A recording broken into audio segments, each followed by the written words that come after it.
Welcome to another exciting edition of the Voice of the College Nation radio show. I'm the College Genesis, your chief host. Welcome, welcome, welcome.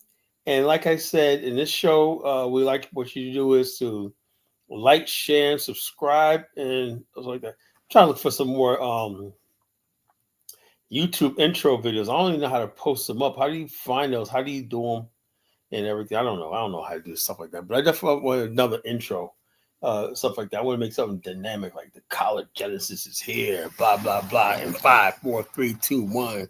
You know, buckle up because we're gonna have an exciting show tonight. Go get some popcorn. Go get some peanuts. Go get some pretzels. Go get some potato chips. Go get some beer. Go get a cup of coffee. Go get some tea. Get everything you can tonight and sit back and relax because we are gonna friggin' do this up, Collarland style. So as you know, when we have topics like the narrow road to nationhood, you know things are gonna get lit. You know the shows are gonna be off the chain. Like we had an off the chain show last night. What was the topic of last night's show? I forgot even the topic. The topic of last night's show. Oh yeah, part two of Black Leaders. God damn. That was a two-part series. I might revisit that in the future, have a part three. But nah, I think we beat the dead horse on that one. We know black leaders ain't shit; they suck and everything. So there's no more to keep right now at this point in time to talk about that because the last two shows was about basically black leaders taking money for Kamala and everything. They don't give a damn about us. But let me tell you something, and I'm gonna say something about all you people pushing reparations. You know something? I could almost tell what who grew up in a single mother, uh, uh, uh, feminine control, uh, gynocracy, and a matriarchy, and who came from a strong patriarchal, strong family. I could almost tell that. I could tell by your politics what you believe in. People who believe that somehow white people in this country are going to one day open their hearts up and give you a reparations check out of the goodness of their heart. These are the type of people who are used to basically the system taking care of them, or somebody pick up the slack. Those of us who basically never grew up on the system know that every food that we put in our mouth, everything we had to work for, and everything. We understand that the road to our salvation is going to be family and nationhood.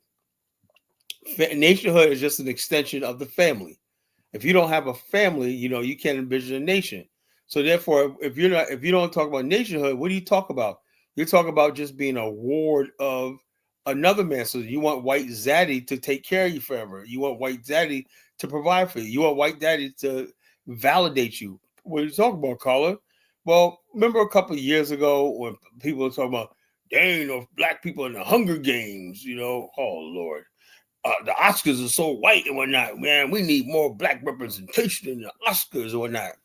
Well, somebody who has a nationalist mind period just by being born in a black culture, black community, and everything like that, you are like, I don't give a flying fuck about the Oscars.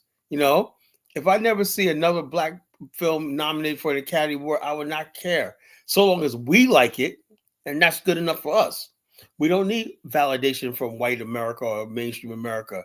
What, because it didn't get nominated for an Oscar, that means I'm not going to go see it and everything. So you can almost tell who grew up in an independent black community and an independent, strong black family, and people basically who just live vicariously through the white man, and they think the white man's going to feed them and clothe them and protect them and provide for them. They think some government system is going to protect them and everything like that. You don't see enough black representation. Build your own. You don't like white people, like back in the days, man, we used to basically, the white people didn't want us in the church, so we built our own, bigger ones than they had, you know? And that was the spirit of Black America. They didn't want us in that community, so we built our own communities, And we made our communities better than their communities throughout the United States. So the bottom line, that spirit has to come back, that spirit of nationhood, Nationhood starts with the mind and the heart and the mind. That's where it starts from. It doesn't start with land or anything like that. You can have a land, but you don't necessarily mean you're going to become a nation. You don't put the cart before the horse. You become a people. And how do you talk about nationhood? It starts with the individual, and then it translates to the family and the extended family, and the community. Family, individual, family, and community, right? As a basis of a nation. So we're going to talk about that tonight. The narrow road, and it's not a broad road. It's not many other things. It's basically a narrow road that we have to take, and we have to get together, or we're gonna. That's the only way we're gonna survive. If we have an interest in surviving, that's the thing we have to look at. Maybe Black people don't have any interest in surviving anymore. Maybe we want our race and people just to die off and disappear. That could be a possibility right there. But those of us who basically,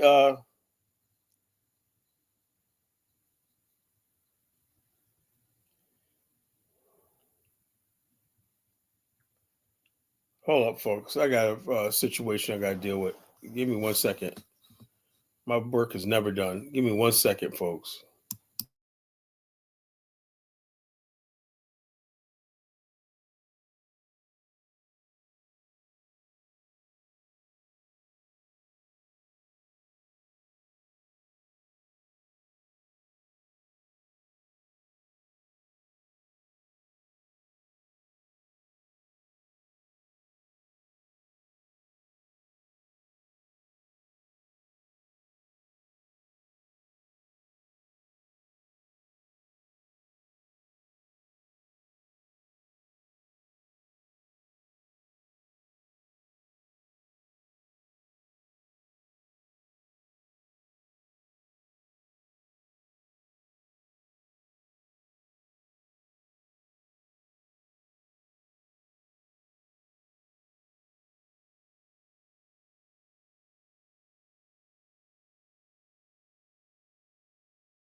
Sorry about that, folks. That was a business call. I had to take that call. Anyway, back to the topic of tonight, the narrow road to nationhood. This is an exciting topic tonight because, like I said, I am the only one that you're going to find on social media that's basically talking about nationhood, and stuff like that. Everyone else is talking about stuff that they know that you don't have to really do anything or put any effort into, like reparations. They know that you're never going to get any damn reparations. That's like a stupid thing. That's not even why? Because one, well, not saying the reparations is not deserved, but you can't put your faith in somebody else doing right by you. Nationhood is something that we could do if we wanted to. We could do for ourselves and everything like that. Whether the nationhood eventually morphs into a nation state, that's another thing that's possible. But the main thing is when we talk about becoming a nation, that means we speak as a people, not as Americans, not as Black Americans, not as so-called African Americans in America, not as U.S. Patriots and everything. We speak as a Black nation in America. So it can go either way. If we could basically say, something, we're here in America, okay, we could rock with America on this time. Sometimes we say we don't. We don't have any permanent allegiance to any state or any government or any people. That goes to African countries, that goes to the United States and everything. When we become a sovereign, autonomous people, we basically have agency over our existence. In other words, basically, people don't automatically think that they're going to start a war and they're going to draft one of us into their wars, or just because the United States is in conflict with a country, that don't mean we're in conflict with the country. You understand how it works? The same goes with African countries. Just because you're a Black country in Africa, don't mean we're going to come to your defense because we're Black and you're Black. When it don't work like that, our interests are our own. We think as a people. And so therefore that's what nationhood is all about. We're part of a nation. We're part of a people, and we speak for one voice. We have one aim, one destiny. Speak for one voice and everything. When we get to that point, then we're going to be on the point where we're going to see freedom, we're going to see redemption and salvation. But until that times, we're just in the way. Like people complain now. I saw this video earlier. This girl talking about APEC is controlling the Black. What do you think? If you're going to basically vote and you don't have any solid political interest anywhere, no agenda, anything, of course people are going to take advantage of you. You know, all these other people that use the Black votes, the gays, the immigrants, and all these other people, and we're stupid enough to just keep giving people our votes and everything. We have nothing organized for ourselves. We don't even have anything tangible that we control together and everything like that. We don't have nothing that we're trying to protect. Of course, people are going to basically take advantage of. That's what they do. He said, well, APEC has control over the Congressional Black Caucus. Why wouldn't they? They got the money, So all they need is a Congressional Black Caucus to do that bidding for them. And so why wouldn't they do that? Look, it's a tough world. And Black people got to start growing up. Nobody gives a goddamn about you. Ain't nobody going to give you no damn reparations. Stop it. And I can't tell. And I look at these people that talk all this stuff online when not. Look, you cannot fool me, like you're educated. I know you're nothing but a boomquisha and a pookie behind with a nice studio because you pay some money for a YouTube channel and studio. You're still a friggin' boomquisha and a pookie to me.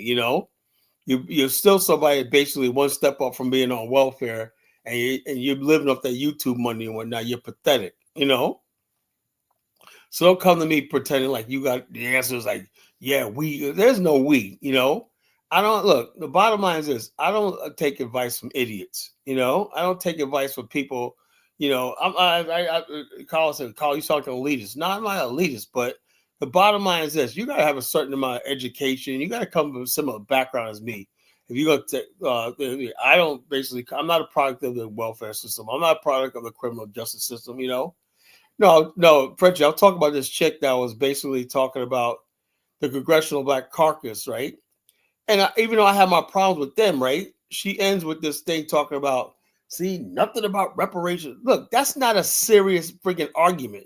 I do agree with the Black bleach about that. That is not a winnable, and that's why it angered me. Where all the stuff that people had on Kamala, reparations were not one of them because that's not political. That's not in the realm of politics and everything, reparations and everything. That's just like that's like political suicide. It's never going to happen. So she says she ain't gonna give black people reparations. She gets office. What sometimes I think these people are either stupid or they're working for the right wing in this country. Because the bottom line is, you go up to any politician and say, if you want our vote, you got to give us reparations. You know you're not serious about that. You're just trying to put that person on the spot and ruin their chances. By turning black people against them, using black ignorance. Saying, Kamala Harris can't say, I'm gonna give y'all reparations, or even if she did say that, she knows she couldn't have, they don't have the power to give no reparations, even if she could, even if she wanted to. So why would you freaking come up to her after that to basically put her on the spot like that and make her look bad? See, she don't give a damn about black people or not. She said something about she don't want reparations. I mean, I sometimes, when I look at black people, I love my people, but sometimes I hate y'all. Sometimes black America makes me sick and disgusted with black America sometimes. That's not a genuine question. Now, everybody knows I don't like Kamala Harris. I never liked her or whatever like that. But that was a so unfair question to run up on somebody with. You didn't go up to Donald Trump and say, you want a black vote, give us reparations. But why would you run up on Kamala and say that shit? I was just unfair, And so, and on that regard, man, the black people who didn't vote for Kamala because she said that, I'm telling you, man, you were wrong on that. That was a wrong thing. Go say she didn't have any policy, blame her for the border, blame her for this inflation, all stuff like this, But that reparations thing do not belong in the mainstream of black politics. It doesn't. Now, if you could talk about reparations and stuff like that, which is so outside on the fringes of American politics and everything, I could talk about nationhood. That's what I'm coming at right now. If you could talk about reparations, I could talk about nationhood. And that's what I'm seeing for now on, he said, Mufasa said, you're not wrong for asking. Look, why are you asking? A real person, a real man takes what he wants. What are you asking for? I'm sick and tired of you guys sounding like fucking little fucking sissies and girls, You say it's not yours if you can't take it, So the bottom line is this. So that's what angers me and whatnot.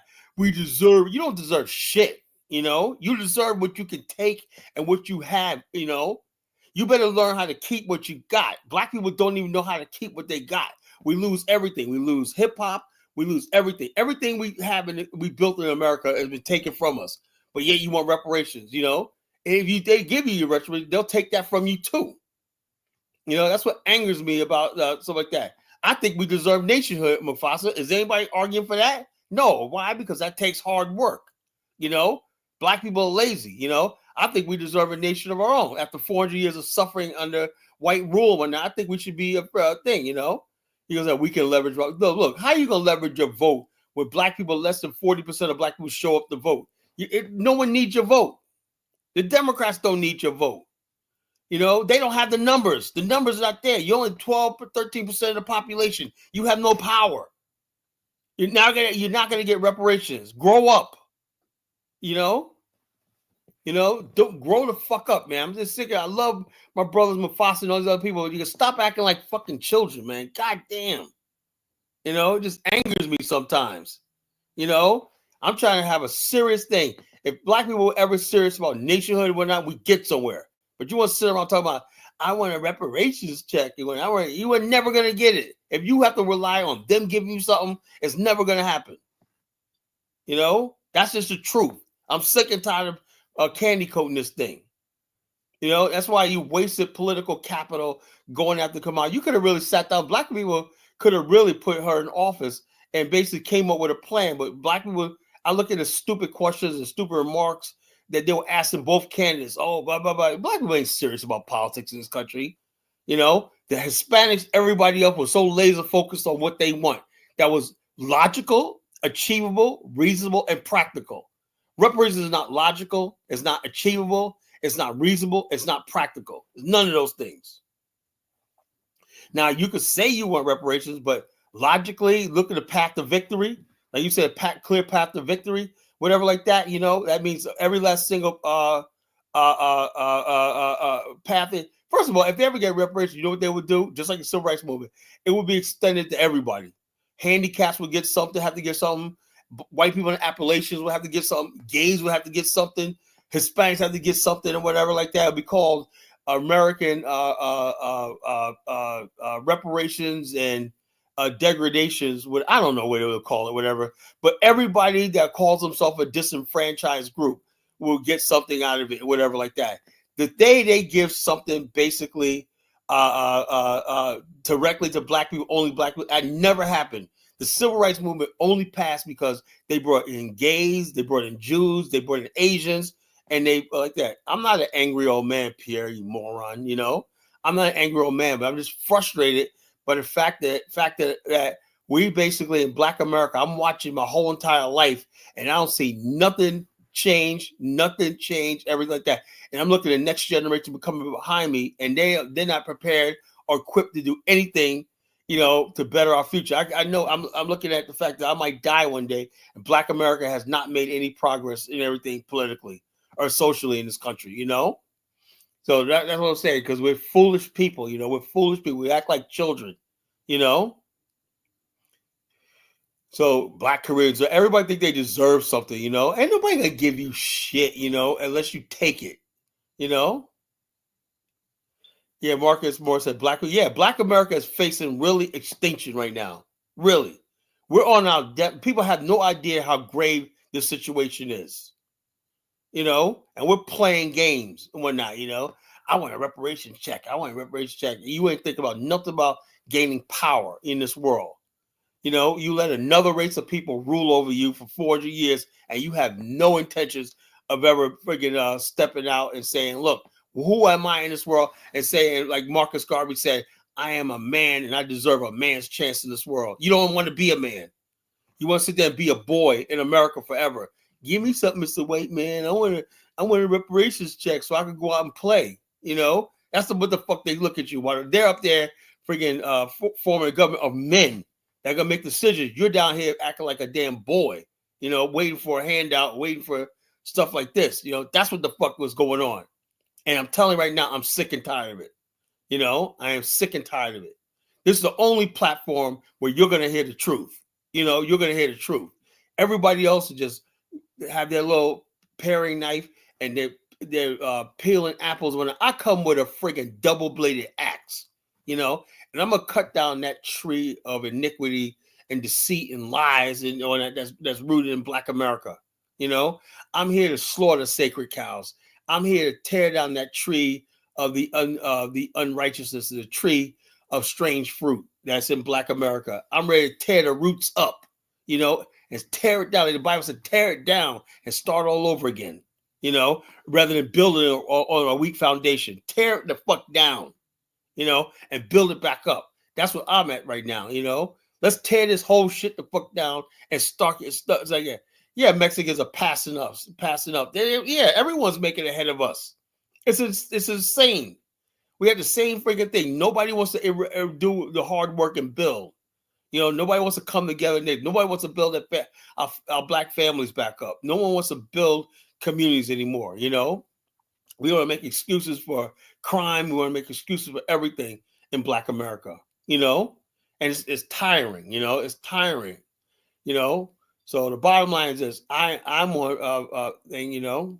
So all you do, I do more than talk online. I'll put the link out in a second. I'll put the link in a second.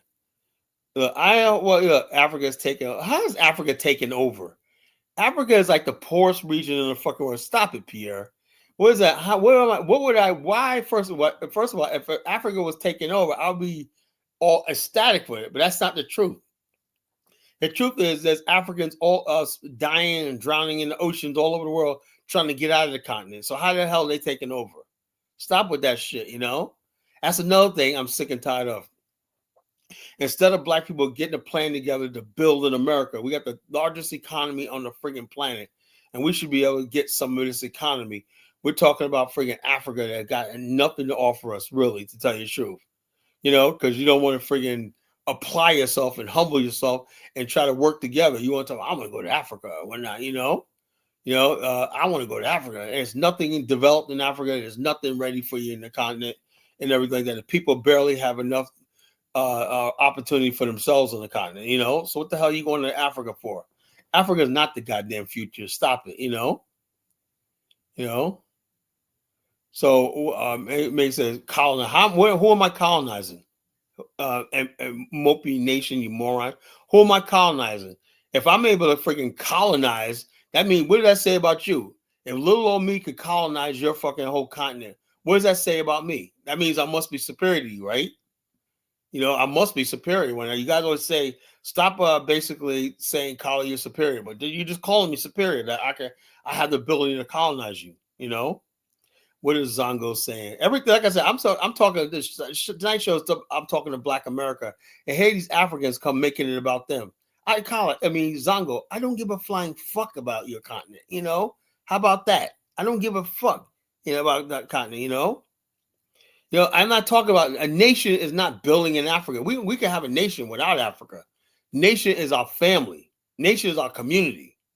You know. So the bottom line is, I never mentioned one thing about Africa tonight. I don't have one thing about Africa I mentioned tonight. Nation, that's why you say you guys don't know anything what I'm talking about. Nationhood is not about having a nation state. And Black America basically is is about the people, us building a nation inside of ourselves. It's in our heart and minds and souls. That's when you become a people, a nation.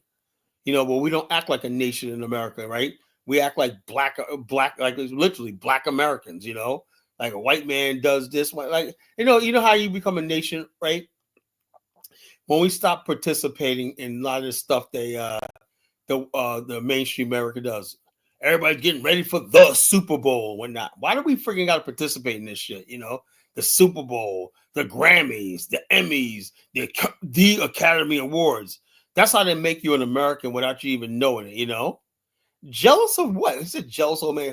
What the hell am I jealous of? I would not want to trade places with you dirty motherfuckers in a million years. I'm sorry, Frenchie, but they're pissing me off. They're gonna make me say something that I mean, but I really don't want to hurt nobody's feelings. So you guys excuse me, like Frenchie. These people in the chat room are provoking me. Yeah, Africa is for everybody that's robbing the continent. Africa is like the freaking whore of the world. Everybody comes in and gets a turn. You know. So what the hell am I jealous of? Map the name. What am I jealous of? That you have nothing I want. So what the hell am I jealous of? Nothing. So please stop with that nonsense and everything. Like I said, when we become a nation and whatnot, Black America could be the most powerful group of people on the freaking planet. Right here from America, we could be the most powerful people on the planet, and we thought like a nation. We thought in terms of being a people and a nation. Nothing, they couldn't touch us. So it's like this. So the bottom line is this is what I'm talking about tonight. I'm talking about nation tonight.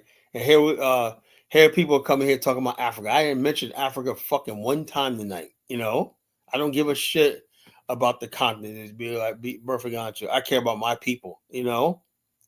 Black America is not poor. Black America is rich. We do have family structure. We just don't have a functioning family structure, like we want it. So all these people got these things when that. But yet look at Haiti. Let's talk about Pierre's from Haiti. He's a Haitian, right? Let's talk about let's have some fun tonight. Let's have some fun tonight. Let's see Haitians in okay, hold up. Let's see Haitians. Let's see what Haiti looks like. And hold up, Marcus. I'll let you on in a second, bro. Haiti.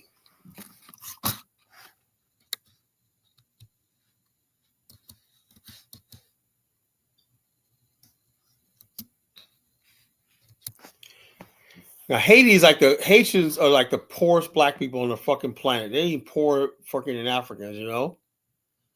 So let's play some Haitian stuff. Let's talk about Haiti.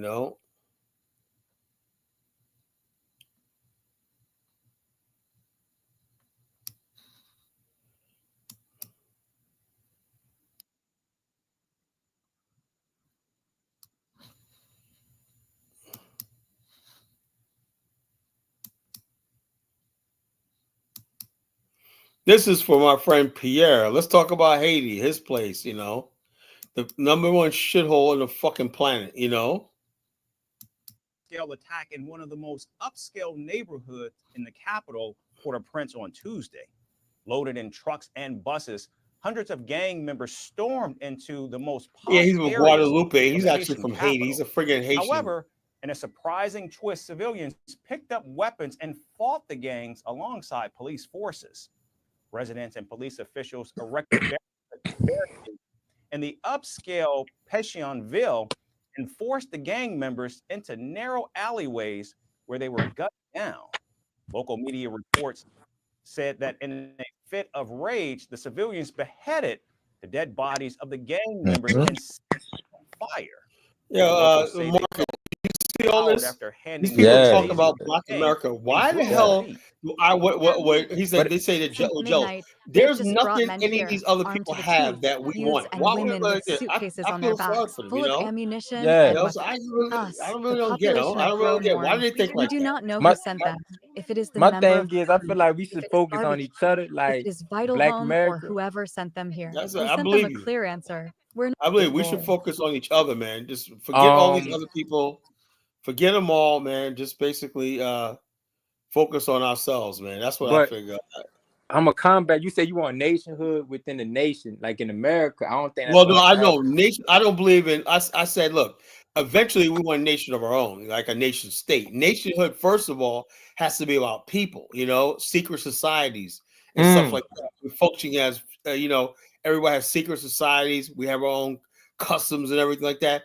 Right now, there's nothing that we do on our own. We used to have our own Uh, television stations, radio stations. We were like completely isolated from the mainstream. yeah, Now they so-called mainstream does so much and whatnot. It's like we don't exist anymore as a people. They yeah. completely. We used to have Ebony magazine. That was one of the things that we always had back in the day. I don't know Mhm. how old you are. Do you I'm remember 30. Ebony magazine was Yeah, I popular? remember when I was young. Yeah, well, I'm relatively young. I'm 30, but I remember Ebony magazine and everything. But I will say this, like I do agree with you with it's like as time goes on, we become more white. Like Yeah, the we're Gen coming. Z, We're losing our identity as black people. yeah, I'm peeping that like And what's dangerous too is the Pan African, which I used to be a part of, right? yeah. They basically black people are losing their identity as Black America, as African American, Black Americans, right?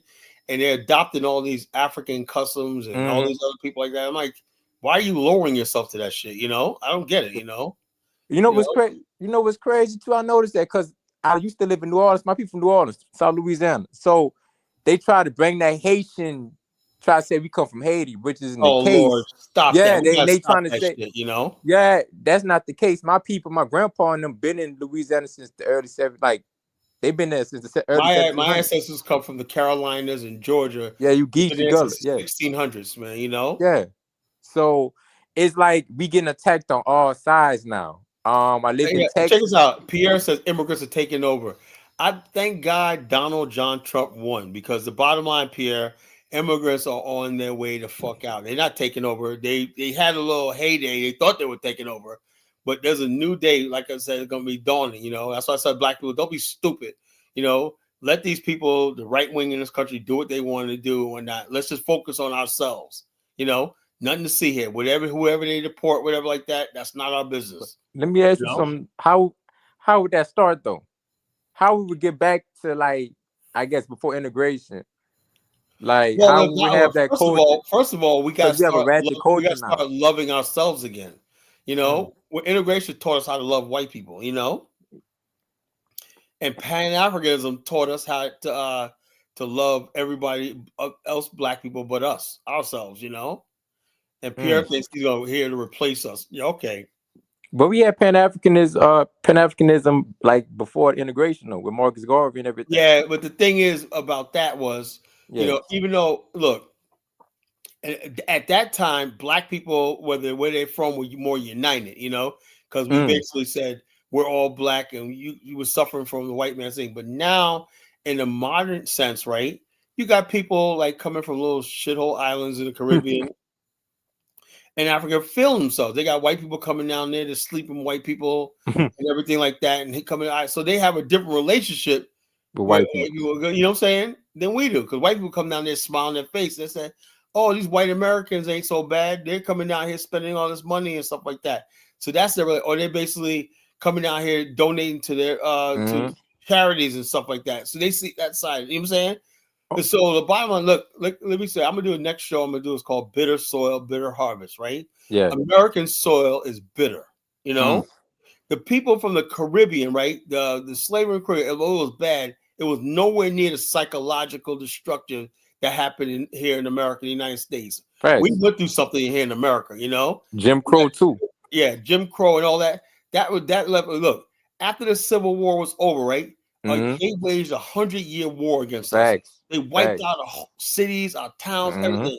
And then, so in the 1960s, when they started the so-called integration and civil rights, and that's when all these other immigrants start coming here and whatnot. They're like, why are y'all so upset? Why are y'all so angry and whatnot? Because they don't know what the hell. They went to war against us. They wiped out Black America. We didn't really have a chance. They wiped out all our cities, towns, everything like that, and redlined us, you know? Then after that, crack came, you understand? And then after that, heroin, everything, guns crack, and gangster rap. They took over our music industry, started putting gangster rap and all stuff. So, but look, man. So it's it really, like I said, we're only look. We are on our own, right? We can't depend on Africans. We can't depend on these Caribbeans. We can't depend on that like that because these people are basically out for themselves and everything like that. So, like I said, when the white man comes for them, whatnot, we just gotta step back and be like, hey, look, you know. I feel like this should have happened like in the 90s or like, in the 80s or something, but I don't know. I think it's too far gone now. Like I'm around like younger people in their 20s. They too far gone. They like white. It's hard to explain, but that's what I said. They're white, and you know something. I'm gonna tell you something right now. I noticed, right? Yeah, it's like a lot of times they become gangsters or not to appeal to white people. White people like that shit, you know. And the women become whores. So they think they're gonna attract a white man, you know. I know. You know, you see it, right? I'm seeing it now. Like I told, like it's like this.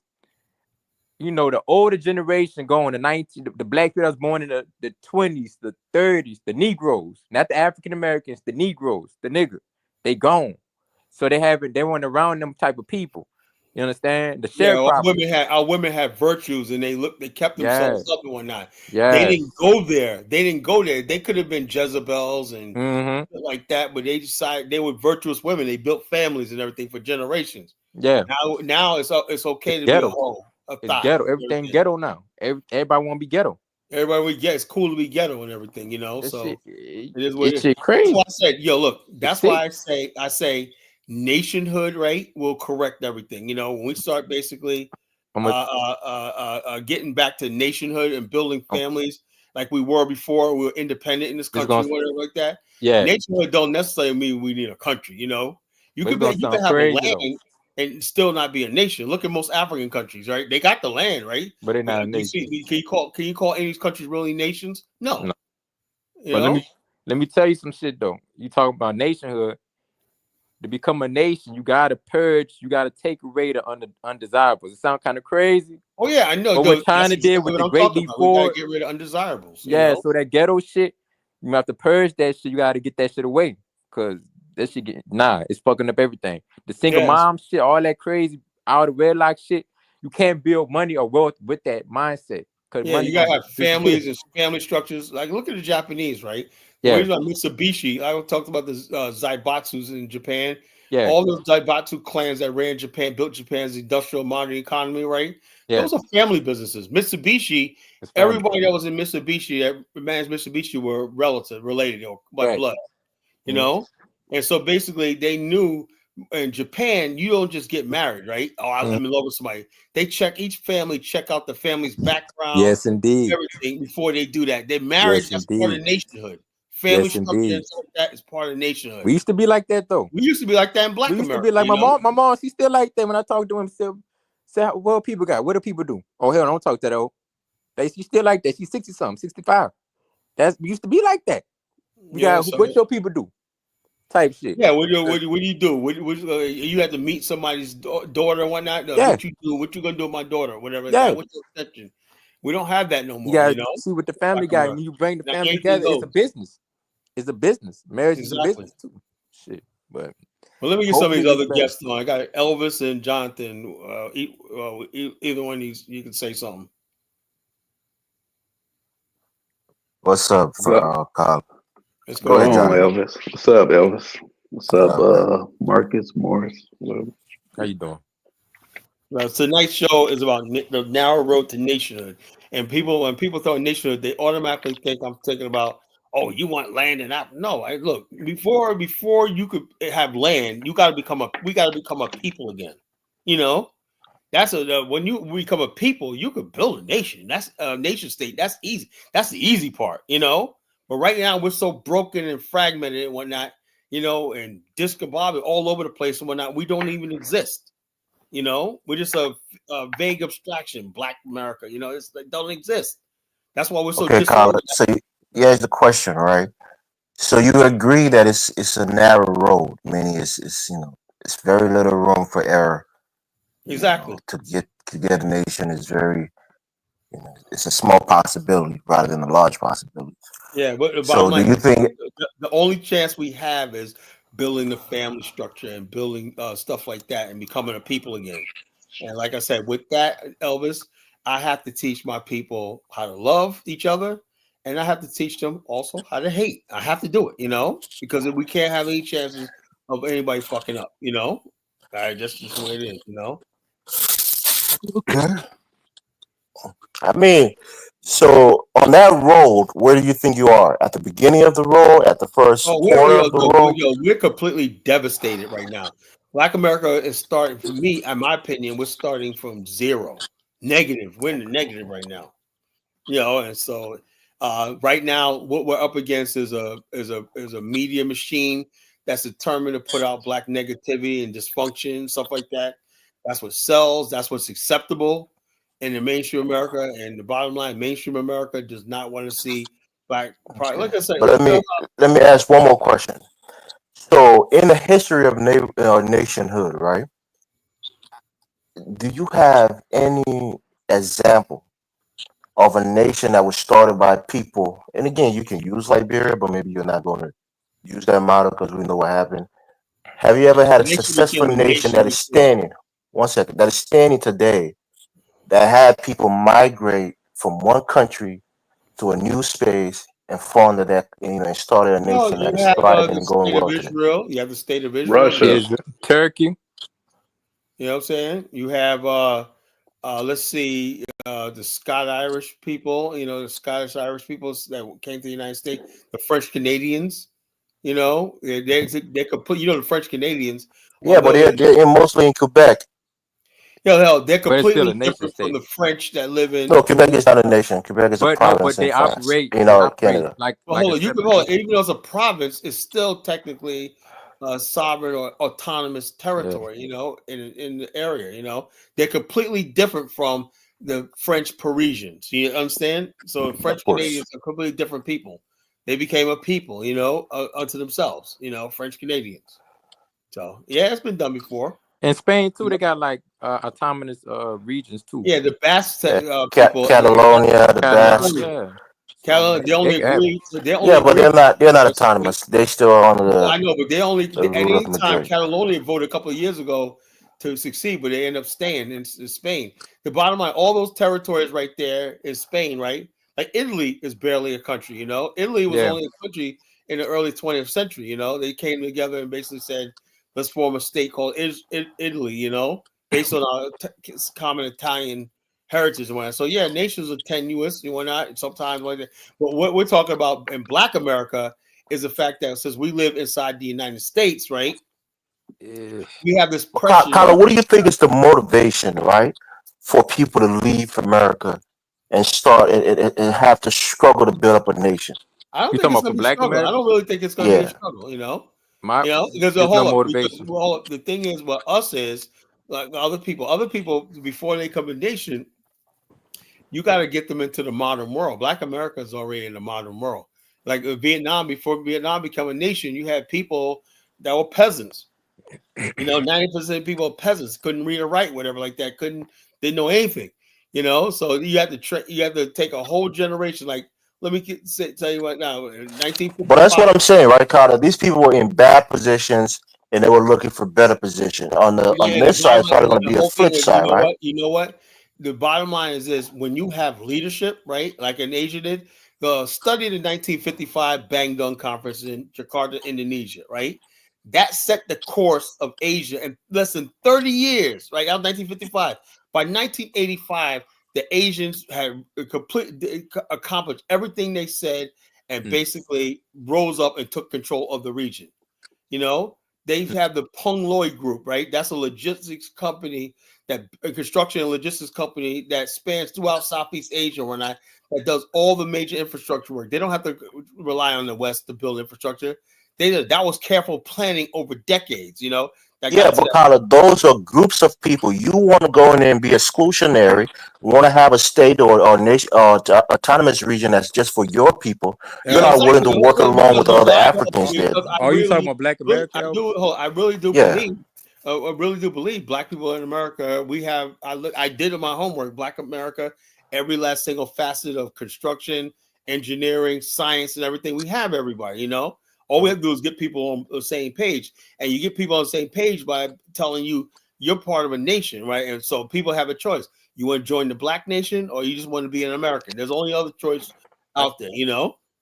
So you join the black nation, even if you don't never want to leave America, right? You're still part of the black nation. You know what I'm saying? You know, the African American black nation, you know, black American nation. So the bottom line is this: so whether you stay here in America, like we're one people, you know, and that's what I'm trying to build. You know, we're one people. Right now, we're not one But people, do you know. you think black people in America feel like they need to have their own nation? Do you think that's a Well, I pressing don't know. issue on Look, their minds? I know enough about black people in America, right? And people like a book you need to read is Sir Eric Lincoln's The Black Muslims in America, right? And he has like 3 different volumes updated, right? The Black Muslims in America, right? And one of the things he talked about in that book was he says he talked about black nationalist movement. He says most time white America and even some bourgeois black people underestimate black nationalism among black people, right? And they don't understand, like in America, they don't understand why is it that some black nationalist movement even is attractive to educated mainstream black. That's what they fear, you know. And they found out too that like groups like the Nation of Islam back in the days, Garvey movement was attracting black people who normal would you would say or have position in America and stuff like that. What is it about black nationalist movements that attract I know what it is. The idea that you're one day going to be free from apologizing for being black. Every last single black person in America, Elvis, wants to know. You can have I have a nice house in the suburbs. I made it. You made that statement. Let me ask Jonathan that question because he's a black man in America. Jonathan, would you trade having access to this country in terms of the finances, the infrastructure, to go back to Africa, never see America again, to start a nation with Colin and a few like-minded African Americans? Will you trade that? For sure. All right. Well, the whole thing is, Elvis, it's like every last single black man in America, as one time, like, you can see it in our culture, right? And we have things like we had this group in the '80s called the Johnson Crew, right? Everything with them was about space, right? You look at the funk music, we talk about the Planet Funk and stuff like that. These things are really friggin' and rooted in Black America. We had this idea of this fantasy nation that existed and whatnot that Black America always had that escapism, what it's like to live in a black world and everything like that. You know, that's in African American culture. You know, what it's like. People think that black people in America always think about as America. No, you know, escapism and the idea of nationhood and stuff like that, you know, has been in black culture for 400 years. You know, but how to do it and make it a reality is another thing. That's why we had nationalist movements come along and captivate the black people like Garvey and stuff like that. They trigger something that already exists in Black America. Garvey didn't start that movement. He just triggered something that was already there. You understand? He triggered. I told, and in my book, Journey to the Promised Land, I laid that out where people would. There's one chapter in my book. called Dreams, Stories, and Tall Tales. That's chapter 7, I believe. In the book, right? And I wrote at this chapter right there. People are telling their story about why they're on this voyage to Liberia, right? And some of the stories, basically, they was telling stories, and some people it was clear they were lying. They was exaggerating racism and stuff like that. But the gist of it is, everybody wanted to know what it was like to go to this new land called Liberia, where they could have be free and have this new life. And some of these people had given up good positions in Charleston, South Carolina. Some of these people had good positions, thriving businesses. It's like, well, why are you on this voyage? So read my book. It really taps into the mind of the African American in the 19th century. And then 40 years later, the Garvey movement was there. So these ideas of nationhood has always been there. All they need is the right people to trigger it. It's always been there. It's always going to be there. I know Black America. But hold on. You looking at it as in the past, though. I feel like because, like I said earlier, the new generation, they totally assimilated. Yeah, that's true. That's true. You're right about that. Different, like they don't. New generation, but so that's why I got my work cut out for me. Yeah, them Gen Z. The new generation is no different than the last generation. You sure the Gen Z and the Gen Alpha? You sure about that? I'm 100% sure about that. They more about it than the generation before us. I do. Hold up. I do say that. Look, I do say this, brother Marcus. Right? Like tonight, man. I just I saw some black kids, man. They're beautiful young black kids, right? Yeah. And the bottom line is this: I'm just noticing something, right? A lot of them like wearing their hair natural. A lot of them like wearing dreads. A lot of them be having like RBG colors on and subtle. They live in the suburbs and when they got money and everything. But you'd be surprised, man. Right there here in suburbia, right? You see a lot of black kids rocking like African gear, Pan-African stuff and whatnot. And, it's surprising when I see this. I was like, damn. It's you would think kids with skateboards on, doing the same thing as a white kid, so like they're assimilated. But when you really listen to them talk and stuff like that, these kids aren't stupid, they aren't stupid. They be watching stuff like this, listen to stuff like this, and they be paying attention to that black nationalist politics and everything. They're not stupid. It's just that what happens is there's not a serious mainstream Pan-Africans or black nationalist personality there. All we got is Umar Johnson. That's a freaking clown show, And so therefore what happens is people gravitate for somebody like Tariq. I give Tariq his props. There's a lot of people, young people following him, there's a lot of young people following him, And so the Bible, why? Because people want to are buying into his message, I don't see eye to eye with Tariq on a lot of stuff, but I gotta give him respect on that thing. People are buying into his message. He's saying something right, So there's black people out there. The reason why they're buying into his message is because there's a lot of young people dissatisfied with the social order in America. There really are.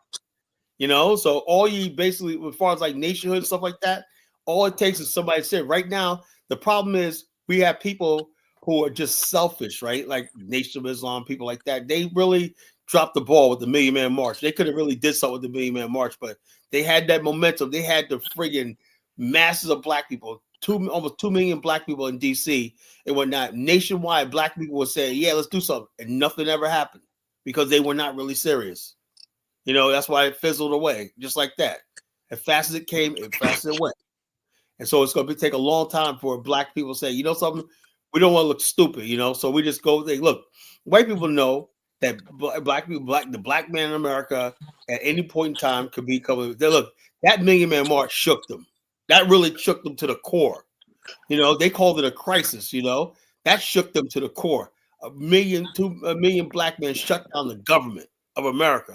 And they said, wow, they had helicopters out there with guns. They didn't know what the hell was going to happen. They were like, this is a crisis. We got 1 million black men. All they did was go out there and had a peaceful march and everything. But the bottom line is white people, the message was sent. If we ever have to come here in the right way, we'll burn this place down. That was the message, right? And they were scared. So they tiptoed. So they went after that, man. They went after black America hard after that. See, white people sit back and let you have your little victory, and then they come after you hard. Right away after that, that's when the Biggie, Tupac shit jumped off. The East Coast, West Coast, that's when crack accelerated in the black community, gang warfare and everything. All that stuff like that escalated right after that Million Man March. They said that'll never happen again. That's when black leaders start fighting with each other and stuff like that, It was a mess, you know. So the bottom line is they're like this, but the bottom line is that message was sent. And what if the right leader comes along and whatnot, we're gonna unite behind them, you know. But the thing is, you know, you got to have something long And term. Carlo, what do you think that right leader has to have that will galvanize people behind him or her? So the bottom line, first of all, you got to have a real plan, a vision, you know, and that's logical, achievable, reasonable, and practical. Nothing a lot of these people talk about is logical, achievable, reasonable, and practical, you know, because black people won't get behind it because black people are sick of trying looking like fools by every movement that comes along, whatnot, you know. We had the Garvey movement, right? People like got behind the Garvey movement. Millions of people joined the Garvey movement. That was the largest movement in black history, you know, but it didn't go no place. Garvey got deported and it just fizzled away. The Million Man March, right? That was the second largest movement, right? It just came a year and just died, you know. You know, yeah. So somebody said after the Million Man March, the government dismantled black. Yeah, they went to a war against black radio. 10 years later, in 2006, here comes Clear Channel, But iHeart. Carla, you know, again, this is just me looking from the outside in. Like, there isn't anything existential to black folks, right? Racism is there, like somebody said in the comment. Hold on, Yeah, this whole Elvis. You see, you understand something, right? This is what I'm talking about. If you're African American, you understand what I'm talking about. Everything is not about white people. It's not about racism. You know, that's what they don't understand, right? You got a lot of black nationalist movement happens in black middle class communities, middle America, where black people go to school, white people, and some of everything. You know, get along with everything, and they saying why do these nationalist movements keep happening? And it don't happen in the ghetto. The nationalist movements aren't in the ghetto. They're not among they happen in black America, black middle America. You know why? Because there's that's yearning what for I'm saying. So what's fueling black well, people's I don't know. desire Like I said, to have I'm in their the own middle nation? class black America, right? And the bottom line, I just feel basically that we have the capability. Look, the bottom line is this America is basically look, America's a white man, his land, his country. This is everything like this. Look, I'll tell you what this Elvis, like tell me what you think, right? When I see an ordinary white guy that looks like he's, you know, like a freaking clown, I look at him like this. He basically looking at me like he's my superior and whatnot. And I'm saying to myself, how the hell you think? Why? Because we live in a culture that says he is my superior, you know? And I'm saying to myself, this guy is not on my style, whatever like that. I go around his own people and they regard me better than him because I'm good looking, you know. You don't say Devin. Well, I ain't bragging about myself, but I'm just saying. But the average white guy who have a beer gut and everything like that and walking around sloppy when I thinks he's your superior. And that only happened, and that reminds you that this country, right, is unfair and unbalanced. That's what fuels nationhood. It has nothing to do with racism. You know, it's a Yeah, chauvinism. but that's prejudice, right? And that's akin to racism, right? What you're Yeah, but saying, hold on, or but what black people call white privilege. That privilege that they feel like simply because they're white, they're better than you, even if they're not better looking, smarter, let me say this, more Elvis. accomplished Right? than But you. it's more of Check a this out. problem, Check though, this out. Elvis. To, It's a very to the severe victor problem. belongs what? The spoils, right? Let's say I'm gonna tell you right now, Elvis. This is how the real world works. The white man, when he settled in America, right? He kicked the Indians' ass, right? He brought us over here as slaves or whatnot. He kicked the Mexicans' ass. He kicked the Chinese ass or whatnot. So when you go on a whole 400-year ass kicking spree, you know, and you crushed everything, you crushed the Japanese, you won the Cold War. You know, it's like you think you're invincible. You don't think you can trample on everything. Everybody's beneath you. You know, we know that. And so bottom line says, all you have to do is be born white and you automatically think you're somebody superior just be being white. And we know that. And we're saying to myself, I know you. I know when you basically we're playing basketball, you got hit in the head and you'll bleed. You bleed like I bleed, you know. But in America, you're supposed to be my superior, you know. And so the bottom line is this: the idea of nationhood is rejecting that system that automatically puts us in a inferior position. That's what Chuko and all of them don't understand. You know, why black people like this. Look, bottom line is this: we're always going to be the type of people that resist racism and stuff like that because we feel that although white people have the power, we feel it's undeserved. You know, and America's is always gonna keep it like that, you know, and everything. That's why we try to tell you black immigrants. Y'all think y'all coming over here and y'all got a leg up and all stuff like this. No, The game is already rigged. The white boys, the right people, they're always going to rule this country and everything like that. And that's what. And some black people are satisfied with. They want the crumbs, man. Yeah, they want the crumbs. Yeah. I think a lot of us don't. Good evening, first of all, gentlemen. Yeah, what's up, Dollar Bill? What's up, What's happening? The thing is, what black people in America are beginning to realize and understand that they've been leaving us the crumbs on the table. And so they want those crumbs because those crumbs, no matter how little they are to us, are great big crumbs for them to eat off. So they really, like, I hear people like in the chat, they really want to come here to replace us. Dollar Bill, they're full course meals, my brother, to them. Exactly, right? And so we are looking at it from one perspective, and they will never understand that perspective because they don't have free minds. See, they think that they're free because they're in Africa, but they can't be free if economically they're under the yoke of white man's oppression. Exactly. They don't even know that. A lot of them don't even know that they're under white. Well, yeah, a lot of, what did the sister say that freed 1,000 slaves? She said she would have freed 1,000 more if they knew they were slaves. You see? So a lot of people in here believe that they're free. See, because they can give money back home to people that don't have the money. I call it their, reverse guilt. Chukwu's always talking about our response to white people and white people guilt. Africans have their own little guilt, right? They go back and they feel guilt to coming to America and being able to make money and get an education, and they really don't want to go back. They have no intention of going back. So they send these little remittances back to Africa as a way of cleansing their guilt. And so when you're talking about a nation state, right, of being your own autonomous black man, of governing yourself, it's foreign to them, right? They can't imagine it. What do you mean? If you want freedom, you go to America. You get your BMW, you get you a white woman, you live in the suburbs. Isn't that freedom?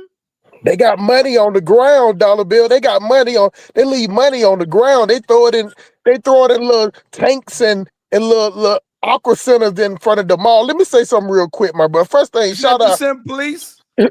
Of course, bro. I'm in the building, bro. You know what I'm saying?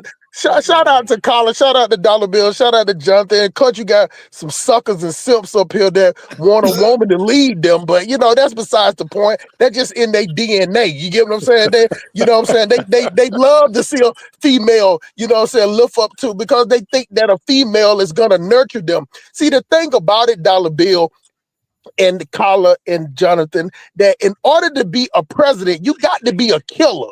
See, they prance that shit around about faith and love and all that shit. To be a president, you have to be a killer.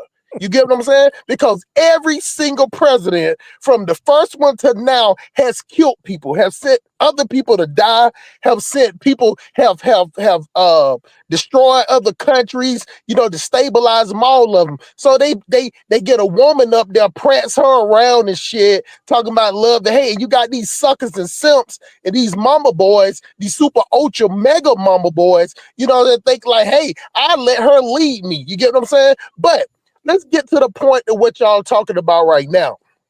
The thing about it is that from where they come from, they can't imagine why black Americans want to leave all these white people goods and services. You get what I'm saying? Because like I said in the chat, the juju, the foo-foo, all that dumb religion, all that dumb tribalism, they don't fucked up their country to the point that it's stagnated for its growth, for not just growth economically, growth in the mind, growth in the spirit. You get what I'm saying? They can't imagine that black people want to live from that and trade places, because they don't know how to manage themselves without white people. See, one thing that Colin said is genius. He said that black Americans already got, like, that's the one thing that is half true and half not true what Kanye West said. We don't live up under them, so we don't learn their ways. You know what I'm saying? There's some good things they taught us. You get what I'm saying? We got that, and we can take it and we can build ourselves. These African immigrants, they have no problem with white people managing them. And let me tell you this last thing. If white people today say, you know what, we need help, you know what I'm saying, getting the black Americans up out of here, the 1% or 2% of black immigrants from Africa, they'll help the white people gather them up because they still got that mentality. They don't even understand that the reason why white people don't fuck with them because they too busy trying to oppress black people, black Americans. Black Americans are the buffer to the black immigrant. That's why I understand what the FBA saying. The only thing I disagree with what FBA say is that somebody got to pay homage and somebody got to respect them. They ain't got to respect you. You just got to compete. If they come to this country with a hustler mentality, black people, we claim we the best hustlers. We claim we the best talkers. We claim we got all the games, so it should be easy. You get what I'm saying? So we just got to stop doing that fuck I agree shit with that. and have that mind frame like Collar's talking about. You get what I'm saying? So it's not, see, it's impossible when they hear it because all they see is a white person as a manager. They don't see the white person as an oppressor because the white people is busy oppressing us. They ain't oppressing them because they have no problems. They don't see no problem with white people, what white people do. You get what I'm saying? They're here to be helped. The black immigrant is here to be helped to the white man. We're trying to separate. They're trying to mosey up under him. And I'll pass the mic, my brother. All right, Police. Thank you, you're exactly right. And unfortunately, like I said before, it's too late. That's why we do these shows like that to let people know where it comes. Because look, let me tell you something, right? What last thing I want is for black people to start hating black immigrants. I don't want that, None of us want that, But the whole thing is this, though. When our people have Chuko and everything like that, it sounds like he has bought the white man's Kool-Aid, drunk the white man talking about. The white man has basically taken no responsibility for anything, And basically, like I told Chuko, this country America is imperfect, And well, you know what it is? Chuku is half African American, is what he says, right? I'm gonna let him because he says I don't believe that. I don't believe that. No, I didn't. He's 25%. I didn't initially bring it down. I don't believe that. Hold on. Listen, whether we believe or not, right? We have to take people on their word, right? Not me. No, I'm going to take people based on his word. He said 25%. No, stop at this 25%, Jonathan. Cut the crap. Because I know that's your way. Grandparent from the Caribbean. You have that brings it down a notch. That's bullshit. You have two grandparents. You don't have one grandparent, Negro. So stop it. A grandparent that's half black and half Caribbean, and then the others are straight from Africa. Black, you got to bring that down. So your kids are half. They're half African American. My son that's with a Nigerian. Yes. No, stop, man. Anyway, yeah. Come on, bro. Stop. We can be honest. That's not the bullshit. lie. That's bullshit. You're half black, man. Cut this bullshit. Everybody now. I didn't say half black. I'm talking about the ethnic group part. Oh, your son is who you are. That's who your son is. Oh God. Okay, right. Stop the bullshit. Your son is who you are, and Chuku, okay, is an Igbo, and so what I believe from having conversations with the brother, and he can come up and represent himself. I'm not representing Chuku, okay, is that he believes that he's better because he's half Igbo, or he's Igbo because his father is Igbo. And this is why he doesn't have the problems that regular African Americans do. These are the things that people tell themselves. Check us out. Not only that, right? Look, let me tell you something, right? Is somebody basically who was raised like my parents moved from the inner city to upstate New York in the suburbs, right? There's always this thing that you always be careful of. Like me and my black friends got to the reason why by the time I was 14, I lost all my white friends and I had all black and Puerto Rican friends. Why? Because we related to each other, right? One of the things white people always love to do was you're one of the good ones. You're not like them. You know, you're Yeah. one of the good ones. You're not like Yeah. that. You're Now, exactly me right. as an African American, Yeah. right, knowing that, you know, when I go around my family, I go to my aunt's house one night. She has a picture of Fred Hampton up there and all stuff like that. You know, I was like, "Who's that guy?" He was Fred. He was killed and whatnot. You know, and my aunts and uncles were members of the Black Panther Party in Queens, New York, whatnot. You know, with Assata Shakur, and so therefore, I know I have that consciousness of coming from a black church and whatnot. You know, where they basically I had some of the best preachers, everything. I know that when you talk about black people, whatever like that, you're talking about me. You know, I may live in your suburb, whatever like that, but you're talking about my people. You're not. I'm not better than them. I may have another advantage. Like I told Chukwo, some of those black people right now, I don't look down on them because they didn't have the opportunity I have. You know, and I hold them responsible for the bad stuff they do. But I'm never going to just dismiss every black person who's poor as the low class and poor. Just because you have money don't make you. You know, I know people that got a lot of money. I feel like they're low class, you know. So he had this idea the low class blacks are doing this one night, you know. And bottom line is this, you know. I said maybe they don't know any better, you know. Maybe don't have access. Look, you cannot have a group of people, right? A society that, on the whole, like I said, I believe Black America, all of us, we're living a lie, you know. All right, Carlo, let me say this, right? So the topic tonight is about the narrow road to nationhood. Right. Now, Africans on the continent or here in the diaspora, we're not doing anything to hinder you from having your nation. I never We're said not. that. So, like I said, look, I So told when people come on and start blaming Africans and Africans this, they no, don't no, understand no, that no. Look, check this out. we're in no way impeding your process or the Elvis, progress with check this nationhood. out. The only reason why I even mentioned Africa tonight because I had a show. I started talking about the now written nationhood. Right away, Africans in the chat room start coming at me like, "Oh man, blah blah blah," called me a colonizer. I said, "Look, when I say nationhood, Elvis, I'm not even talking about a nation state yet. That'll come. You know." No, they upset because they say you're doing it in Africa. This is why. No, nationhood has to start in our So let me community respond first. to that. Africans are not stopping you from doing anything in America. That is true. But the Africans online, their whole goal is to tell people who don't live in America, don't mess with these people. Right? And so what they do is they like gather up information. People like the Afrodama show, they go on there and they say, this is what the blacks, look at how the blacks live. So they're, and I listen to their shows and they say, so essentially, they're like white people, they're colonizers.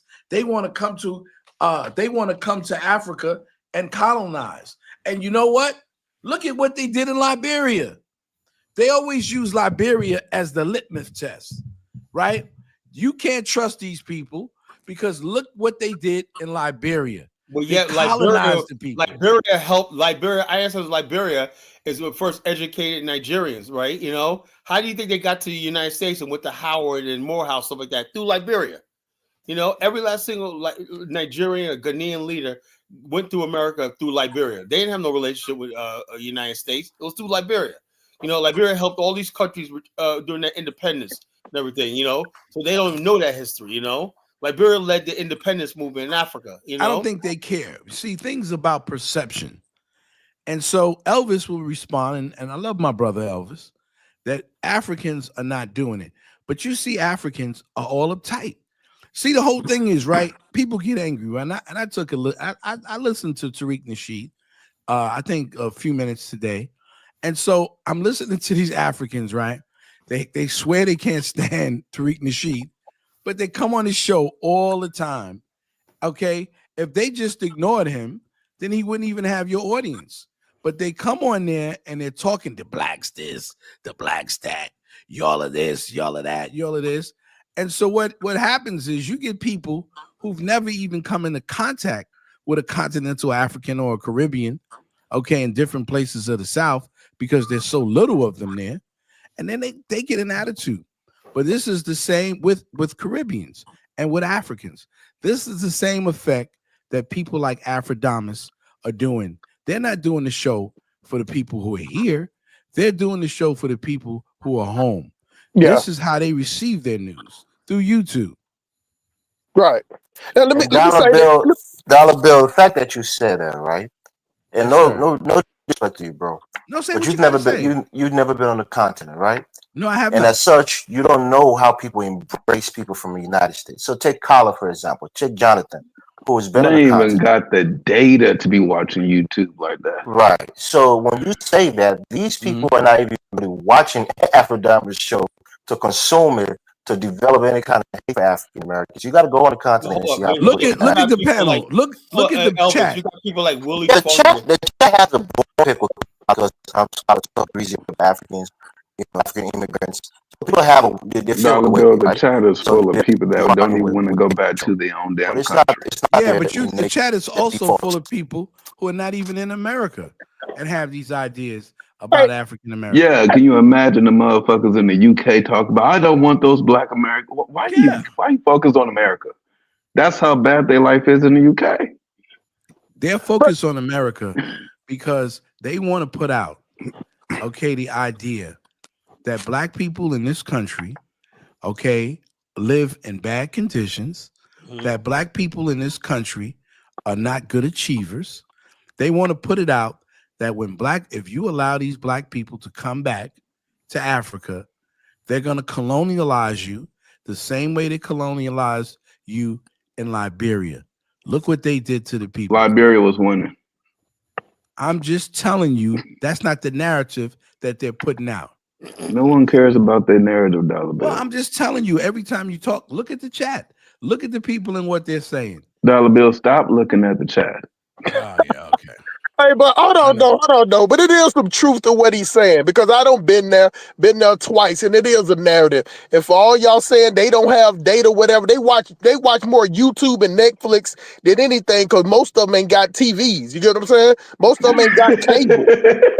But they Just have telling you. phones, right? I'm telling Man, you. they be I'm on telling you. TikTok I'm and, telling you for what Snapchat. I'm telling you for what I saw myself. Most of them ain't got TVs. Most of them ain't got refrigerators. You get what I'm saying? Most of them ain't even got 24-hour electricity or clean water. But one thing they do have power banks and they have their phones and they watch YouTube. They watch YouTube more than anything. You get what I'm saying? So that's where they get most of their music from. All their music come from YouTube. They watch YouTube all the time. They putting 2,500 naira on their data daily. You get what I'm saying? I have to convince my handler to put 10,000 on the data so you can get more gigabytes. You get what I'm saying? But some way in they crazy mind, they want to keep doing 2.5, 2.5, 2.5.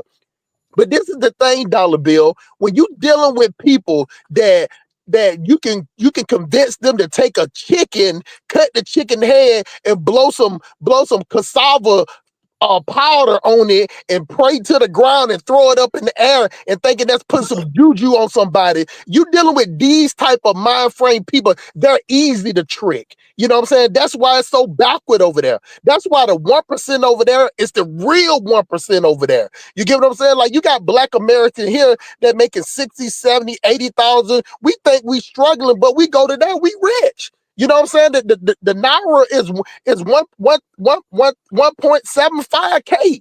You get what I'm saying? But the thing about it is that it's the way that we think. They just don't think like us. So if we come over here talking like Collar talking, especially the way you talk, Dollar Bill, they're gonna think you 419, bro. You get what I'm saying? They're gonna be like, oh, he's a slickster. You know what I'm saying? Like Dollar Bill, you're the type of person that you can go to Nigeria and start selling Ogun juice or miracle water. You get what I'm saying? That's how naive in the brain they are, where they thinking that, disease coming from banana leaves and shit. You get what I'm saying? Like the thing that they believe, and we're not talking about just a small number of the people, majority of the people. You get what I'm saying? Like even in America, we have these holistic people that think you can stick a goddamn sea moss up your ass, or get some cauliflower, put it in your nose, and you're gonna be, it's gonna cure a cold. But the things that they believe over there is so so basic and so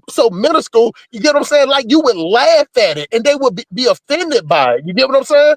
Like that's the type of people that you're dealing with. So of course it's easy for a guy like Afrodamus. But you know what? The thing about it is that again offended by it, listen to him and see the angle that he's coming to. Because you're right. I'm not offended. I'm Yeah. just looking at it and I'm just saying I'm checking the different people's perspective because people. So Elvis would say to me, "Well, that's not the majority of people that are watching the show." My response would be the people who are in the 1%, who are sending money back home to their countries. Those are the people who are watching it. And so we can clown Afrodamus, right, and say he's a chump and he's a fool, but in his country, he's got influence, right, and people look up to him. Why? Because he came from foreign, right? He went out to America, and in their minds, he did well. So they look at that Indiana. We can laugh at it. Oh man, look at this Indiana Jones knockoff iMovie. It's a joke to us, but to someone in his village, he's never a champion. done anything. He's a champion. He's like DeVito in Gambia. Exactly. Yeah. So, Jonathan, are you in Nigeria or are you in the United States? I'm in the Bay. You're in the Bay? Yeah. Okay, gotcha. Now, when I say I did this show, like I said, Road Nation. I said the first thing about nationhood is we got to start building our community back up again. For example, and I know people are not like me when I say this, right? There's got to be, like I always say, yin and yang, a balance right there. I don't think we should be all basically diving into American culture the way we do. We're the most the Super Bowlers, I mean, okay, we're all gonna watch Super Bowl. I'm not gonna lie to you. We're all gonna be Super Bowl. But do we have to participate in everything America does? When are we gonna start pulling back a little bit? And we used to have our own, remember the Hal Jackson Black Debutantes Ball. Remember that back in the days? But you see what happens is they keep taking everything. And so people have to realize that the things that we used to do in America for ourselves, even Kwanzaa, white people have been able Kwanzaa, to. Man, I love Kwanzaa. They have been able to monetize. Wait, y'all celebrated Kwanzaa? No, I didn't say anything about Kwanzaa. I'm just talking about things that people that we y'all have laugh. for ourselves. I ain't never celebrated Kwanzaa. Hey, I got to be real with y'all. I got to be right now. I got to be real with y'all. I ain't never celebrated Kwanzaa, man. That's not the point. Hold up, before everybody starts clowning, man. White people can have Kwanzaa, right? take it. Now look. Now, check this out. Now I'm not gonna look. I'm gonna get Rudy pissed off in the chat when I say oh this, right? shit. Now, Ubuntu. Say Ubuntu. Check this out. But check this out. Look, the Nzungo Saba, right? The 7 principles, right? I live by that, and stuff like that. Now I made a basically like Antnam's laughing at Kwanzaa. Why are you laughing at Kwanzaa? It's something. Look, you know who basically, man, brought tears in my eyes, man, when he told me this great African. Remember, Hustle Smart. You know, Great African, right? Yeah. Anyway, I talked to him one time, right? I went to his farm in Liberia. Now he has a nice operation or not. Oh yeah. Yeah, I went to his farm. I got videos. I'm gonna put these videos on YouTube and share with everybody. I went to his farm one night. Nice operation. I saw palm oil how it's made. I had no idea how it was made. And they showed me the whole operation, and everything. Really nice. He got a really good business going on. Anyway, he told me that now when I was like clowning on Kwanzaa and some of the black names in America, like Mquisha, he said, "Kala, man, you can't do that to your people, right?" That's when I was on this Pan-African kick. Everything African American is bad, and everything African is just perfect, right? He said, "No, don't do that, don't do that." He said, "A lot of times Africans don't even know their own culture, they make it up as they go along. Nothing's written in stone." But he told me the story of his people, the Mono people, the different tribes, everything like that. I was really fascinated because I wanted to know about his story, about his great people, Anyway, he said, "Man, don't look down on any people like that." He said they were only trying to do take what they thought about Africa and whatnot and try to roll something together to identify with. He said, "Don't mock them for that, And so he said, "Yeah, they may have these names and everything that people make fun of, from Quisha, like Quita and everything." He said, "Don't make fun of that, They said their simple attempt to try to look be African, like Kwanzaa and stuff like that. That was a really, you know. And now I don't laugh at African. Well, yo, when's the last time I laughed at African culture? I laughed at some of the stupid stuff that we could all agree is dumb in African culture, right? Just And like it's a whole lot of dumb shit. There's right. a So whole lot of dumb shit over there. all that you look, Africans do a lot of dumb shit. I'm gonna say it, just like African Americans do a lot of dumb shit. Yep. I'm not into Africa worship. That's what you guys don't like. Everything Africans do, I gotta say that. Oh, it's done by an African. Let me go to my knees and bow down like you guys. But Carla, they can't get mad at us if we're not stupid enough to believe that if you shoot your bullet, it cannot go through me, nigga. Yes, it will. It will, nigga. Africans have this thing, Let's right? bet. Just like Richard, let me give you an example, right? You know what really struck me, right? A couple months ago, I seen that dude Aku Simpson, right? He was with his boys at a slave castle, right? And I guess they were doing a promo or something like that. And they basically point to the slave castle, come and visit the slave. I'm like, something wasn't right about that, right? I'm gonna actually take my hard-earned vacation, right? Money. And he showcased a slave castle. I'm saying of all the places I could go in the world, and it just didn't jive with me, right? I said something's not right about all this, you know. Now I want to definitely see a slave castle and everything, but look, if you're trying to get African Americans to come to your country, whatever, because you want our money and everything, you gotta do better than that, you know. That can't be the highlight of a friggin' tour, you know. That's the only thing I disagree with Dinas and Bomani all about. But let me say this though, Colin. This is the thing. Let me interject right there where you're at. The thing of it is that in the beginning they did have those black people. Those black people wanted to fill the walls and fill the ground and the trauma. So what I'm saying is the Africans, the continental Africans and the people over there, they saw that for a good 4 years. So now when they hear people like me talk, people like you talk, and you know what I'm saying, like, oh, we thought they was Pan-African. And I tell everybody, I always said that I'm Pan-African light. You get what I'm saying? Because I know that they see us as an adversary. You get what I'm saying? Because all of the turmoil and all the stuff we done went through over here for 400 years, at the end of the day, when I step off the plane, I'm richer than 80% of the people in the country. Do you get what I'm saying? I don't think they see us as an adversary. I think the people here see us as adversaries. Well, yeah, you're right about that. But what I'm saying is as a lick. But hold on though. But this is where I was going at, Dollar Bill. So if they can't get no money at you, then you're an adversary. As long as you kicking out some shillings, long as you kicking out some devices, long as you kicking out some naira, it's my brother. It's my brother. God, I beg go. You get what I'm saying? Like, long as you doing that, as soon as you start putting back and be like, okay, so what's the real price of a mango? What's the real price of when you start trying to? Also smart. Go ahead. Let me just say this because we don't have to disparage Africans. People need to know this because one of the things that I do is that I check out expats from America all over the world. True. And for the most part, other than Asia, right? Other than Asia, I've never heard anything like that in Asia. Asia, the price is the price is the price. Exactly. But other than Asia, everywhere else in the world, they do that to all kinds of Americans. That barter system type. No. They tried it. They in Latin America. Oh, you talking about price gouging? Yeah, and that in Latin America, they call it the gringo price. Yeah, right. And so everybody's looking for that American dollar.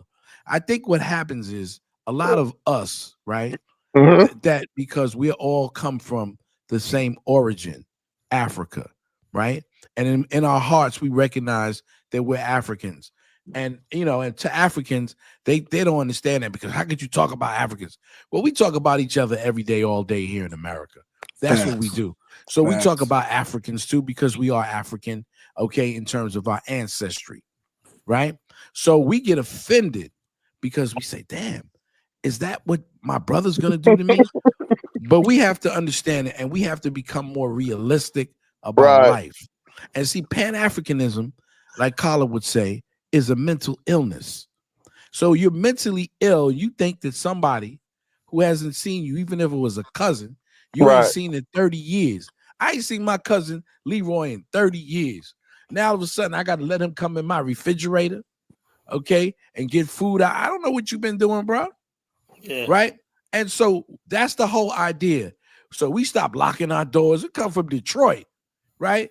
But we got 2 or 3 guns at the door, on top of the door, under the pillow, okay, under the sink, and we go to Africa and we don't lock our door because we're around other black people. That's crazy. You want to hug everybody. Yeah.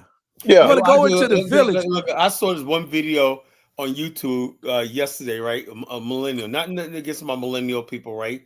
But it was an African American couple in Tanzania, right? And they got this thing where they're talking about, so I'm like, what does success in Africa look like? They're over there struggling. They said the reality of Africa. We're trying to tell you this, and they were just defying it. They're going to stick it out. But I'm saying, what exactly are you doing? If you're bringing something to the table and you're benefiting, I can see, yeah, going. But if you want to live in the continent, that's fine, fine.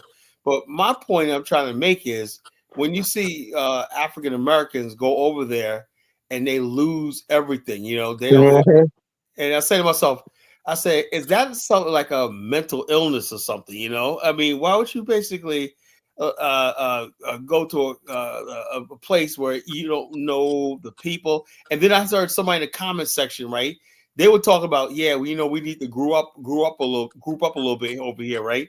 There's somebody in the comment section says, I don't want to go to no Africa to look up African Americans, like I was telling you this afternoon, Dollar Bill. Right. That defeats the whole thing, and whatnot. If I want to be around, I'll stay in America, or whatnot. So therefore, I'm saying, why is it that when Africans come to America, right, Elvis?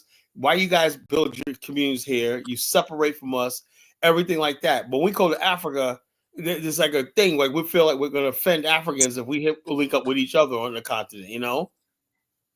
It's the weirdest thing in the world, man. It's that backward way of thinking that we have too when we go over there, because we thinking like it's gonna be some coming to America shit. You know what I'm saying? Yeah. Like you're gonna get off the plane and kiss the ground. You know what I'm saying? They were throwing rose petals at you. Throwing rose petals at your feet or something. You get what I'm saying? You feeling the spirit. You going to the water, drinking that nasty ass water in the Osun River. You know what I'm saying? Getting typhoid or some shit. You know what I'm saying? Thinking there's something spiritual about it. With everybody washing their clothes and washing their ass, and you know what I'm saying, they dirty ass feet in that water, but you think it's something spiritual. You get what I'm saying? Like at the end of the day, we're raised up in a capitalistic society, and if you don't go to Africa with a capitalistic mindset, you are food.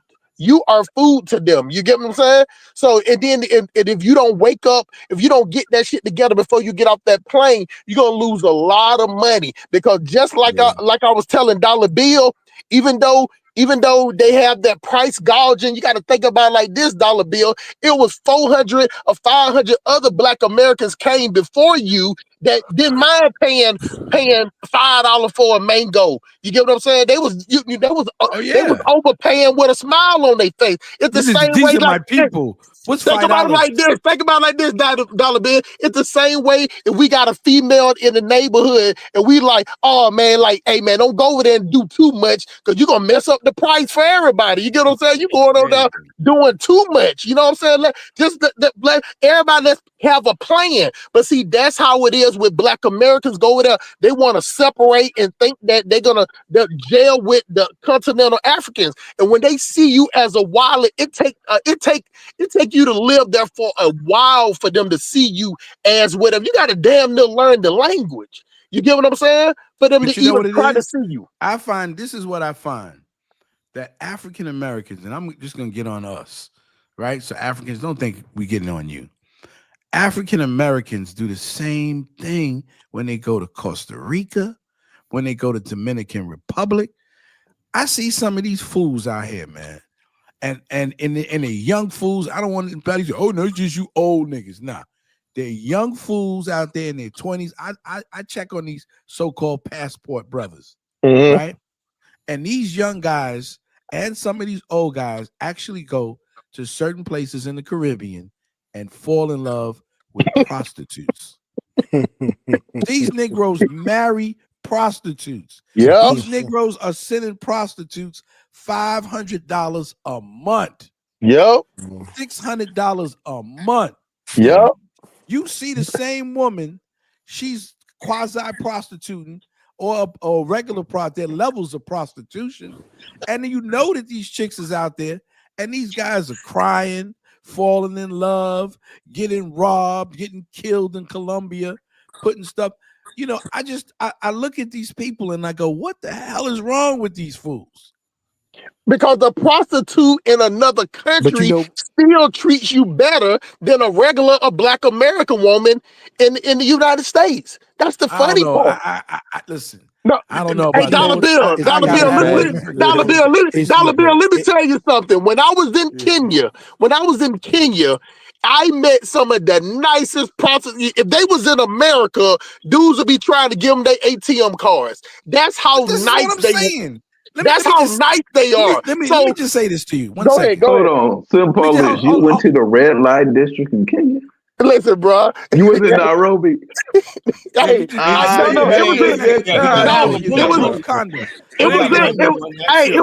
was in Diani. It was in Diani Beach. Like they had the bar girls there. They had the girls already at the bar. They working at the bar. But what I'm trying to tell you, they some of the nicest too. They some of the nicest chicks you ever want to meet. You know what I'm saying? Yeah, but people don't understand this. Listen, I remember years ago, this is before I got married, I went to a strip club. So I'm sitting down in the strip club with my boy, and we having a beer, and the sister's, you know, she's coming. That's her job to come on to us. So I don't know. She seemed to like me, and she gave me her telephone number. And so I called her back one day on the phone, and we kicking it. And she says, you know what, Dollar Bill? She said, I want you to forget that you met me at a strip club. I was like, what? You want me to forget that I met you? But this is the whole idea. Obviously, it's worked before with other Negroes. Right. Because when people are going down to these places, they're forgetting. I don't care how nice they are, or how good they treat you. They're prostitutes. Yep. Realize that they are prostitutes. And so to the African mind and to the people in the local mind, they're saying something's really wrong with these guys. Why are you hanging out with prostitutes? Why these women from America with college degrees, okay, with good jobs, going to Gambia to have sex with a guy who's a prostitute going both ways, okay, that she met on the beach. And then when she offs you, when she gets killed, people are saying, oh, they're killing African Americans. Right. Come on, man. But she falling in love with the motor driver and the taxi driver. You get what I'm saying? Exactly. It makes no sense. But look, college has talked about this. It's like a gender war. The black family is in disarray. You did. I agree. Preach, my brother. That's why all this shit going on. You know, we got people going to Africa, looking for wives and husbands and shit. Yeah, like I said, my whole thing is I have no problem with people going to Africa, but I think you should be around old people. Why? Because let me tell you something, right? When you're around your own people, right, and everything like that, whether it's men, women, in a foreign area, you know people are going to be watching you. You know people are going to be watching. You know for a fact of the matter is, especially when it comes to sisters, right? They gonna have you that look like nigga, please. You know you ain't right. You know, sisters will check you. You know, bros, people will check you when you're around your own people.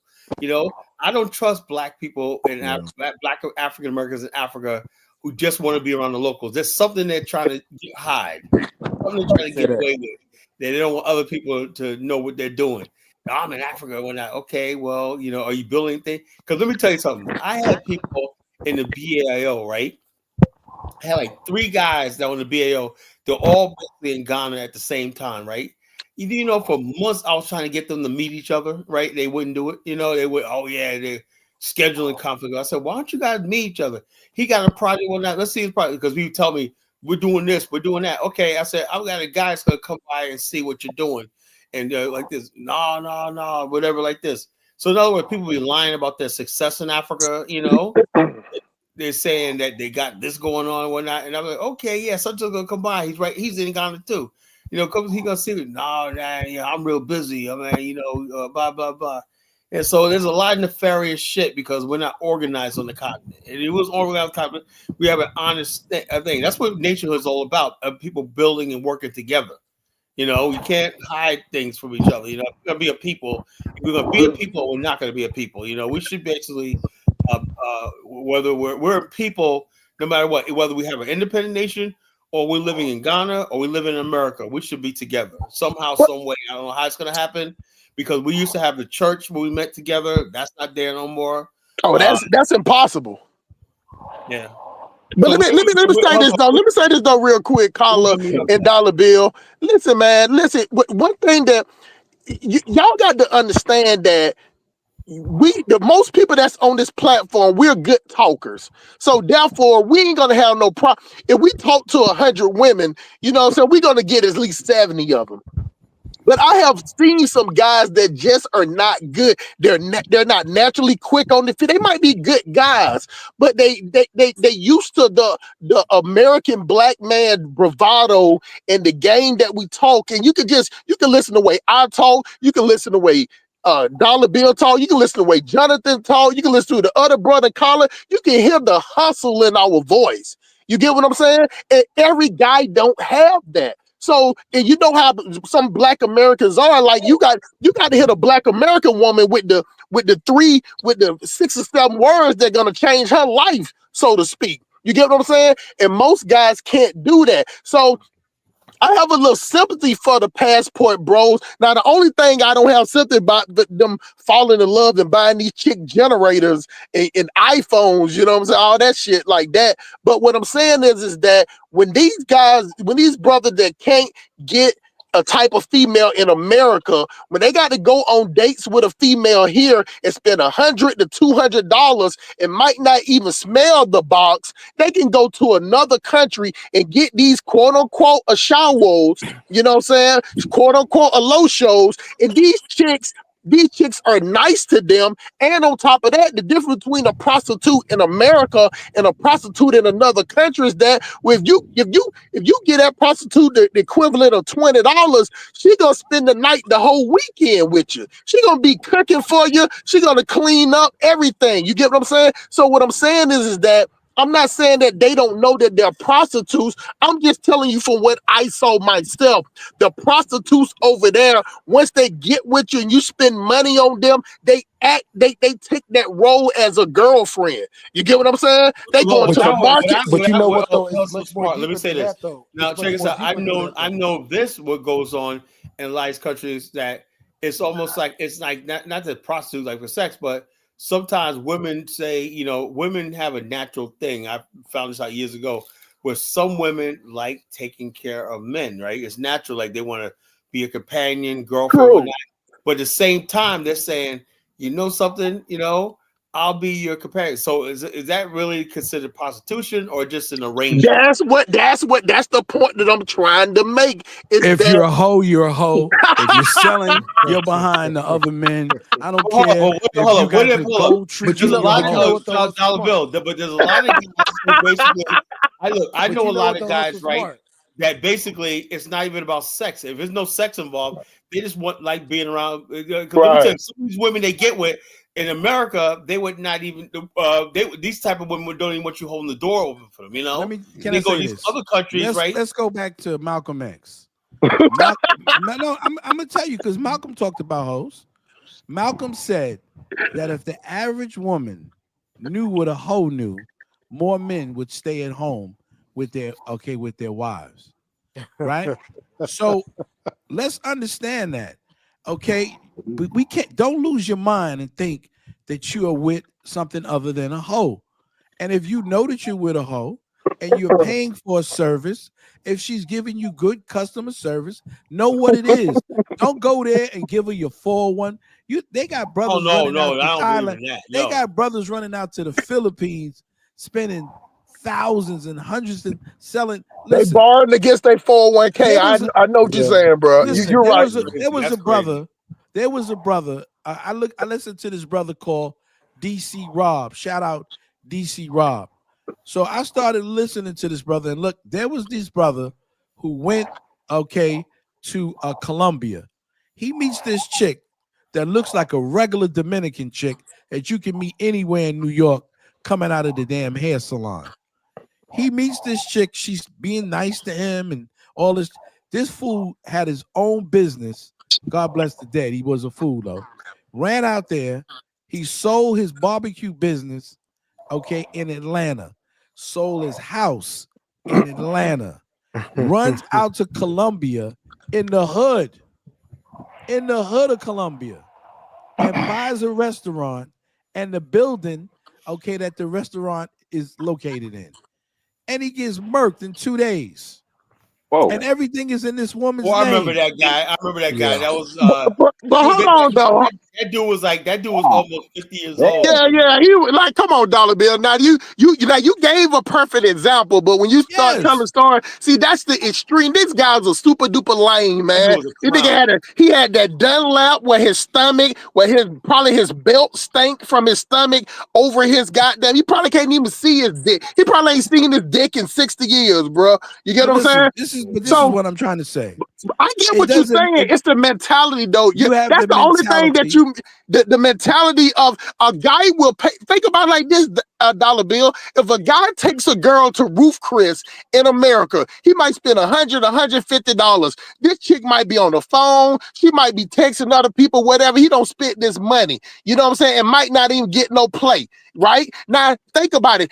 This guy goes to another country, don't even have to spend $150. All he got to spend is $20 or $30. And this chick is with him the whole night and the whole weekend, cleaning up, going to the market, making him fresh tilapia grill, you know what I'm saying, and vegetables with no. So what I'm saying, I get what you're saying, a hoe is a hoe, but I'm just trying to tell you it's the difference of the mentality of the doing the same process. You know what I'm gonna say?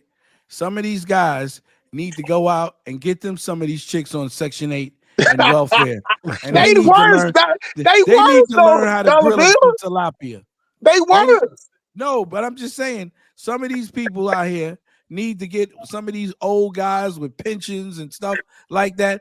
Some of these welfare chicks would have 4 or 5 babies and the babies already grown. Need to grab some of these bald head cats and get out there and get them and treat them nice. But see, that's the point. That's the point that we're making. These girls don't have kids, Dollar Bill. You telling them to go into projects and get a chick? Oh no, they got kids. You just don't see the kids. They got kids. Regardless of what, their bodies don't look like they got kids. Because I guess they do all that walking with them dusty flip-flops on, keeping their body tight. Exactly. So, and there's a lot of women right here in New York running up and down that staircase going to the subway that got that ghetto stairmaster that look good too. And they can fry some fish too. So they better learn how to grab some of these old guys coming out of transit. Listen, you see, I say this and a lot of people get angry when I say this. But if you're going to run out to another country and deal with some baby mamas and deal with all that nonsense, you better get you somebody here. There's a chick out here that you want, and she'll fry you some fish too. But she gonna want more than $100 from Roof Chris. She might want some cable, okay?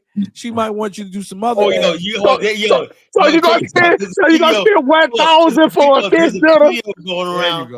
There's a short film, a video going around called "These Bills Have Eyes." That shit's so fucking funny. You see that shit? These bills have eyes. No, I haven't seen it, but you gotta put it up. Right? And they'll say she's handing him her bills, right? And the next thing you know, he says, "Let me get out of here." And they'll say everywhere she goes, she shows up with the bills in her hand and whatnot. He's like, "I thought he tried to pawn off on one of his friends one night. Man, what you do, man?" Because she comes out like a monster. She come in with the bills. I'm gonna get you one night with the bills in her hand. That's it.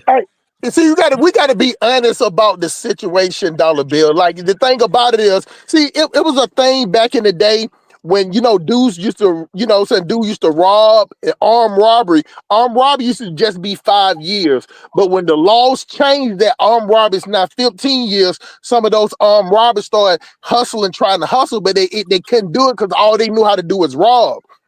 But see, in America, why would these you gotta think about it, dudes that look like that guy, I'm gonna use the same example that you use. He ain't going to no project snatching up no chick. And why would he sit up there and pay a hood chick $1,000? Got to give her $1,000 to make the same meal that he can go in another country and get her to do it for $40, and she's gonna clean up, and she's gonna be there with him for the whole weekend.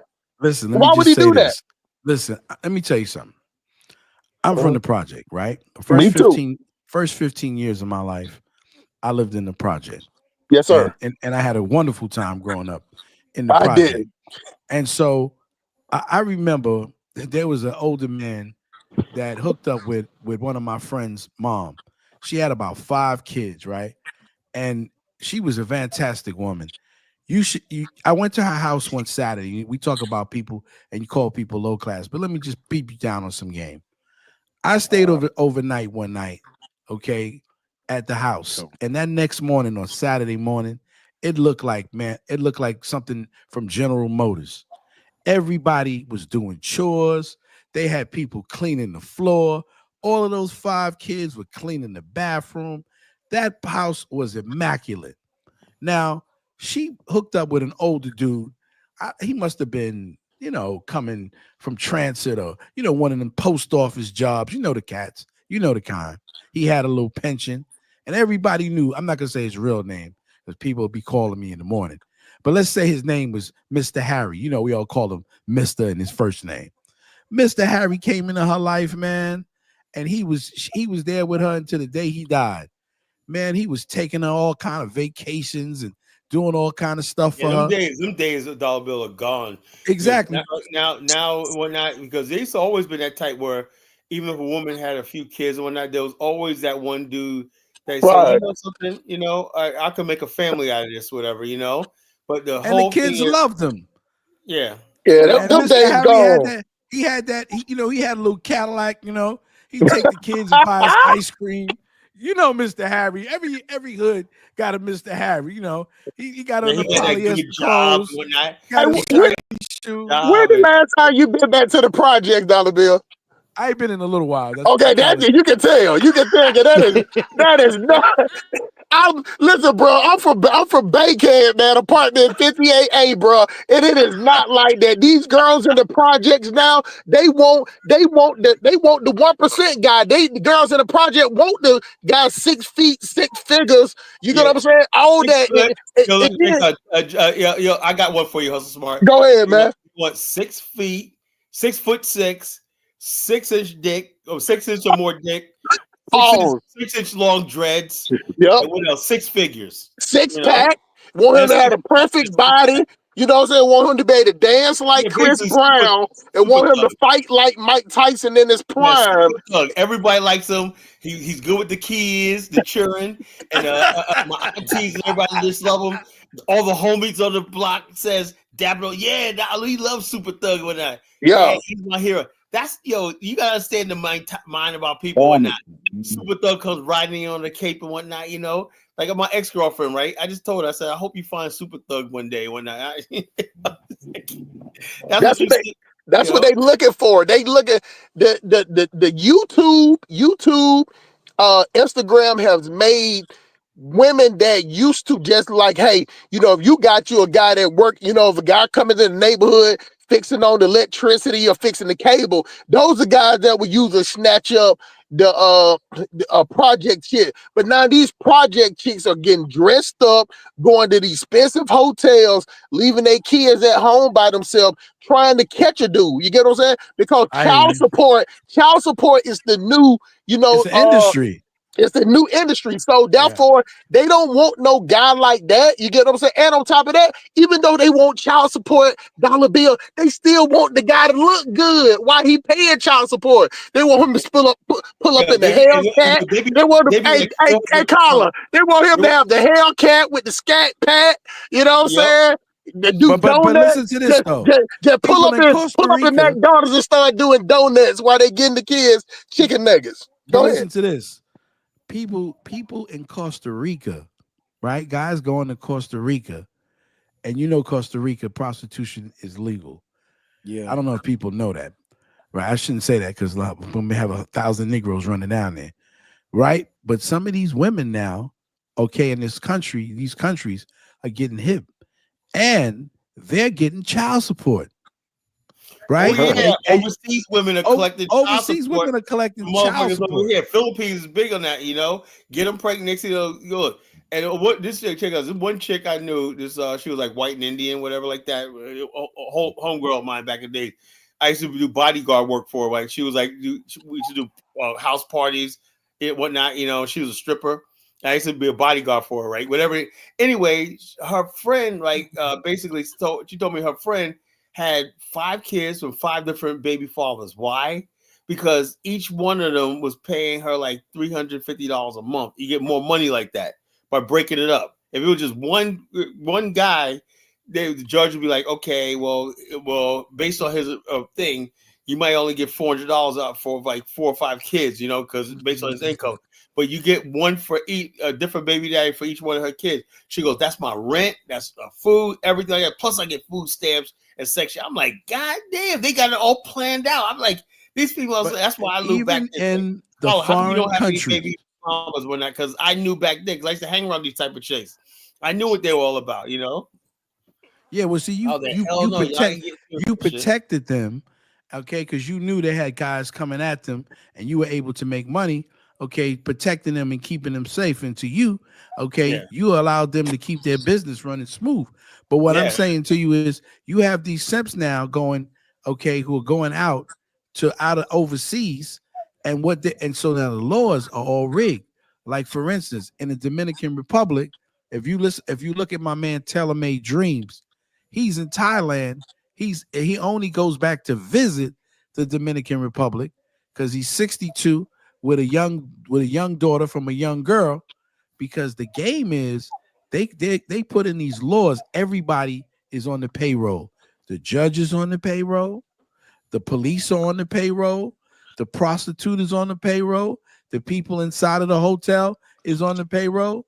So if you do something or they deem you even yell at the girl, they'll throw you in the jail. And then they want big money for you to get out. They want $6,000, $7,000, $8,000 for you to get out. And see, this is what I'm saying. You're better off trying to get you somebody if you one of those dudes from the project and get you a woman than to run overseas, okay, and to get and she'll stay all week. But if you're not doing what she's telling you to do, okay, I saw one guy in Colombia, okay, and this guy was in like a minute. He was in the middle. He was in shape and all of that, dreads and the whole nine. And this chick locked him in the house, and called people over to the house to rob him. She had her door rigged. These are the things that are happening to people overseas. This is why, getting back to what you were saying, you have to have an Afristan. You have to be protected. You have to have a plan. You just can't run in there, okay, thinking with your other head, thinking that it's going to be sweet, because these countries are getting hip. You think these things are happening in Africa, mostly in these, countries in the Western Hemisphere, like the Dominican Republic, Brazil, and other places like that? In Nairobi for sure, but I won't say for the rest. But in Nairobi for sure, there's a connection. They work together. So what do you think is the solution to that, Elvis? Look, I've always told you, right? Get married, build strong black families. Elvis, don't be a whoremonger. Don't pay prostitutes for sex. Let's say we agree with stand that, up guy. That's all. Hold on. Okay, that's what you say to men, right? What do you say about women who basically have it in mind? Black girl magic. Black women can do no wrong, like you always said. Black women can do no wrong, and basically, look.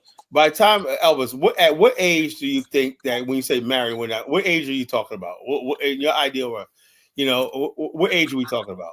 Well, finding a suitable wife is never. Okay. Let's say what person? Let's say if you have to give that advice to, who are you talking to? Give me the age range. Right. Anybody over the age of 25 at that age. Oh, hold on. Elvis, hold on. You gotta let me speak. If you ask me a question, let me speak. Right? At that age, if you are a sensible man and not a child in a man's body, start looking for a wife. It might take you 2 or 3 years. It's not something that's going to happen instantaneously at that age. Okay, let me ask you a But question. once you find somebody reasonable, marry, Now that settle sounds down, beautiful, right? have a family. That sounds beautiful, right? Now, first of all, like I say, 25. You know, there's like a 7 years between 18 and 25. So what is he supposed to be doing all those years right there? He got his hormone rage and whatnot. He got a constant wood. He has a hard dick and right there. You know what I'm saying? He wants to stick it everything. What is he supposed to do between those time period right now, between 18 and 25? Yeah, Carla, I'm not the police for young men, but I'm telling you, once you hit 25, But I'm try to get saying is, married. okay, let me ask you a That's question. The question I'm trying to ask you is this, right? Now, between that age right there, should that guy, right, that 25-year-old, who is he going to marry at 25, right?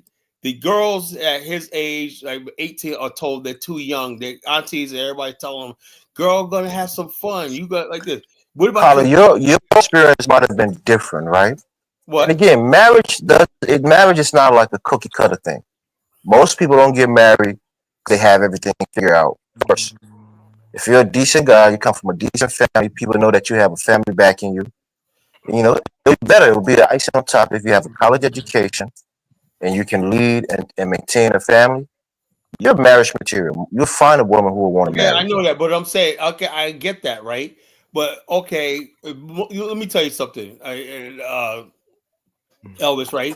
It used to be a time in Black America, once upon a time, Black America, where even if you didn't go to college and everything like that, you could walk right into any sort of factory and stuff like that at your age of 22, right? And get signed up for a job, right, where they give you a pension, a retirement date, a retirement fund, and all that stuff like that, right? A woman will look at you between the age of 18, 19, and because they were not worried about the system or welfare and like, and said, you know something? And it was expected of her to find a man. That was once upon a time in Black America. But what we had over the last 30, 40 years is this idea they told Black women, you don't need men. You don't need that. So Carla, stop therefore, blaming the women, right? no, There are I'm not, poor no, I'm not. men who are getting married in this country Hold today. on. The bottom line is like Dollar Bill was saying, the average Black woman in America right now, now, what you were just about to saying, if you want Black men to get married right there, then we have to get away the pretense of race, and Black men got to look outside the Black race because No, not even necessarily. It's just you have to be who are realistic. they gonna marry, You Elvis? You can't don't hold get on, it. hold on. You Our can go culture, for we somebody don't who's do out of that. your league. Maybe for you, Carla, you were trying to go for women who wasn't trying to look at you. You gotta go for someone who's on par with you. No, You no, can't go for a supermodel and think you make twenty thousand a year, you're gonna be able to maintain her. You got women now that look. You seen the video, Hustle Smart. Women that look like 400 pounds. Talking about, I want this. I want a man that have this. Hustle Looking talk like about. a gorilla, still wanting that. It look like Planet Age talk about. I want this. I want that one. So the Carla, bottom line, stop going after fat women again, man. no. It ain't about size when that, but just husky, built like a man, And they basically Oh talking my about, I want this, God. I want that, I want a man to cook this. He gonna make this. He gonna take out the trash. He gonna have this kind of car and whatnot. I'm like, oh wow. So what I'm saying, Elvis, is this. Now, Talk Dollar about the Bill was talking mentally about the disabled. idea of the Arab. What culture was this, Dollar Bill, that you said? Okay, so these are Arab girls, Right. and at the age of 15 years old, right, they're already thinking about getting married. And so when I said this the last time, I was called kind of misogynistic, and I was down with the black manosphere. I didn't know this, man, because I was just teaching these kids. This was during the time of 9/11. And so the girls were scared. Their brothers used to play chess with me in my classroom. And the girls were scared to go down to the cafeteria because kids were snatching off their hijabs, okay, and beating them up. And so these girls were scared. And so I'm in there playing chess, got all these chessboards set up, with the kids, because basically they didn't want to go downstairs because they were afraid they're going to get beat up. And so I had them in my classroom, and I'm just chilling with the kids playing chess, and I'm listening to the girls talk to the girls. And the girls are talking about how they want to get their education, so they can get a good bride price, and how, if they get a good bride price, they can get, and with the more education, they can better their families and they want to get married and they want to be good wives and all this and that. And it kind of like blew my mind, because even though I'm a grown man, I mean, I'm coming from the project, man. Girls 14, 15 years old, they're not weren't interested in getting married. They was interested in getting with the guy who played for the basketball team or the guy, who was selling weed or whatever. Not all of them, or they were the other girls who, like Lisa Figueroa, who started dating Eddie Murphy. We from the same project. She wanted to be a doctor. And the only kind of guys that she was talking to were dudes like that, dudes working for Saturday Night Live, like Eddie Murphy. She wasn't looking at no regular dude. I knew she definitely wasn't looking at me with my Converse. So I'm guessing she was a very beautiful woman, right? Yeah, you can look her up. Lisa Figueroa, she's a Puerto Rican girl. We from the same project, and she was dating Eddie Murphy. She wasn't the one that played in the movie Lean on Me, right? Nah, she wasn't. She's a doctor, man. I think he was engaged to her. I remember Lisa Figueroa, but I can't just picture. Yeah, Lisa was a girl that I went, we lived in the same building in the project. And I'm saying, the young girls those days, the fly ones, they were thinking about getting with a dude who's fly, or they was, a guy that was getting money, or even if they had that, like Antoinette that's Evans. the reality of black culture in America. She was the prettiest girl in the project, man. She's dead now. Shout out Antoinette Evans. She was so fine. Yeah, and Kyla, most guys, the majority of Black American men, or even Black men in this country in general, number one, most likely you're not in the top 5% of quote unquote the most handsome men, in America. Number two, you're probably not in the top. You're probably not in the top 5% of earners. So there are certain women that is out of some people can get married above their weight class in terms of attractiveness or whatever. Hold up, that's the whole thing. That's a problem, right? That's the whole thing. A problem. It's not about friggin' earning what you look like and stuff like that. Because I think I'm good looking and I think I make good money. But that's not the point, right? You can have all those things. It's still not gonna guarantee you a wife. That's not true, Carla. Look, Elvis. I know so many guys, black and white, that are good-looking men and whatnot. But you ever see that one, especially with Jay's sad part and whatnot? He's a good-looking guy, and everybody likes him. You know what? You know who never gets the girl? The nice guy. No, that's why I asked you the question, and you thought I was being too personal. Because for you, no, I'm saying like this. 1 second, dollar bill. Look, I know so many guys. Let me give for example, I'm talking about. There's one guy that I know that lives in this place called College Park in Virginia Beach, East Chesapeake part of Virginia Beach. That's a black neighborhood, College Park, right? But he said he was born in Virginia Beach, right? But he's from the Philippines, right? He's Filipino, right? He grew up there in Virginia Beach, right? His whole life, he lived in a black neighborhood, right? But the bottom line, he's like sort of like a redneck, though. I don't know how that happened, but he lives in a black neighborhood. He has black friends and everything, but he sounds like a freaking white guy, Anyway, I see this guy all the time around town when he's always in the bar. When everybody loves him, I forgot his name. Everybody loves him one night. And I said to myself, and the girls like they'll give him a hug one night. I'm like saying to myself, why don't one of these fucking bitches marry this guy? He's a good guy, he make good money, but he ain't got no wife. He lives with his mother in the house. I'm like, dude, man, it's Elvis, man. That could be a problem. Like I was saying for you, Connor, right? All this shit. Nothing. Women don't like you. They simply don't like you. You're not on there, whatever like that. They don't like you like that. That's what I'm saying, Connor. You got to realize that yourself, working on yourself and being a good quote unquote product for women to desire. That's on you, not the women. You can't just put yourself out there looking some kind of way, having nothing to back you up financially, and think women are going to flock to you. My whole thing is the people that I want to see married, stuff like that. Most of them are really already married. We're not, but we got large numbers of black people in America who are single, got no wife, not only that, no wife, Elvis, right? Don't even have a girlfriend. Don't even have look. There's so many men who are out there who are detached from women altogether. And I see all these beautiful black sisters here in this area, right here. And I'm saying to myself, and I see so many men single. I said, how come they're not connecting? Even if it's not marriage or not, because they have no game. Even if you got game, I don't know what it is. Just like maybe. Can I say something about this? Beyond the game. No. Let me say this. I came to Virginia about 18 and 19 years old. That was during the time where they had that war where in the Middle East, where the basketball player, his father got killed, and one of those big, I think it was I can't remember. The basketball player that played for the Spurs. You know him? Who? The Emerald? David Robinson? Who's the coach for the Golden State Warriors? Steve Kerr. Oh, Steve Kerr. Okay. His father was the ambassador for Iraq, I believe, and in the 80s, he was killed.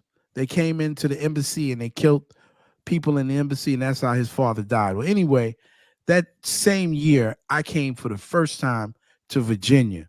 We had a family reunion down there, and I probably was like 18 or 19 years old, fresh from the Bronx, coming down there. And so I get to Virginia, and man, the first thing that happened, some white girl picks me up as she's driving cab, and she's talking to me, telling me how her husband died, and he was, that's why she's out here, and she's driving cab and all this. Long and short of it, she was trying to give me some play, but I was still young and I didn't know the deal, and I don't really like white girls like that. But at that time I was young, I was adventurous. But all I'm saying is, a lot of guys don't get a chance to get certain women because they don't have game. So when you young and you got game and you know how to put your clothes together, you know how to talk, you know how to put on the right cologne, and you're gonna find your lane out there with women. Okay, those other guys who don't have interpersonal skills. Because I'm seeing a lot of dudes, right? Instead of being with black women, right? These same guys that you say that with, they got no problem with getting Filipinos, Asian girls. Yeah, because they're easier to get. Girls, everything like they're that. Easier to get. Trying to get a green card, of course they got. Hold on, no, I'm talking about here in America. And check this out. The bottom line is this. I'm saying like this, right? And we talk about nationhood, right? If this keeps up and whatnot, this could be in power. Because once black people lose Kyla, the important question to ask is, are these guys approaching women at a high rate and getting rejected every time? Well, because the first step is to go out there and approach a woman. If you're not approaching women, you're not going to get any play. Saying, I would say like this, right? They could be like Cadola. I don't know what it's like. I don't know what it's like to approach a black woman. I don't know what it's like to be a black woman. It just seems to me, it's my personal opinion, right? Not like this. I'm just saying this generation. It wasn't my generation coming up because I had no problem with women, my younger years. But the bottom line, I'm saying this generation, it don't seem like relationships, even having a boyfriend like that, are priorities of black women. So the question is, Kyla, stop saying that. Stop saying that. Stop saying it's the black women, right? They're not. It's the black men. The man makes the first move. You present yourself, and the woman either accept or reject you. Don't blame the women. Look, how do you know that our women, that's what they want? Maybe they don't want to give. Can I say? Can I say this, Kyla? Can I say this? Go ahead, bro. Listen. You have to realize, and I don't think Elvis is really realizing. Whoever's hitting with that plate, it must be some good food. So please, mute yourself. It's real good. My bad, bro. Go ahead. Mute yourself, Negro. Anyway, listen, the women out here have options, or they think they have options, and what they do, and I even had that same conversation with my daughter. What they're chasing is the bag. They're chasing higher education and all of these things. And they're not realizing that sooner or later you're gonna need or want somebody in your life. So you have some women who are chasing education, chasing that money, chasing the bag, and you have other women. Kyla, you will highlight this comment to show your. I'm just saying. Sorry, Dollar Bill. We gotta stop saying that these black women are chasing the bag. This is really even after they get their degrees, they still make less than black men with no degree. I'm a Gen Z. Most black women SLP. And I'm not willing wifing anyone. I was like, that you look. I'm telling you right now, I hear this all the time. You think that's true, Kyla? I mean, what kind of women are you around? Are you around hood rats? Elvis, I'm not a Gen Z. I don't know. I don't know. Yeah, because half of these guys, they stay in the house all day long. You got to remember, you Gen Z guys stay in the house. You don't go out. You don't play any sports anymore. You don't do anything. All you do is sit in front of the computer all day long. That's the younger generation. And so you get a girl by they go online to get women. So they don't have any skills. You can't go to a woman. When I was that age, man, I was out there. Listen, most cats meet women now in their 30s, 40s, 50s. They're just meeting international women. Doc Migo wants to come up and give it to you, Dollar Bill. I've been dating women. I've been dating women from the Caribbean and other countries since I was 19 years old. 19. You For 50 understand? years? You damn right. Well, not now, but I'm saying 50, yeah, you can say 60 years, mofo. But whatever it is, when you were dating Laquisha, when you were 19 dating Laquisha, listen, Hey, you leave my Quisha alone, nigga. when you were dating Laquisha, I was dating Afronisha, okay, from overseas. So I already know that I'm already hip on the dip because I live in an international city. That's the whole thing. But I had skills because I used to go out. I used to go to the clubs. I used to go down to the village. I used to go to the spots in Harlem. You young cats, y'all don't go nowhere. You're afraid. And so that's why it's the older dudes out there in their 30s, in their 40s, out there getting the women. Now you see a lot of young women with dudes 35, 40, 20 some years old. Why is that? Because the young dudes want to play PlayStation. That's their life. They Why you say it like that? PlayStation. Why you say it like that, Dollar Bill? PlayStation. That's what it is. Look, I think another thing. Look, I'll say this, right? I have little nephews who will get into that level, right? And it's this whole bullying situation that these young kids, this whole word about being a simp, right? Young kids probably see marrying a woman to be, simping right now, right?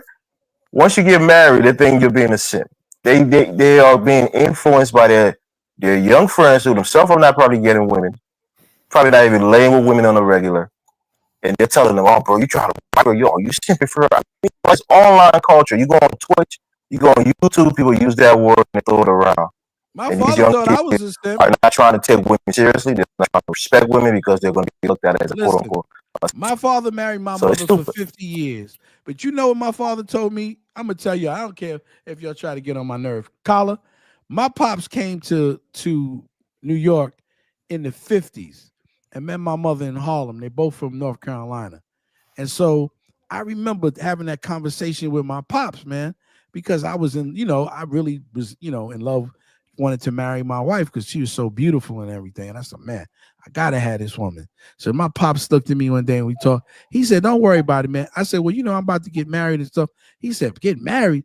He said, what you want to get married for? He said, you'll get married because they looking for squares like you. You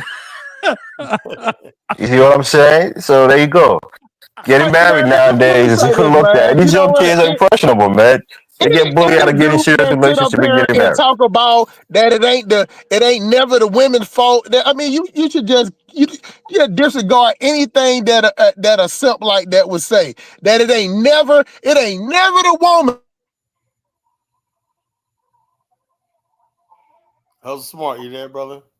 What happened? I thought it was my case. I said, damn. I want to be good tonight. I want to let everybody speak.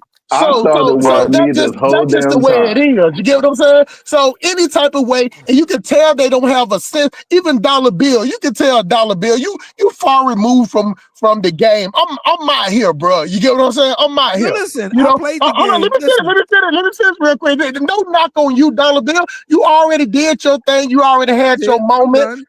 You get what I'm saying? It's done. It's a whole different bowl game out there. Females out here like a guy like me, a single guy with his own house, with his own business that don't want a chick at all, that rent through them. I'm the type of dude that get these type of chicks, bro. You get what I'm saying? That these chicks like a dude would get. And let me explain something to you real good, Dollar Bill.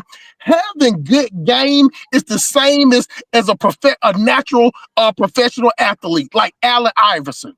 Right. Do you get what I'm saying? See, that's one thing. So you cannot just because you went out there and you went the way you already had the game in your dollar bill. You just had to nourish it. You get what I'm saying? Some of these guys don't have the game, period. You know what I'm saying? I can wake up out my sleep and run through 6 or 7 of them. You get what I'm saying? Like I got chicks just trying to come over here tomorrow. Like you have to tell chicks not to come to my house. You know what I'm saying? These dudes are not having that. And the way that it is, I'm very upfront. I'm very matter of fact. You get what I'm saying? And These they love suckers, that.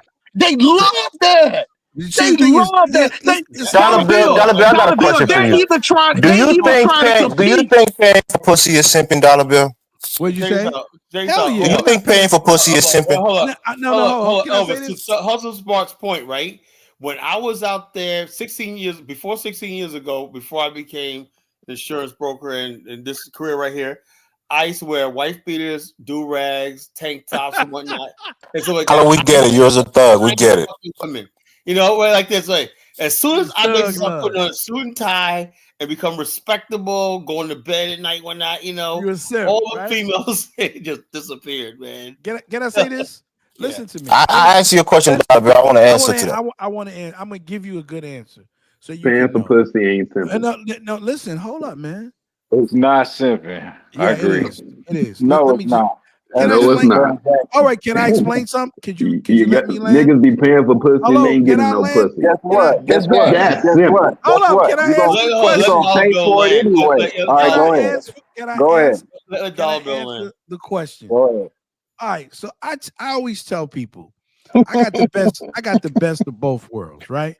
You know, to me, growing up, I grew up in the project, right? And you know what happened was my father, you know, ended up going back to school, getting a good education. Okay, and when he did that, you know, we were able to do a lot of different things and change our life and our trajectory as a family. But I know people who are straight from the hood because I'm from the hood, right? And so what does that mean when I say simping? When I was 18 years old, I went to my first strip club. 18 years old. 18. So I know hoes, and I know hoes before I knew regular women, right? So I dated those type of women, and no disrespect to them, okay, who lived that life and knew what that life was about. So the time that I was 25 years old, okay, and college educated, I had already done that. I'd already dated women coming fresh from off the boat. And so when people say, oh, is that simping? Yeah, it is. Now, are you going to pay if you want a good woman in your life? Hell yeah. That's not the same as paying for coochie. Negroes who straight up pay for coochie are simps. But it's okay. There you go, Dollar Bill. Simping is all right if a dude that pays for pussy is a John. That's a John. Listen. Yeah, I think y'all don't know what a simp is. No, listen to me. Simp is someone giving up their money and ain't getting shit back. Listen. That's a simp. Listen. That's a simp. Okay, listen. You can get sex from anywhere in the world. Half of that shit is in your mind. Dollar Bill, are there guys that Half pay? of that shit is in your mind. Dollar Bill, are there guys out there giving females money, ain't getting nothing from that female? Well, they just stupid. They're not even simp. They just stupid. Those are the simps, right? Because let me tell you something. Right? Look, check this out. Look, this is my experience, right? Women basically despise guys who get scared to act. You know why guys don't get sex? They don't ask for it or they don't push for it. Or those type of guys that let women be like, oh, I thought we were friends and right. Oh yes, I'm sorry for expressing myself. I really want to bend you over, but you know, I don't what came over me. No, women like your friggin' honesty. So if you got to do all that talking when it's time to do what you need to do, then you ain't getting nothing. Well, hold up. But the bottom line, even if the woman rejects you and says absolutely no, they still got more respect for that guy than the guy who sit around. Because you know, in the mind of most women, particularly women, right? They're basically saying to themselves, "When I know you want to fuck." I had women tell me that. We know you want to fuck us. We know that shit, you know. So bottom line, when you sit around here and act like you just want to be my friend and whatnot, You just waiting for your opportunity and whatnot, and everything. Yeah, well, that's hanging in the really cut. despise That's guys chill. that act like That's that. chilling in the cut. But They call them lurkers. They call them lurkers, Dollar Bill. Yeah, but listen, come on now. Well, Y'all young gotta, woman if y'all wouldn't gonna know tell the though. knowledge, That's listen. the scary If you're one. gonna tell the knowledge, tell the knowledge. Every Negro, if you in the game, you got some chick that's your friend that you waiting for the opportunity to knock her off. You know that. You might have other women. Like that, man. I used to You have always other hate women, dudes like but she, you like, damn, one day Yeah, she gonna give me. Kyler got that chick that gave him butterflies every time he sees her. Well, that's No, it's beautiful. not like that. And he's I married. ain't blessed to Look, have that situation yet. Back in the days, every time I had a girlfriend one night, they always got this one guy friend. I can't stand this shit.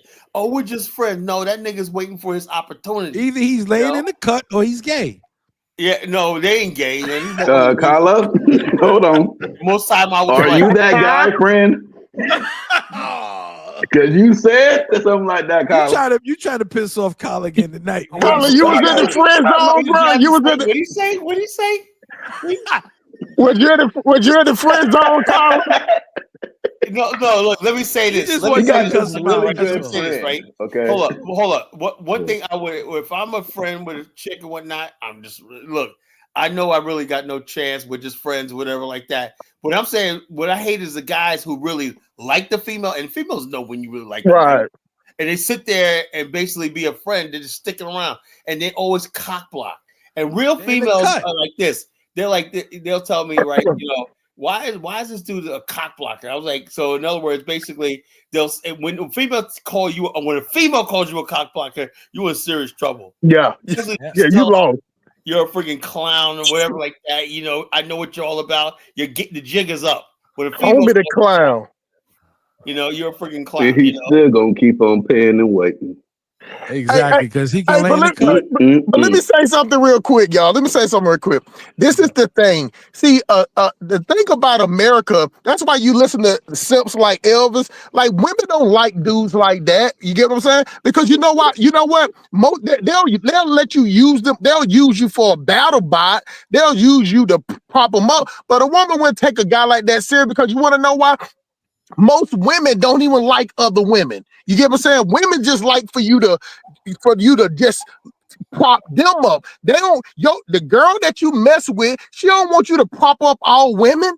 You get what I'm saying? So say for instance, even me, if I date a woman, she don't want me to be like, well, you know what? I'm gonna protect all black women. She gonna be like, what the fuck you worry about all them hoes for? Well, I had a female say that to me one time. Let me finish the last part, because I know you was gonna know what I was talking about. I know you was gonna know what I was talking about. Let me finish this last point. The females that I deal with, they like it when you prop them up. They don't want no fucking sassy ass sugar boy sitting up there talking about, you know what, if I'm with you on a date, if I see another woman getting there, I'm gonna stand up for her. No, she like, no, I want you all to myself. Black American women are very territorial. You get what I'm saying? They'll sit up there, like women online will let you sit up there and boost them up and go out there and you can prance and fight. You can risk your life for them. You get what I'm saying? But a woman you deal with one-on-one, she don't want to hear you. She don't even hear you listening to another conversation that another girl is having with another guy, and they over there arguing. She wants you to pay full attention to her. Go ahead, Colin. That's all I wanted to say, bro. Check this out. And also, she don't care about your friends, your mama, none of that shit. Everything, only thing that you need to worry about is her. And so that's why I said, when you come off as this ultra Pan-African, I'm a like Umar Johnson type, all black women, my black queens and whatnot, they don't want to hear that shit. The only queen they want to hear about is them. Black women talk that stuff like that until that reality, when you start acting on it like, well, I'm gonna stick up for my sister. We'll say, well, I had to give this girl a ride home from work. What's wrong with her car? Well, exactly. Black and it's because they don't trust each other. Yeah, women know. What women know that they will do that black things. stuff goes out the door. Women know that Kyla, you see how I stick up for Chuku when I think you guys are bullying him. You think I'm simping for Chuku? I just hate bullies. I hate people ganging up on people. People who somebody is vulnerable and take the opportunity to insult them. I always stand up to people like that. Well, lastly, let me say this: I'm a responsible man, married with 2 kids. I'm respected in my community. I'm respected in my church. I'm a man of character. I don't go to Africa looking for pussy and buying it, putting $20 my business money into an account to go to Nigeria and look for a shop. That's not what I do. So call me a boy one. Yeah, You're a that's trade, exactly what and you you is, kid boy. trade. You get what I'm saying? Because no woman would take you serious. You sit up here playing yourself. You get what I'm saying? But if you want to play yourself, then that's fine. Because there's a lot of suckers out there. We saw it the day that the election was up with all them simps out there in the audience. You get what I'm saying? Looking crazy with a bald spot in their head. You know what I'm saying? Like giving these husky hyenas a shoulder to cry on. And what they did, they got the hell up out of there. You get what I'm saying? Like that's the only thing they use a simp for, is for their own good. Because one thing about a female, when she deal with a simp, she's still gonna go for the dude that she actually like. She ain't gonna fuck the simp.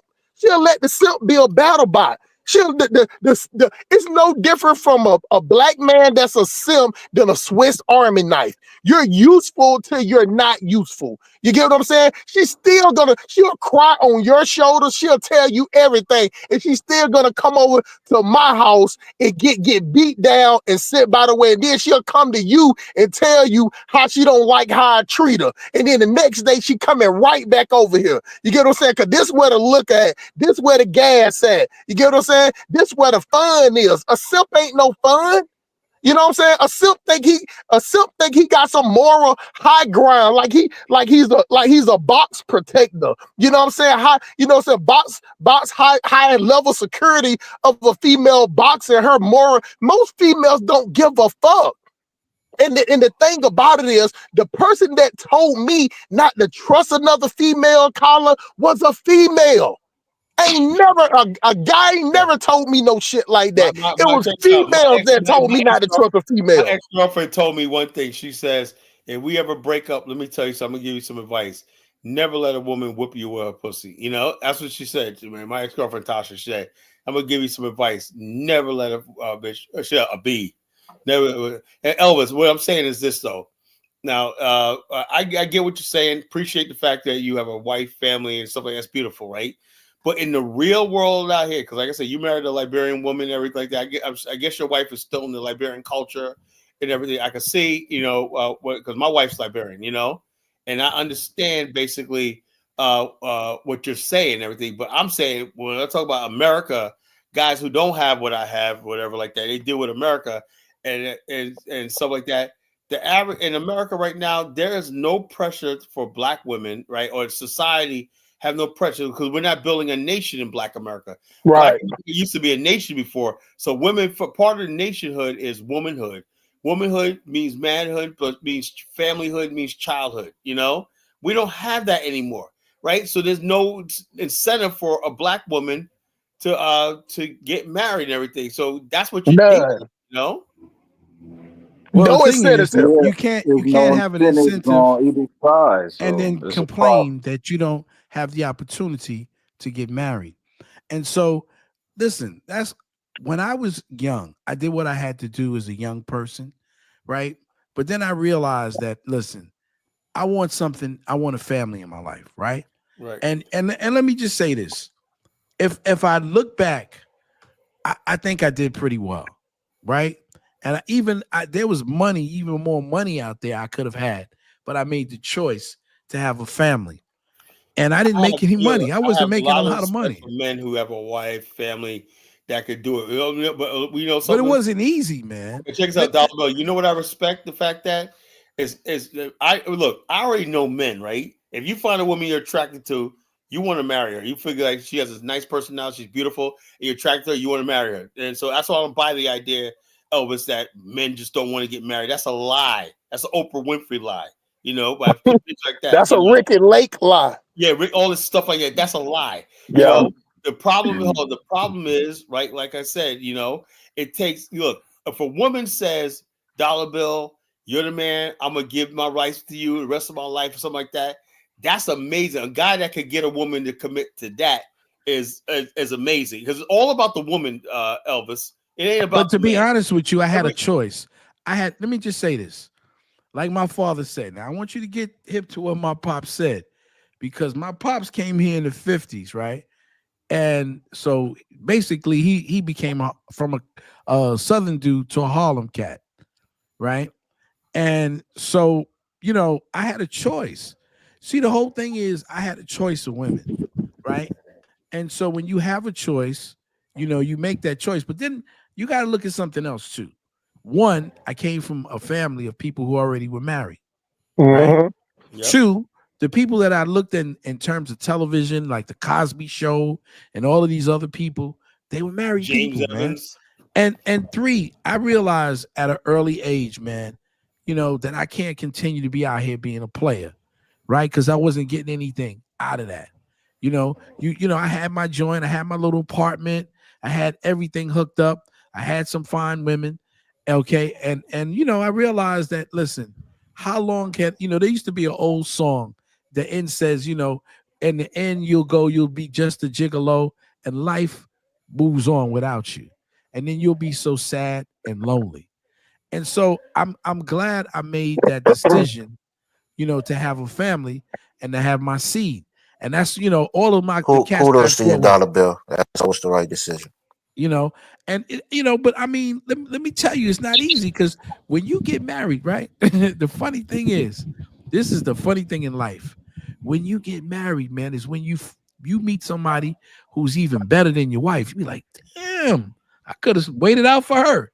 Yeah, you test But it. how would you know that she better than your wife by just meeting her though?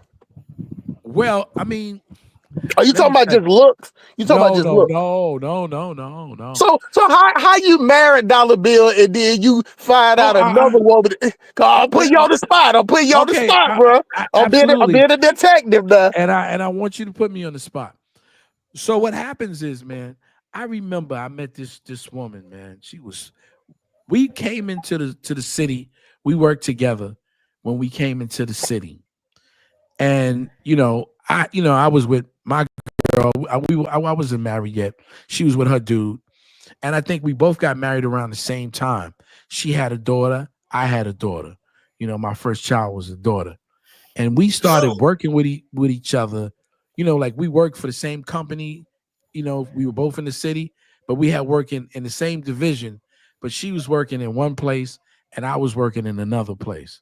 And then we just started working together. And everybody wanted this chick, man. She was so fine. She ended up getting divorced from her husband.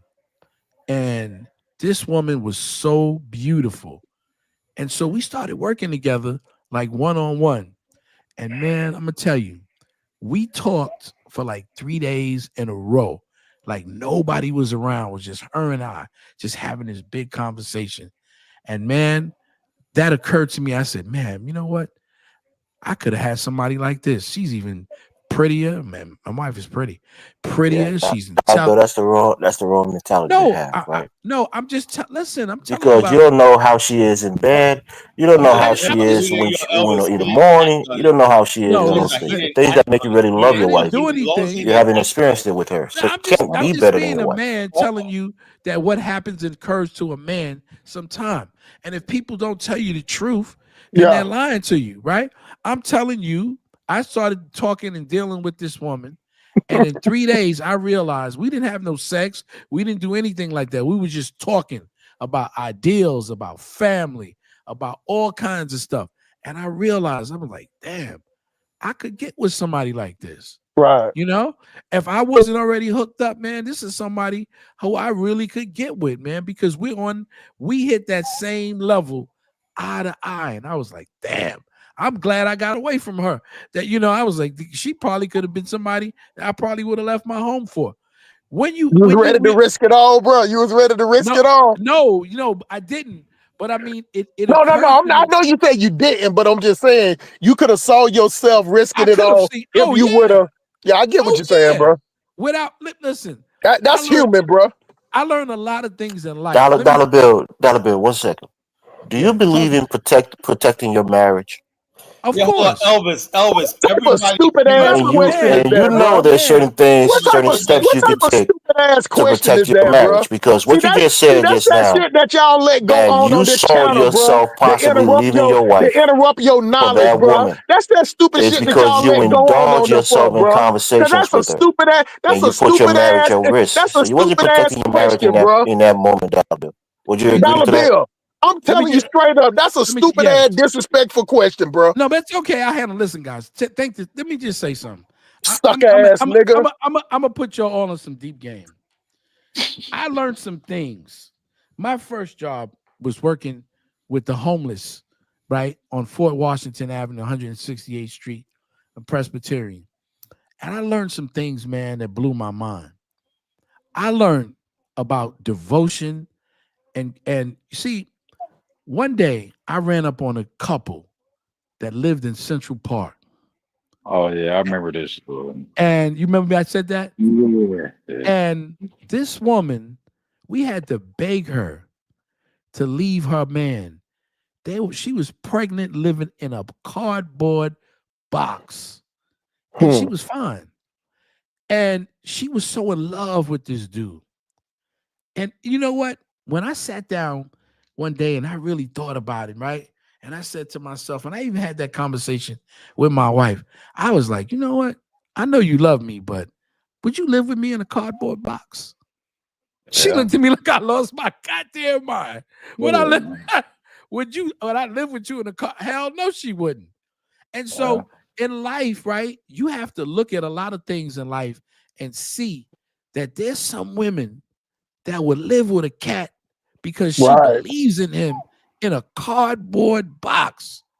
It has to shake you sometimes as a man. Listen, let me just say this. And so you can Dollar Bill, was understand they it. doing drugs together? No, she was not on drugs. You She sure was not. about that, Dollar Bill? Because I know a similar situation out there in the Bay, right? Listen. There's this homeless couple, and they be black dude, black girl. You know what I'm saying? She pregnant, she fine. Out the Listen, bitch. What there's you some doing? women. Let me just say this. You gonna try to blame shit on But drugs? they No, get high together. no, They no, they no, no, they no, they no, crystaled no. out. No, he got no. Somebody Listen, on something, Cause bro. listen. ain't no way in hell, Dollar Bill. Hold on. Listen to me. See, because you thinking like that, you can't see that shit. But listen, there's some women, right, that are just so on a dude, they don't care. Listen, it's ridiculous when you look at it, right? But I want you to understand these things too, Elvis. When you're with a woman, even your own wife, she has a limitation to what she's going to do for you. And she also understands something too. She sees you as a potential person that's going to take care of her for 20 or 30 years of her life. Right? So it's love, but it's also love with the cravette that this guy is going to work It's for the next 20 conditional. or 30 years of my life. And when I saw this woman living with her man on a damn cardboard box, I said, You knew it damn. had to be some deeper levels to that shit, huh? Exactly. I said, Right. shit. I kind of looked I looked at my wife Crack a little meth. differently. You understand what I'm saying? Cause I'm sorry, Dollar Bill. Ain't no I looked love at like her that like, on this planet. you love me. You Oh love my. me, but Was she I'm a looking at Venezuelan? Was Hold she a on, hold on, living hold migrant? in on. a paper Hey, paper hey, box. Dollar Bill, hold on. What year this was, bro? What year this was, Dollar Bill?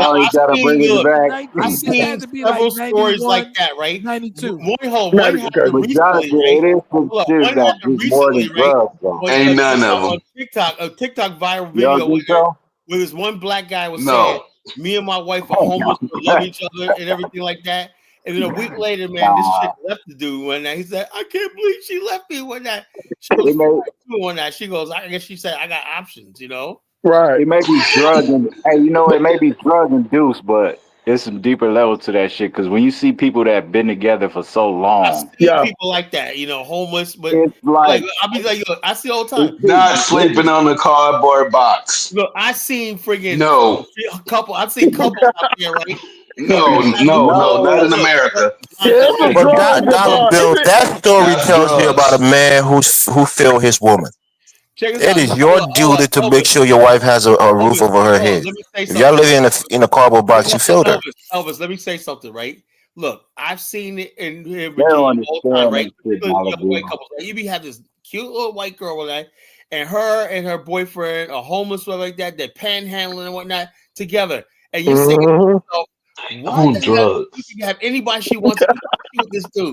All What right, is Jonathan. Everybody is on drugs. Shit, who And cares? listen, I'm do you remember sorry now. Ashford? Maybe Remember New Ashford and York might Simpson? be different, but in the You remember Bay, I've Ashford they and seen it. are Simpson? I've seen on it a live drugs. time. It's I've the Listen, do you seen same in remember? Atlanta it a too, live time. It Jonathan. ain't about It's the drugs. same here. New York must just be the only special territory Listen, where do two you people remember can be Ashford and homeless Simpson? together and Too. happy. Collar, Look at your do you remember homeless Ashford and situation in Simpson? California, bro. Collar, do you Yeah. remember Ashford and They Simpson? a lot of them ain't from Yeah. California. Ashford Hold Simpson. on one Yeah. second. They came here with broken Oh, dreams. hold on Yeah. one second. Yeah. Ashford Simpson. Yeah. Ashford and Simpson, right? You seen the brother? I don't know if he's Ashford or Simpson. Which, I don't really know which one I know that what you're Negro doing with was. that, man. The dude ain't the best looking dude in the world. Real Yeah. funny as shit, man. Now this I Negro know was where you're going with clearly that. gay. You know? Think about this. This Negro was clearly gay, and she loved this nigga. Yeah. Yeah. Ashford You Simpson. Where's she understand? seeing that dude? Where's she seeing She him? loved this dude. And I'm saying, and then they wrote a song about it. You Mm. know, she loved this dude, knew that he was gay. Damn. There's some women that will love a, and she know he's a low down, dirty mother And there's effer, yeah, like I said, check this and out. she don't care. She loved that Negro. Look, I came to the conclusion, right? When it comes to women and whatnot, all bets are off. I've seen situations where women have everything, the perfect man, everything like that, and just out of nowhere, they just say, you know something, they just disappear on them. You know, left everything, Yeah, money, left him from Leroy, the nigga, the cleanup man, or the janitor, or the cat who You was just at never know Pop women, bro. You never flipping know burgers women. and But This Popeyes. yeah, idea you're gonna find a that's woman the and thing. provide for her, do all stuff like that. It ain't no guarantee she's gonna stick with you, you know. Nah, Listen, ain't Collar, no. check it out. Check it out, Collar. God bless the dead. One of my ex-girlfriends, I was in my house with my wife and preparing myself to go to work. Man, And you the better not phone, let your wife hear you no. blessing another woman's No, she's grave. dead. She's dead. Listen, Another one bite the Your dust. wife is not dead. no, I'm talking about not my wife, I'm talking about the girl's dead. He talking about his ex. He So more she than his called. ex. Oh, okay. So my wife says, Oh, you still thinking about it? No, this Negro, man, stop, man. She calls me and I'm in the That's shower cool. Ain't saying, nothing wrong with that. listen, saying that Okay, you got XYZ. Dollar Bill talk Jonathan, make you interrupting, man. Come No, on. that's all right. On the phone. And so I get on the phone with her. I jump out the shower and we rapping. So she's telling me that this is not an uneducated sister. This sister, okay, worked her way up from being a school aide to assistant principal, and she did it in mathematics. Okay. This sister turns around and calls me one day, crying, bawling out. I'm on my way to work. So I said, "What's wrong, lady?" She said, "I don't know. He stole everything. He took the children's." She had hooked up with a dude on crack. He came in. She didn't know he was on crack. He came in because he had kids. She had a few kids. He hustled her, met her, started taking the kids out. And anyway, he ended up at her crib because she had money.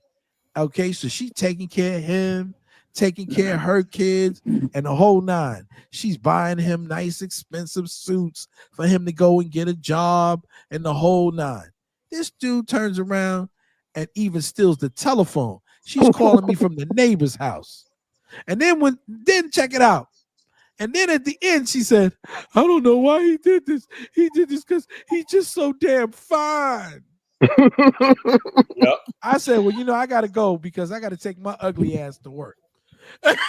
That's that flesh, man. And that, don't get it wrong, guys chase the flesh, but at the end of the day, women are more hypersexual than men are. You get what I'm saying? Because just like y'all was saying earlier, it's plenty of men that can't get it. But you got ugly big booger wolf Stacey Abrams chicks out here busting it wide open. You get what I'm saying? Oh, Like yeah, they that's funny. Don't give Colin no material. I had to represent because I know how he is about the bigums. You know what I'm saying? Man, come on! I love my big women, man. Hey, you love them the way Elvis loved black women. You know what I'm saying? You love them like that. You don't want to be with them. You know what I'm saying? So I get what you're saying. I never said about being with them, but I love them. Carla, I like a big woman on Soul Food Sunday. You know what I'm saying? But as soon as you can throw down with it, man. You can have. But hey, stop talking about. I like my. But soon as the food get through and everything, everybody got there to go play. Her service is no longer needed in the community. You get what I'm saying? But especially when she start passing gas and whatnot. You see that? smelling like that great value Carla, that's beneath you, Carla. Don't go there. Man, I'm fucking hilarious, man. I'm sorry. Only person that wants something skinny is the dog on the bone. Hey man, listen, Dollar Bill. See, you know what? You got guys like Dollar Bill that's already married, so they throw he don't have his hat. He ain't got his hat. Dollar Bill had me on this guilt trip, man. I'd be like, something. I'd be like saying to myself, maybe Lizzo ain't so bad, man. I'd be thinking about yeah, she is, bro. Oh, Lord. But she got them jelly rolls. Nah, she lost a lot of weight. She looking mighty good right now, Carla. All the weight in the world. Don't get next to one of them girls if you want. Man, ain't no like change your life, bro. Listen, bro. Hey, Dollar Bill. Lizzo looks like a lot of animals and very few people. No matter how much weight she lose, you know what I'm saying? Right. Like, no matter how much weight she lose, she ain't got the figure. You got to have the figure. It's just like me. I'm 6'3". You get what I'm saying? So if I pick up some weight, it don't look bad. But if a guy that 5'4" pick up 20, 30 pounds, he looking like the Stay Puft Marshmallow Man. She doesn't have the shape. She doesn't have the figure. I don't know. I haven't seen her. But let's move on, guys. I just looked at a picture of her with the weight loss. Hell no. Dollar Bill got the floor. Dollar Bill got the floor. Hell no. Hey, Jonathan, hold on for a second, Dollar Bill. Jonathan, you just looked at the picture. How many chins she still got? I mean, bro, she still got 3 at the minimum. 3. She got 3. Jonathan will lie. No. Let me go ahead and show the link. Let me show the link. Put the pick up, Colin. Here you go, Colin. Y'all ain't about to be up here lying. Yeah, Dollar Bill talking about with all that get gay Dollar Bill. She looked horrible even if she didn't have the weight. Dollar Bill ain't chasing no chicks that fix everything. Are these recent pictures? Y'all need to stop. See, y'all gonna make they recent. You see, you gonna get people. Hey, Carla, Dollar Bill ain't chasing no chick. He ain't chasing no chick that built up like a Hummer. He is not chasing no Hummer looking chick, bro. But hey, it sounds good though, Dollar Bill. Though you can tell you work in the field with a lot of women, so you just got to be just nice to them. You know what I'm saying? Call them beautiful. You know what I'm saying? Call them sweet. She's a nice person, Dollar Bill. You're a nice guy, Dollar Bill. Check us out. Is that her right there? She did lose a couple of weight, man. I'm like, okay. But how long is she gonna keep it off though? That's the whole thing. Oh my God! Y'all worried about that sister. Look at Carla. Look at her. Never. I ain't saying like that, man. Come on, no. Jonathan, no, he'll get with her in a minute. Never. Jonathan will get with her in a minute. You need to stop lying. Look, man, not that. Look. Oh wow! Nigga, I wouldn't fuck with Lizzo. I wouldn't give a fuck how much weight she lost. Man, right. Let me tell you something. Right here, right here, man. She's halfway there, man. Right there, this picture right here. Halfway, change your life, man. Halfway from 4. Hey, Carla. Halfway from 400 pounds is 200 pounds. You get what I'm saying?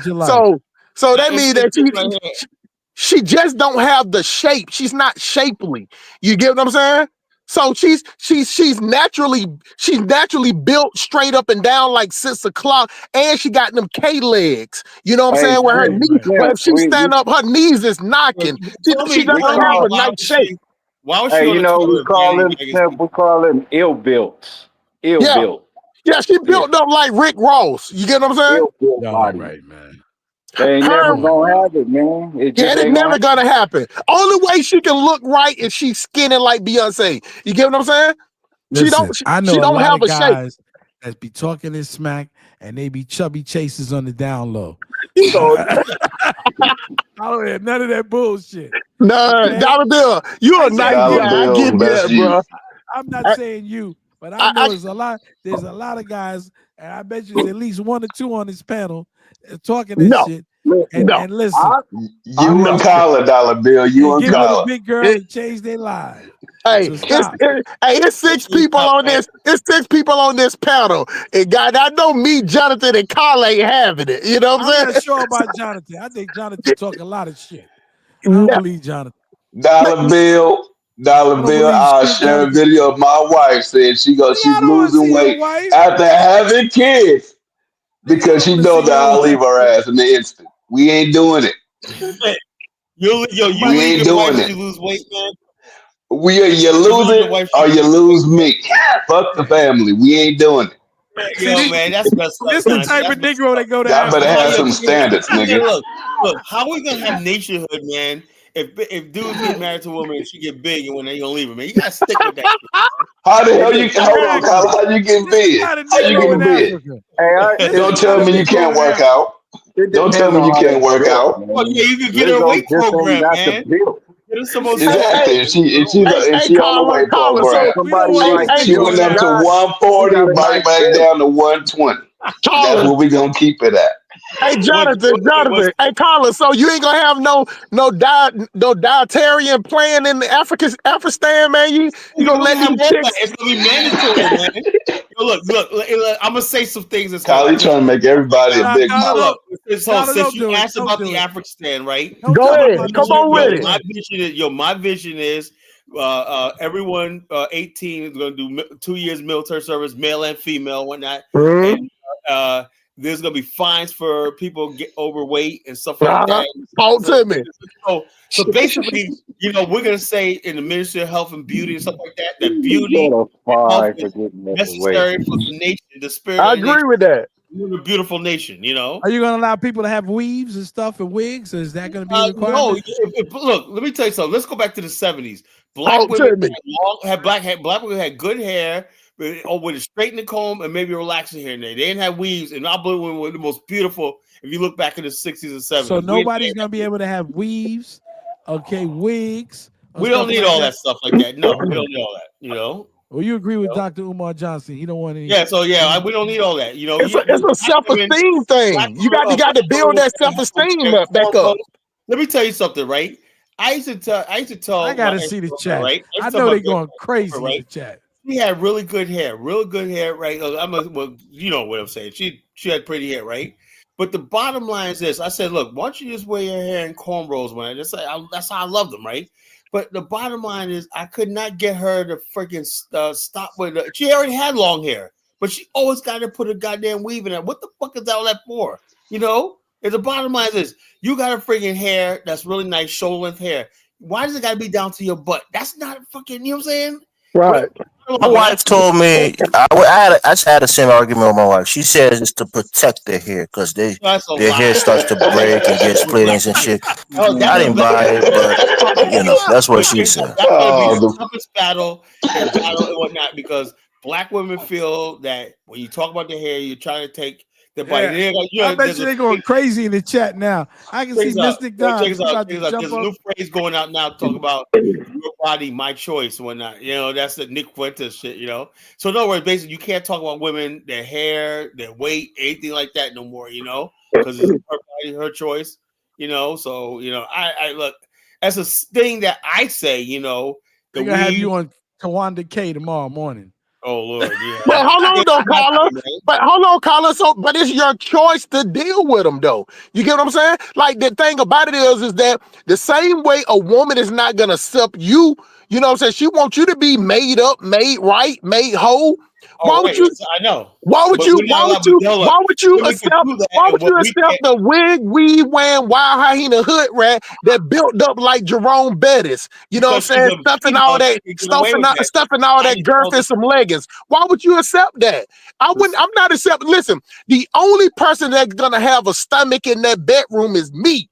because I'm the one that I'm the one that hitting the road making all the money. Her job is to look good unless she got some type of medical condition to where I got a treadmill in the house.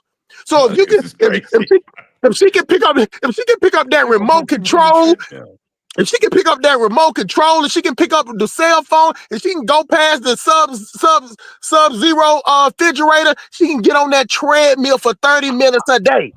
That's minimum. You ain't got nothing else to do. If you can run your mouth for 6 to 8 hours, you can get on that treadmill for 30. I'm not accepting that because it's a health issue too. So we always talk. See, that's the one thing that black men we just been scared to say what we want to say because we're trying to counsel or buffer somebody else's feelings. We say what you want because you know why, Carla. You want to know why, Dollar Bill. You want to know why, Jonathan, because black women have no problem telling you what they want.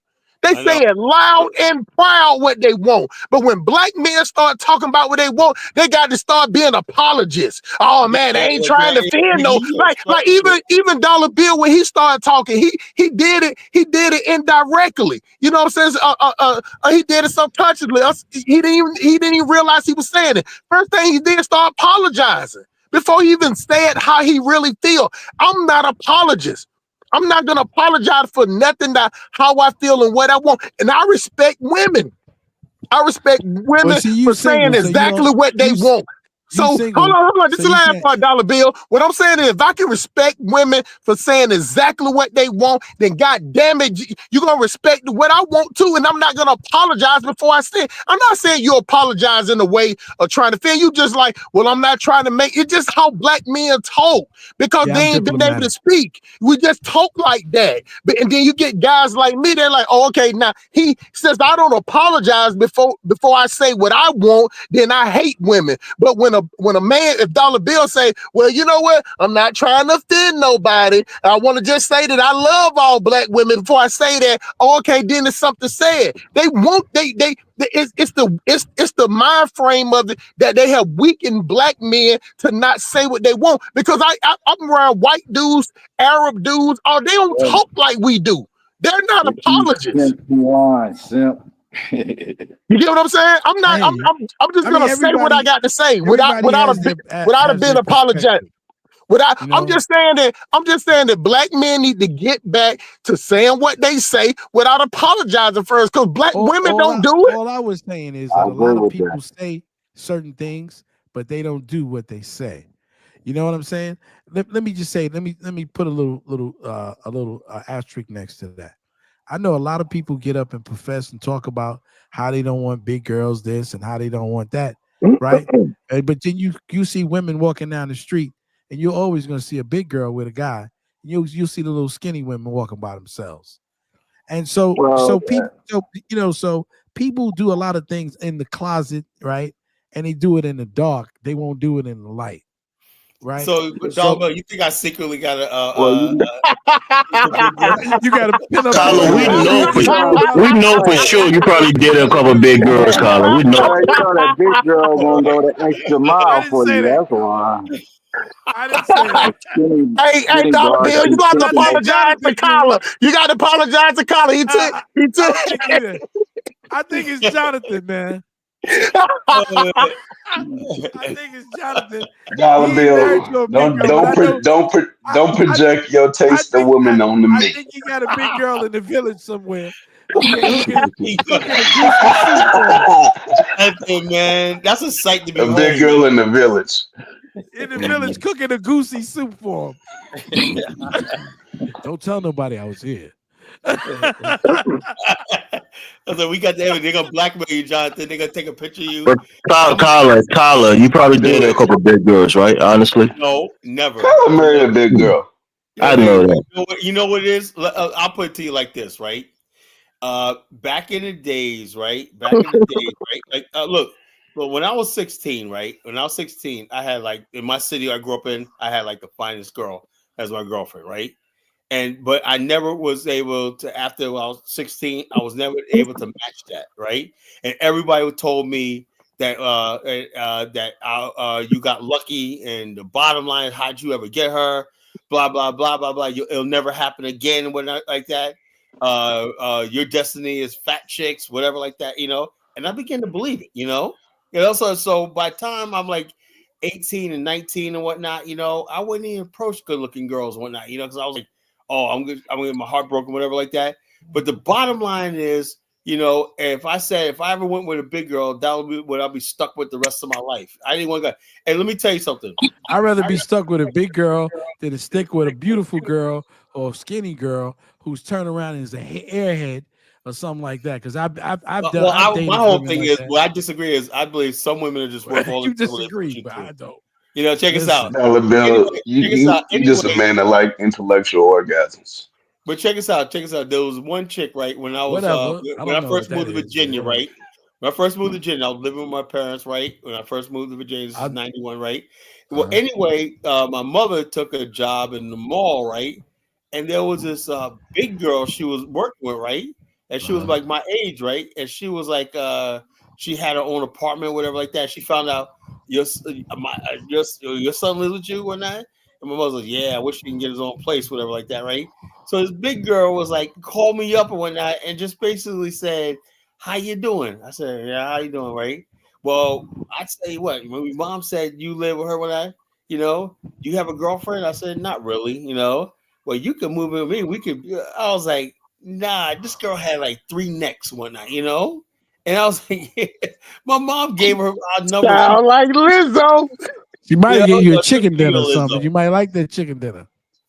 But she was like, and now she was big, but she was like, had those broad shoulders, like she was like a linebacker or whatever like that. She was like, and she had that neck that goes all the way straight back.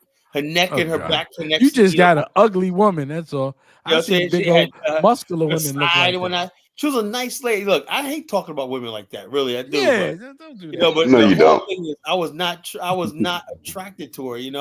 And like I tell people all the time, if I'm not attracted to a woman, I think a woman deserves somebody that basically when they look at her, they ought to be drooling, like, oh my God, you're my queen, whatever like that. If I can't do that to you, whatnot, I'm sorry, I can't get with you. That's not fair to you. Let's see what the chat says. I bet you the chat is going Now, Kyler, off. that's some game right there. That's some What? real game. Y'all should use that.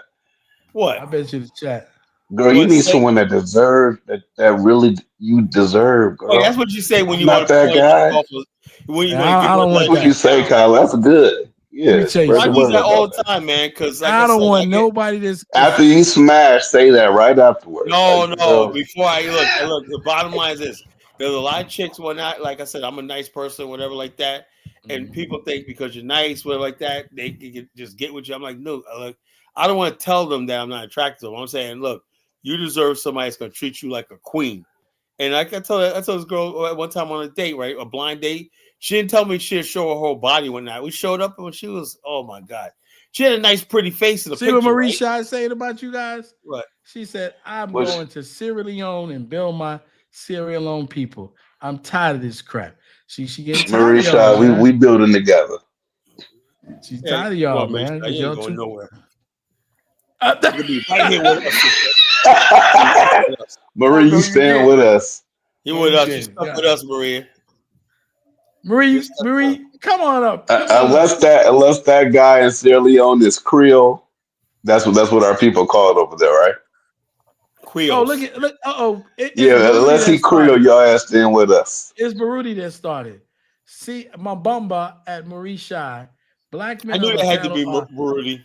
are dissatisfied with their woman, but they fail Look, in and they're calling us a self-analysis collar, man. Come and on, man. What the hell, realization man? that their women are justifiably dissatisfied with them.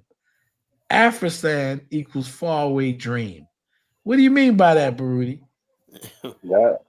I'm not dissatisfied with my They're woman. satisfied with their woman, but they fail in self-analysis and realization that their woman are justifiably dissatisfied with them. Oh, Marie No, said, we have to y'all have some are standards in the Maruti, Afristan. no, buddy. Look, we have to have some standards in the Afristan. We have to basically say what we want. It's like, who's this need to kiss whatever. Okay, we got somebody new on top. Not having standards for the Oh, woman. we got a new That's me, person. man. That's me, man. This is Oh, y'all. Hustle Smart. Y'all see the house. Y'all see the house. You know what I'm saying? That's the All right. Y'all Toto see the kid. bachelor Ooh, pad. You know what I'm saying? Uh-oh. I hear you, brother. There you go. Y'all see the bachelor pad? There you go. Of course, greeting from Ghana. You know what I'm saying? Greetings from Ghana. You know, hey, just for you, Colin, when you come to the house, bro, I got you, bro. I got you. Yeah, man, we get fucked up, man. After we come back from a trip to Liberia, I'm gonna come see you down there. I got you, bro. Right. You know what I'm saying? There you go. Yo, that ISM police, please don't show up the room with the hoe tied up.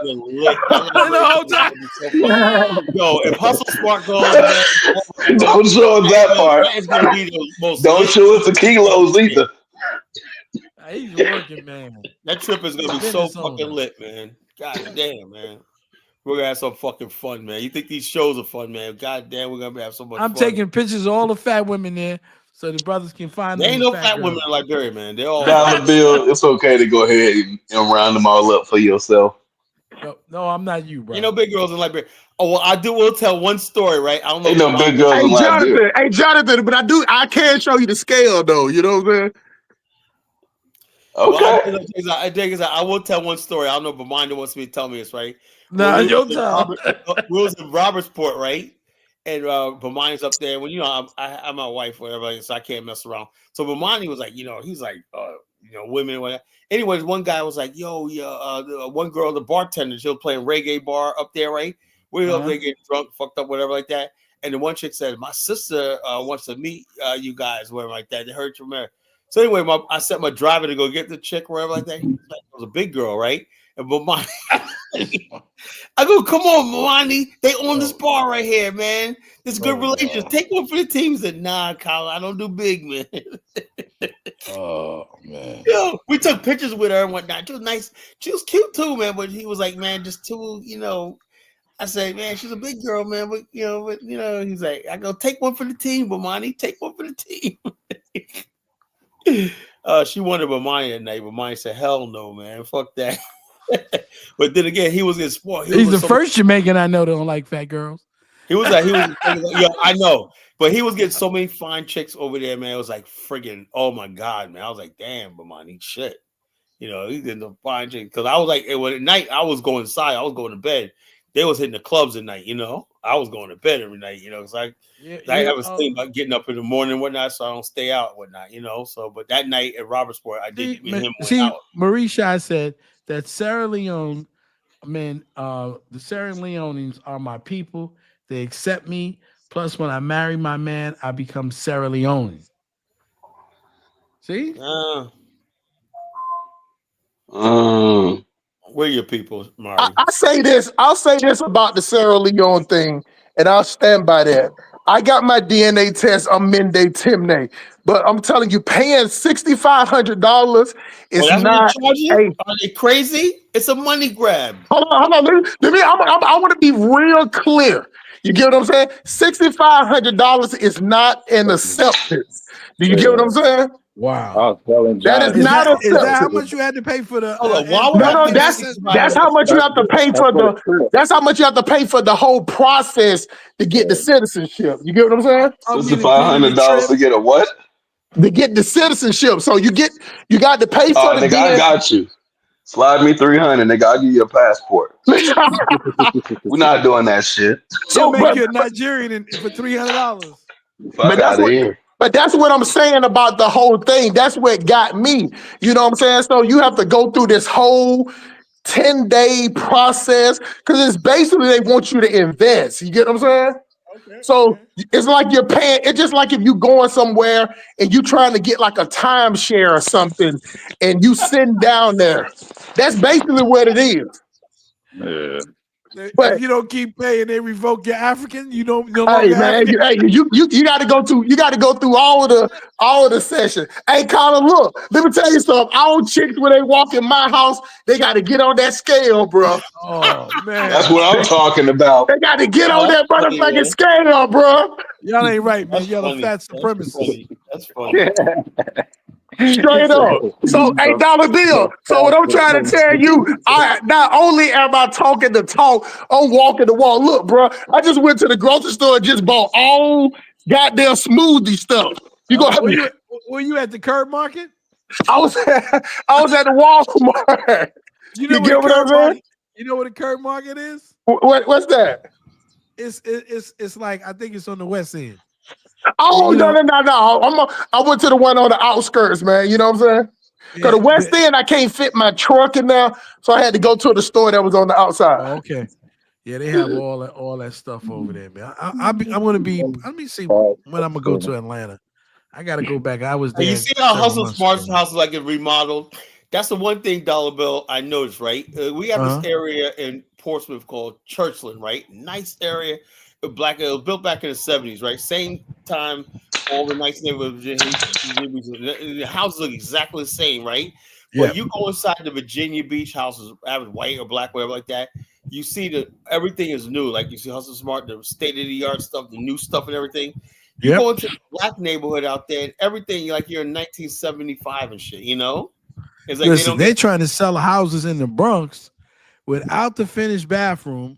They Oh want wow, from the bathroom is still pink from the 1950s. They want what, 1.5 million dollars for it. I'm like, what the what? hell, man? Rocks.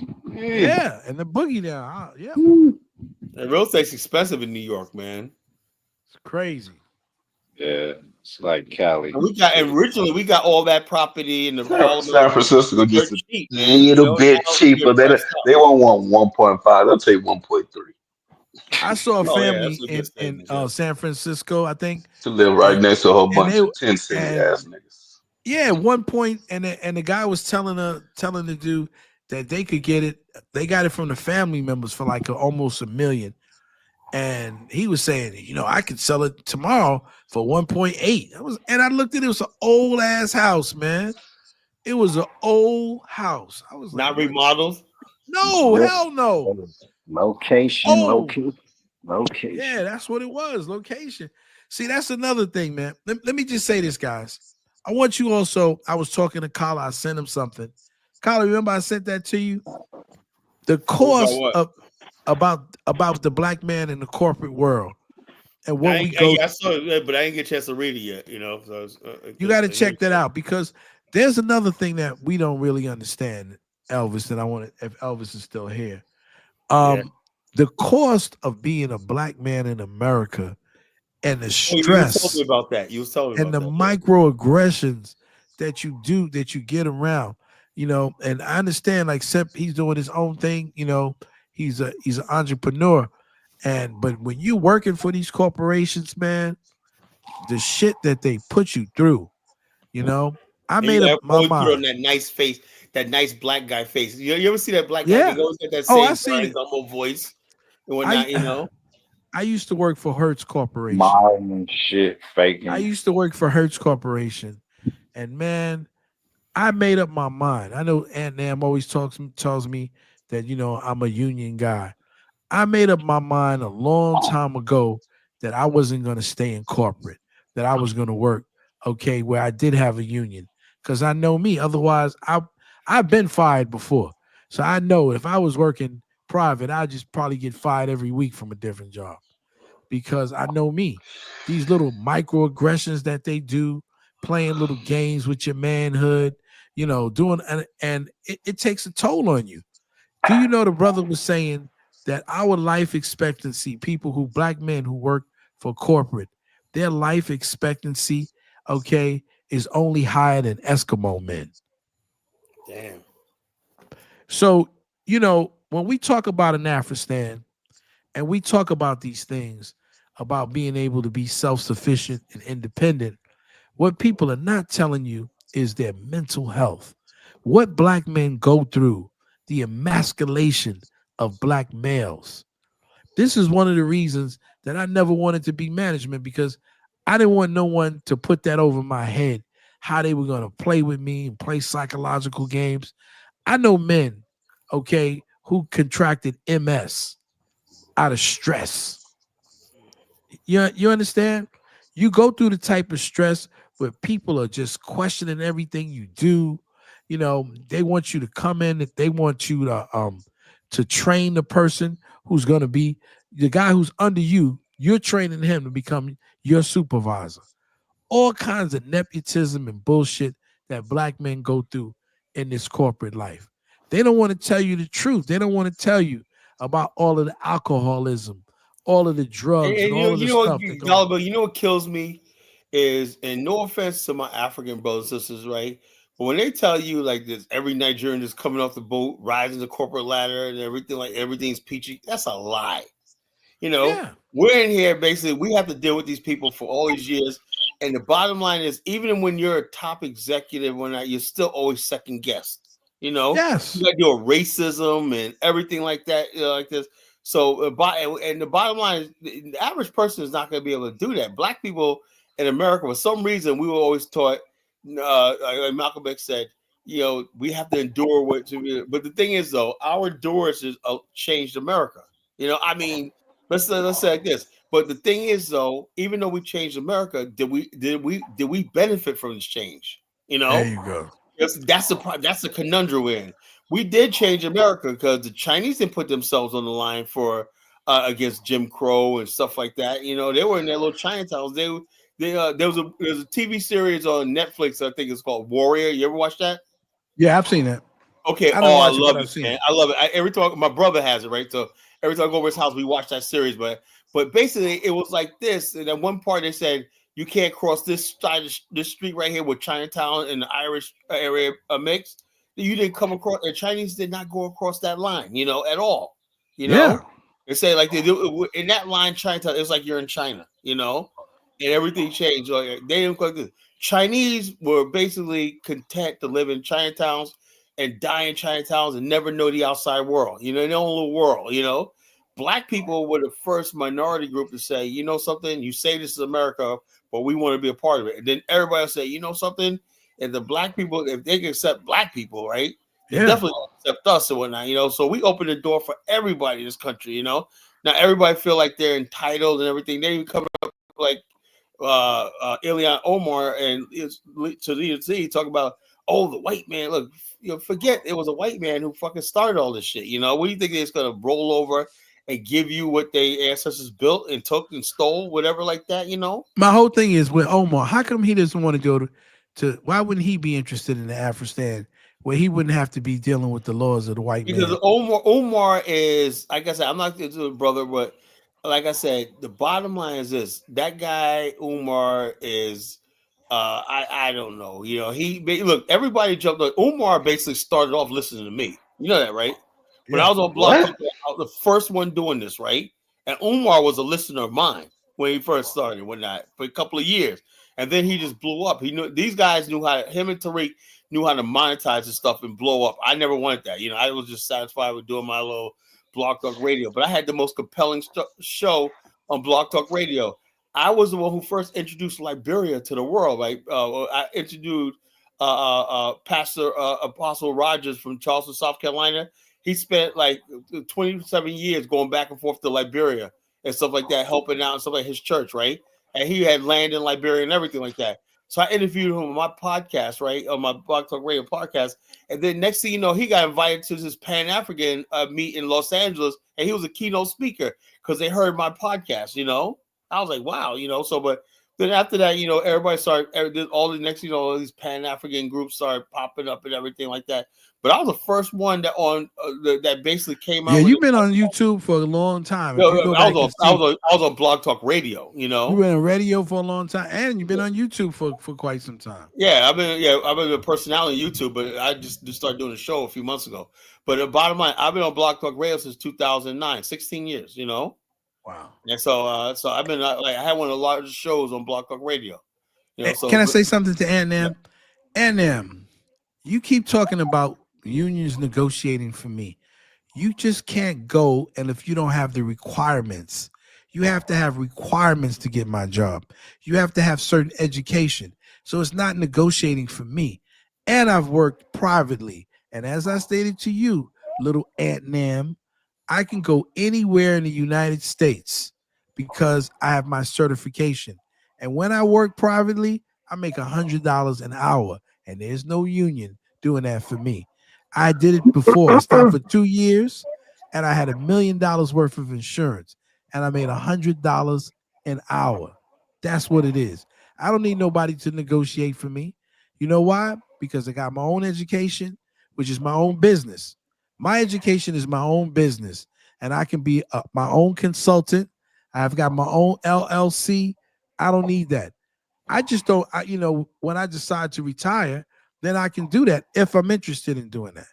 But I'm not really interested in running around, to be honest with you, right? Because I don't have young kids. I can live off the money I have and do other things to make money passively where I don't have to worry. But it's not about a union. And so when I tell people that I made a decision and I made a choice, I learned when I was 40 years old, I started working for myself. I said, you know what? Let me see how it is, Kala, to get out here and work for myself. And like I said, I realized then and there, I said, you know what? It's a lot easier working for somebody else. I get all of these days. I only work 180 days, right, out of the year, and it's easier. It was easier for me. I get a pension. I tell people all the time, like when TDAs. Dr. Boyce Watkins talk about and Jason Black, the 80 talking about starting a business. Look, unless you got something solid like what Hustle Smart doing, like trucking and whatnot, I wouldn't wish owning a business on my worst enemy. I really For It's real. hard. It's hard Hold work. on. Let me say something real quick, man. And this is real honest. And this they all talk about that. Some of them guys like Moist Twatkins, Boyce, whatever his name is. They do this. I'm sorry, man. I'm telling you, I'm just direct like that, bro. It just popped to my head because he was the same guy. We always call him Moist Watkins. He was the same one that sitting up there talking about, man, it's a privilege for black men if they date single women with multiple kids and be stepfathers. Let me tell you something, man. If it wasn't for truck driving, that it was automatic, it was guaranteed pay. You get what I'm saying? I'm like soon as I pulled my truck off the lot, the next 3 months, I was guaranteed at least $3,000 a week. It was guaranteed because I was gonna get priority. This is what they do. When you get your truck, because my truck is like 127,000, right? Mm-hmm. So the truck note, the truck note, they only do it for 3 years. You get what I'm saying? So you got the truck notes and you got the insurance and you got to have the bonding because I do with the rail and I do with shipping. So you have to get bonded far as you got to take ownership of the freight if something go wrong with it. What I'm saying is when you buy your truck, they put you as first priority with the big loads. So in my first 3 months, I made at least $3,000 a week. If it weren't for that, I would have went out of business. Do you get what I'm saying? So what Colin's saying is 100% sure. You got to have something that guarantee. It ain't that because white people have back and white people have organizations. White people have churches. White people know people that work at the state where they can get a loan. Black people, we don't have and that. Get money and get money from their family to float them. Get money from their, and they can get money from their family to keep them afloat. Do you get what I'm saying? Exactly. And they know people that work at the bank, and they know people that do all these stuff, and they can go to their church and the church will back them. Let me tell y'all one thing. When I be on this road, I listen to Red Eye Radio. I be listening to all over the United States. These white people churches, they have organizations. They have organizations to help out entrepreneurs. They'll take up money. You can borrow from the church, whether you don't have to pay no interest or you let them be a part of your business to help you out. All our church doing is sit up there catching the Holy Ghost, praying over you, you know what I'm saying, talking about some politics, and they doing nothing for you, having gay dudes up in the choir stand singing. All we like to do is entertain. Believe me, the white people. You always got to fund the building. What I'm saying is that for the last 40 years. What I'm saying is that they have a safety net for them where they can go to the church, where they can go to the business and say, hey, my business on the floor. Or they can go to the church and be like, look, you know what I'm saying? Hey, y'all, we just going to support this business. You know what I'm saying? If this business cooking or making some type of product, we're gonna support this business for 2 or 3 months. Just get out. They have that. We don't have that because we hate to see like Dollar Bill, you can talk about your job with all the benefits and how many microwaves in the break room. People gonna be like, oh yeah, you doing good. But if you tell them about your business, you need to start up and you need to support, then they looking like, oh, then what, what's wrong with working a job for 30 years? Because we are a worker community. We're not an entrepreneur. We're not an entrepreneur society. I mean, ethnicity. Black people, it's like what it is, like, we ain't talking about these jobs that females doing, selling weave and selling lipstick. All of that is trendy. Those are trendy being. Those are not gonna last. You get what I'm saying? How's smart to your point, right? This where you said something profound. Now, what part of nationhood is, right? Is like, let me put a nation. Let's say before we even get a nation state, let's build a nation here, right? That means that we have to basically recognize and support our financial and business class. We got to stop looking at our business class as the enemy. Black people look at their business class as the enemy. Oh, y'all just capitalists. Y'all just blah, blah, blah, blah, Everybody because Pan-Africanism originally, even when they say to do things collectively, people, were having a vow to poverty. Yeah, and so the poor righteous teachers, right? The whole idea that when you talk about economics, there's a problem. Can I ask a question? They tried to run me up Blog Talk Radio when I say I did Jama. I said let's have a Jama night. They thought I was gonna do a bunch of boom shakalaka stuff. I was talking about financing, business, banking. Like, what's this nigga talking about? Kwanzaa Jama talking about banking. Baruti would say you was doing some economic Ubuntu. Hey, go ahead and ask me, Dollar Bill. What you got to ask me, bro? I want to ask you a question. Ubuntu 401k I'm balance sheet. I want to see the balance sheet. I want to see statements. I'm doing this for the young brothers because I know you've shared your story before. That you've been incarcerated before. So how does this affect young people, the young brothers, if they want to get into your type of business? They've had problems. They just got to be able to lead the nest, get away from their mama, get away from their auntie them. You know what I'm saying? A lot of Black American boys, Dollar Bill, are hands fed. You get what I'm saying? And they mamas kind of lean on them like they boyfriend, they husbands, they bodyguard. You get what I'm saying? Now Black women, they'll kick their daughter out of the house at 15.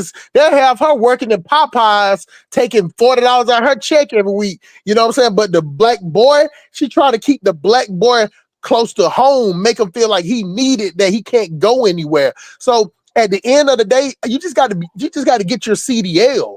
That's all you got to do is get your license good for 6 months. That's all you need. You know what I'm saying? And I want the young brothers to hear that because my whole thing is, man, let me just say this. I really didn't want to go initially to college. I wanted to get involved in real estate. I was working for General Development Corporation. And the main reason that I got into college is because people didn't want to pay me more than $4 an hour. So at the time, the minimum wage was $3.35. And so I want all the young people, those people who want to be entrepreneurs, even the young people who've had any problems and background with criminality, and they want to change their lives. People who want to go to college. I don't want it to be about one way. I want our people to see the whole thing because being Black in America isn't easy. It's not easy for these young brothers. And a lot of them have hatred and resentment, toward the generation. And I feel for them because they feel that we have not given them the opportunities that they need to have. And so when Kala talks about self-sufficiency, he talks about an Afristan. He's getting a lot of kickback. People don't understand that, right? But all he wants people to do, young people, is to have an opportunity. We might not see it. We might be dead. I'll be long gone before this thing really takes off. Right. But I'm starting the process, knowing that my spirit and soul will live on. My soul couldn't rest in peace if I gave this up. And so the bottom do me a favor, take that off the thing, Kala. The sister said, which is true. Take that off the Dark Migos crap off there. About but let me say something, Kala. Let me say something to you real quick. The problem is that I understand what you're doing. I understand what you're trying to do. The only thing that I disagree with is not putting all of it just because see the thing about it. Let me make this statement first. See, once you put out all the rules and regulations, that's when you're gonna have the problem. Because in our community, just like you said earlier, we don't have no rules and regulations. It's like what we call road playing football. Throw the ball on the ground, whoever get it, start running, then you tackle them. We have no rules. We have no leaders. We have nothing. We just running around, doing anything. So when you talk about the Afghanistan, you kind of talk about the rosy part. But at the end of the day, once you put those rules and regulations, then they're going to call you a misogynist.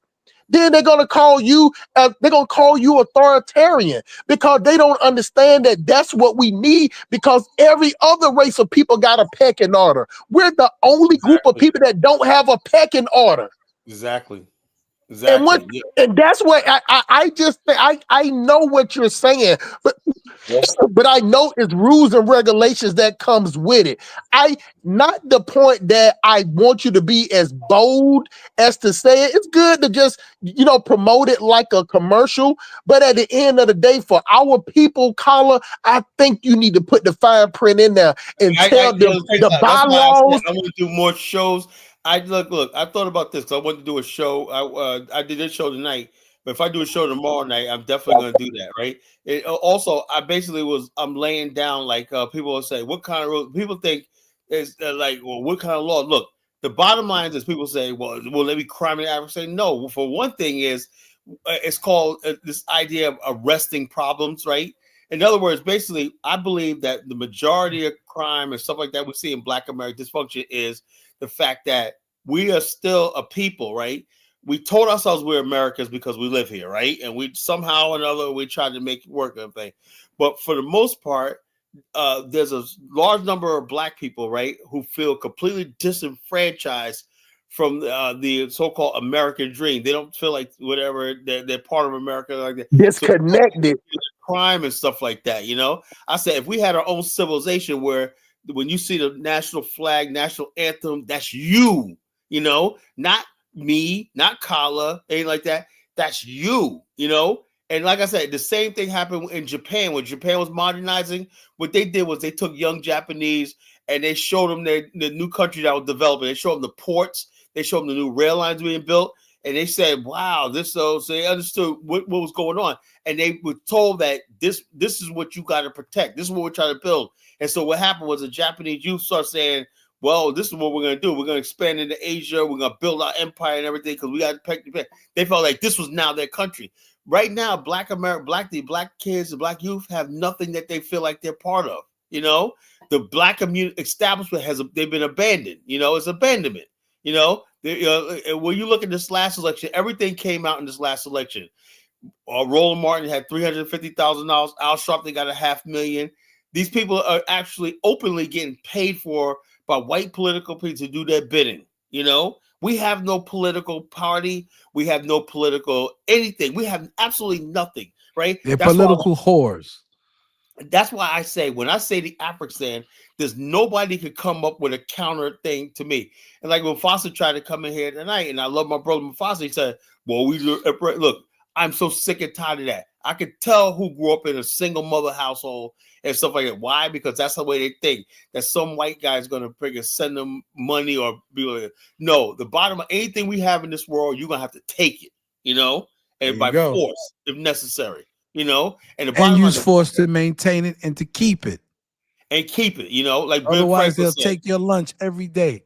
You have to learn that in the project. It's a republic if you can keep it. The bottom. That's why everything is about the why. Why also? I said when we say Afghanistan, I said only people that could be actual citizens, right, on day one are African Americans because that's our people. That's who we're gonna build. You got to have that, right? You got to have one group of people that the country's based on, right? Now, I was thinking about today, right? I said, Lord, what do people ask me? What about other Africans that want to come to your country? Yeah, I would give dual citizenship to Africans like that I feel that are oppressed in their own country. Like there's a lot of African ethnic groups that are oppressed in Nigeria, Ghana, because they're minority groups, right? And Amazonia, part of Cameroon, and stuff like that. Yeah, we could be that country that basically offer refuge to Africans who are persecuted in their country and everything like that. Yeah, that would work out good. So therefore, it would definitely be a Pan-African state, because basically we're saying that let's say the Luo tribe in Kenya feel like they're persecuted and they don't have a shot. Okay, you can come to the African. Then what happens is we send those people back to their country and they're going to have allegiance with us. You know what I'm saying? So the bottom line is Afghanistan is a friggin' a win-win situation. And the bottom line, anti-African say in the South. See, that's what I said. When people make stupid comments like that, how are you going to build something that's already friggin' developed? Right. And so the bottom line, Afghanistan first got to start in our minds. Once we start becoming a nation again and start building with our families and building black businesses, black business community is going to be a vital part of a nation, a black educational system, that's a part of the nation. All these things we have to develop now. Black health and medical system, black culture, what is the culture going to look like? Black, all these things are important. We have to get control over our culture and who we are first. And right now, we got to offer our women. Let me say this real quick. Let me tell y'all something. And this is and believe me, Elvis is gone now. So I'm gonna say this one thing, and this is not. And I don't want to talk about the brother while he gone, because when I come on here and he can't say all that stupid shit, just like, you get what I'm saying? Because like a lot of time, caller, you dropping your knowledge, or just like Dollar Bill was just telling a story about, what I'm saying, the things that he had a conversation with somebody, nothing to jeopardize. Why then, just to come up with a disingenuous question to just knock you off your train of thought. I'm telling you, bro, it's some of these Africans, immigrant, they play cool, but they really snakish, and they'll sit up around you and soak game up from you, and then go in. It's one of them things, because sometimes they're not accepted on their end, they're not accepted on our end, so they just play the mill and the fist. And I think a person is dangerous when they don't pick a side. You got to pick. As Black Americans, we know we got to pick a side. But let me say this right here, Carla. At the end of the day, when we talk about because he said that what I'm saying is, he said that your thing is like a pipe dream. See, that's the same thing that hold on, I'm finna get. Look, but wait for this one, Carla. That's the same thing that Britain thought about the 13 colonies in the United States. You get what I'm saying? That's the same thing that they thought about them. And you know what the first thing they did to come up with when they felt like they came up with rules and regulations, and they came up with pecking orders. That's the thing that they did first. They said that we're not with them. Either you with us, and even it even happened with some of their family members. If y'all really studied how the 13 colonies first came about, there was family members that was still with the crown. The crown. Yeah. Yep. Yeah, they were separated with family. It didn't brother against brother, man. Father against son. It was what it was. Exactly. When nationhood comes time, I expect Black America to fall into chaos and disarray. You know what? But the bottom line, the African is going to be a reality one day. And so the bottom line is this: if Black America is going to be divided. Elvis asked the question: how many Black people? Look, the bottom line, there's enough Black people in America who's going to say, you know something, I got nothing to lose, and we need a nation of our own. And stuff like that. Enough, trust me, it'll happen. Hold on, Frenchie think I got something against Africans. Frenchie, I love Africans. You get what I'm saying? I'm the one that tell Africans that they don't have to bow down or whatever. But what a snake person is a snake person if they Black Americans or they African Americans. You get what I'm saying? So you got to understand that point. So if this an African person that's doing something snakish, I'm a weed it out. I'm gonna cut the grass and pull that snake out. If it's a Black American that doing some snake I think Elvis shit. is a nice guy. I think it's Zongo who's a snake. What is it? Is this something about me? I wasn't listening. I was off for a while. What is being said about me? Bro, nothing is said about you. You just a simp. So, but what I'm saying is that What I'm saying is that if an African is wrong, he get the same work as a Black American. But the thing about it is the same way how we talk back and we hold Black men accountable. When we hold Black men accountable, nobody don't come to Black men rescue caller.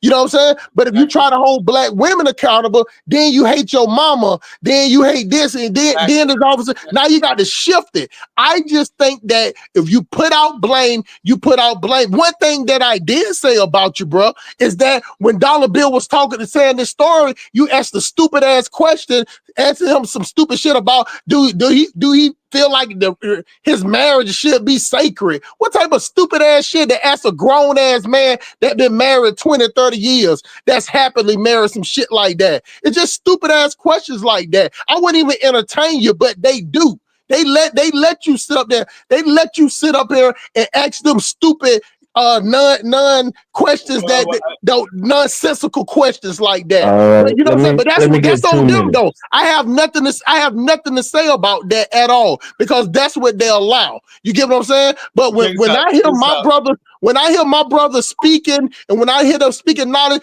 I let them speak it all the way through. Because if you cut them mid-sentence, that's either you're tired of hearing what they got to say or you tired of listening to what they got to say. And I'm never tired of hearing my brothers talk when they trying to teach the people. And I pass the mic.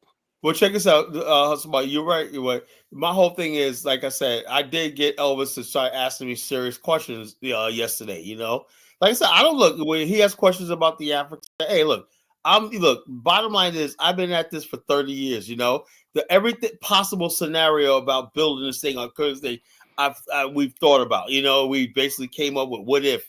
I've heard all the what ifs and everything like that for years, and we basically have answer for everything. You know.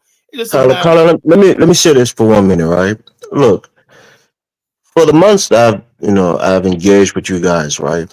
Of course, it's online, but I consider you guys, friends or acquaintances. But for the most part, like most people on the panel. So if I'm having conversations with Dollar Bill or with Jonathan or even with you, it's mostly out of a good-hearted, you're coming from a good-hearted place. Yeah, It's all not right. something Well, else. I'll accept you at your word. But let me say, it's Elvis right now. The question, like, you have serious questions. Like, I wish, like I say, you ask me serious questions. Chuko And don't. I challenge you when I see No, something you that can is tell me, not being fully thought. I'll look, challenge you. and I appreciate it, right? Because at least Right. at least you will come up here and do that, right? Instead of sitting in the chat room or Chuko making Michael Wally making Well, at least stupid Chuku comments. comes up.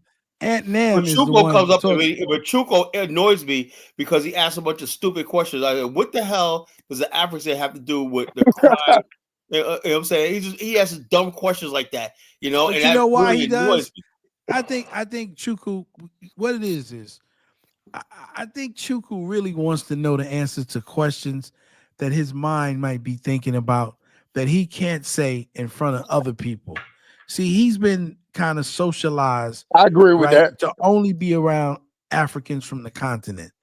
And in his mind, he doesn't think that he can deal with African Americans.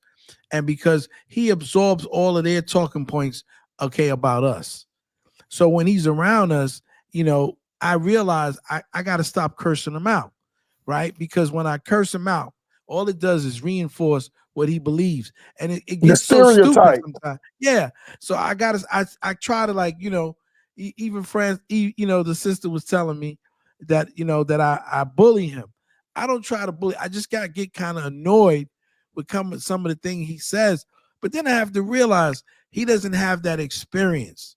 He's not been around African American men. All right. He's been around white people and Africans. And so he really doesn't understand. He sees certain things and he thinks he understands, but Right. he And doesn't like realize I he's told him the other responding like day. a white kid. I asked him the question. I said, "Do you think white people have made any mistakes in America?" He said, "Well, this is the worst country ever created." I said, "Do you know America was built on failure? You know how much failure America, when it was first accepted, didn't even know how to manage the friggin' past the Mississippi River, and everything kept falling apart. You know how much mistakes was made in this country and whatnot, major mistakes and everything. As far as like this country was developing and stuff like that." White people weren't perfect. They learned from trial and error, right? Same Did way I we send you did. that thing, Kyle, about this one African American guy who's the reason why we're able to preserve food in America? This one guy, he has about 100 patents. Just one dude. One dude changed the way that food is being distributed. Why there's not bacteria in our food right now. One African American dude. Hey, but Carla, it's just like how white. Say for instance, if a white person, a white person, y'all get cool as fuck. So I'm gonna explain Chuko real quick. Say for you got a white friend and y'all cool as fuck, and all of a sudden and you say, "Well, man, I know you got some questions about black people. Go ahead and ask them." You get what I'm saying? So I do get what Dollar Bill is saying about, what I'm saying, his talking points come from another place, and then he can get around us. He can get around y'all, so to speak. And then he can just ask those questions. But then to y'all, it comes off as stupid, or it comes off as annoying. And he just really asking because it's when I'm listening as I'm riding, I still can hear the validity in the question that he's asking. You know what I'm saying? But sometimes it just I can see how it would annoy you because it might not have anything to do with what you're trying to do going further, your idea, but it is some validity in the question. You get what I'm saying? It's just like when they say, well, how y'all 13%, but y'all got the most incarceration, even though it's a layered question with plenty of answers. It's almost like he's looking for the one answer to a multi-layered question. Go ahead, Carl. I interrupted you. I'm sorry about it. True, I don't understand nuance, right? And then when you try to explain nuance, he said you make it say. Then he'll pull out somebody like Shelby Steele or Thomas Sowell. But one thing Shelby Steele and Thomas Sowell, like Dollar Bill broke something down to me today. He said that Claude Anderson said about the black education after the Civil War, how we went from 0 literacy rate to 90%, something like that, and less than 20 years after slavery with on our own. That was remarkable how we how we create the first, African Americans create the almanac, for our own purposes. The almanac, it's an African American invention, and we have the African American almanac and encyclopedia. We did so much in this country, right? And Chuko don't even acknowledge that, right? He said, oh yeah, but look, we are our ancestors, right? Same way our ancestors built, same way we can. He said, well, what about today? Look, the bottom line is, and I broke it down to him, Chuko, about the music industry, right? I said, if you know anything, Chuko, we were doing hip hop and everything like that. We were listening to people like Rakim, KRS-One, and stuff like that. And we were having a good time, right? Nobody, no violence, nothing like that, right? Then suddenly white America discovers hip hop, right? And everything went left. Corporate America discovered hip hop. It became an industry, right? We didn't know who all these people just came out of nowhere. Hot 97, fake people like Funkmaster Flex and Angie Martinez and what's that other lady? What's that girl's name? The black Wendy Williams came out. Well, these people came out of it. There was a corporate hacks that came into our community and whatnot and took over New York radio and stuff like that. We didn't know the difference. Gone was stations like BLS and shows like It Is. And remember Like It Is on they used to have on, yeah. I interviewed him. Like Bill Noble, and also WLIB and stuff like that. That was popular. We had Kiss FM, basically, especially when the Toronto Broadcast was going on. Kiss FM on Sundays was so political. Everybody was calling in. They would interview people like Sharpton, Alton Maddox, whatever like that. Alton Maddox was a genius. Not even a half generation.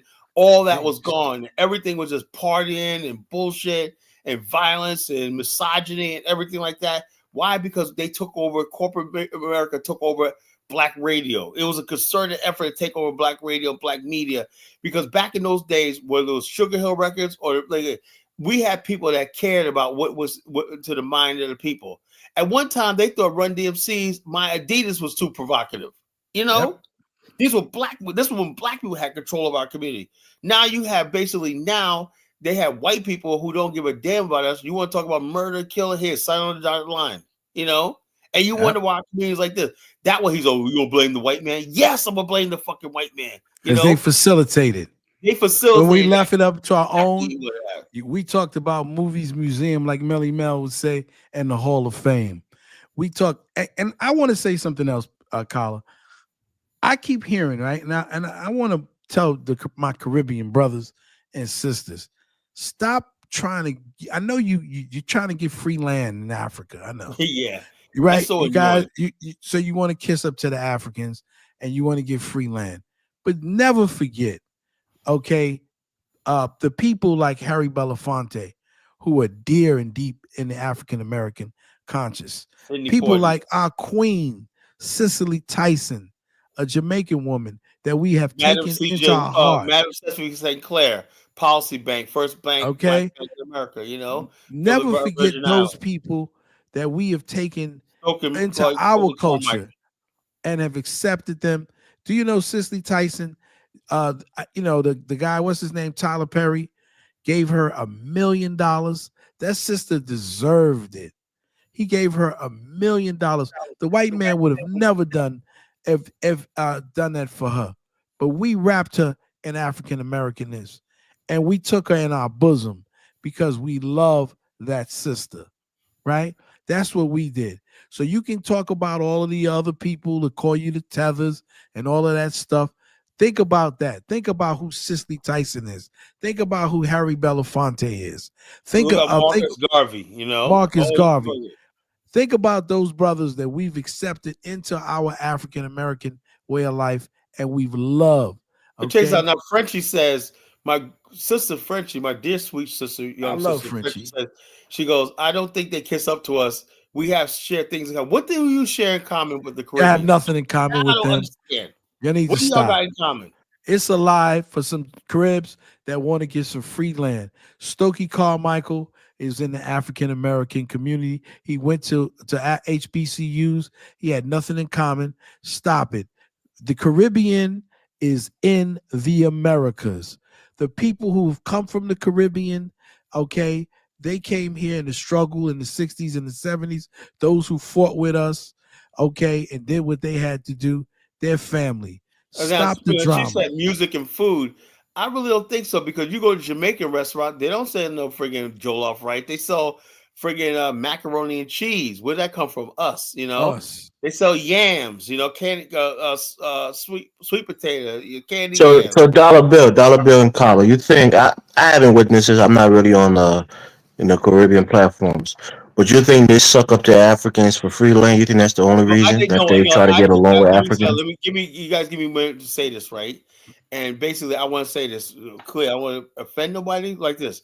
I think what it is it has nothing to do with any of that. It has everything to do with people have basically co-opted this whole thing about being non-American and immigrant and stuff like that. So what you have is, like I saw this video where this Haitian guy was taking them for Mexicans, right? They have nothing in common.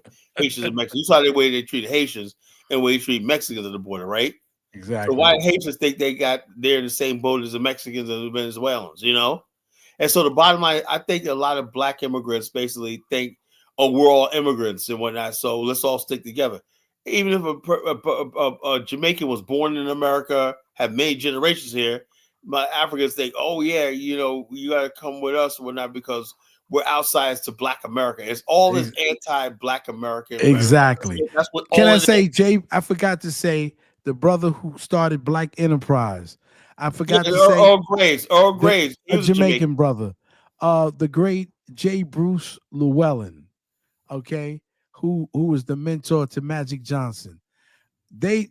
These newly immigrants, see, it's because people like Tariq cannot differentiate. He does, and some say he's probably a Caribbean. They don't want to do I didn't even know Luther Campbell was a Caribbean, you know. But exactly. so So people that's who don't want to differentiate, okay, people who have been in our communities for years on top of years, they don't even know you Africans. Okay, they just getting to know you, and so like you said, Kala, they figured, oh, we'll try to get with Africans and tell them, oh, we have so much in common. No, you do not. The only thing you have in common with them is if their country's undeveloped and you live in an undeveloped country, yeah, that's then what y'all have they that have in in common. They common. come from third world, You fourth world. know, I'll disagree with that dollar bill. I Well, you disagree with don't that. you don't know enough. You're not old Well, enough to know. just one second, right? You haven't been. When'd you meet a Caribbean? One second, dollar bill. Let me ask you One a second, question. Answer that question. When did you dollar meet a bill. Caribbean?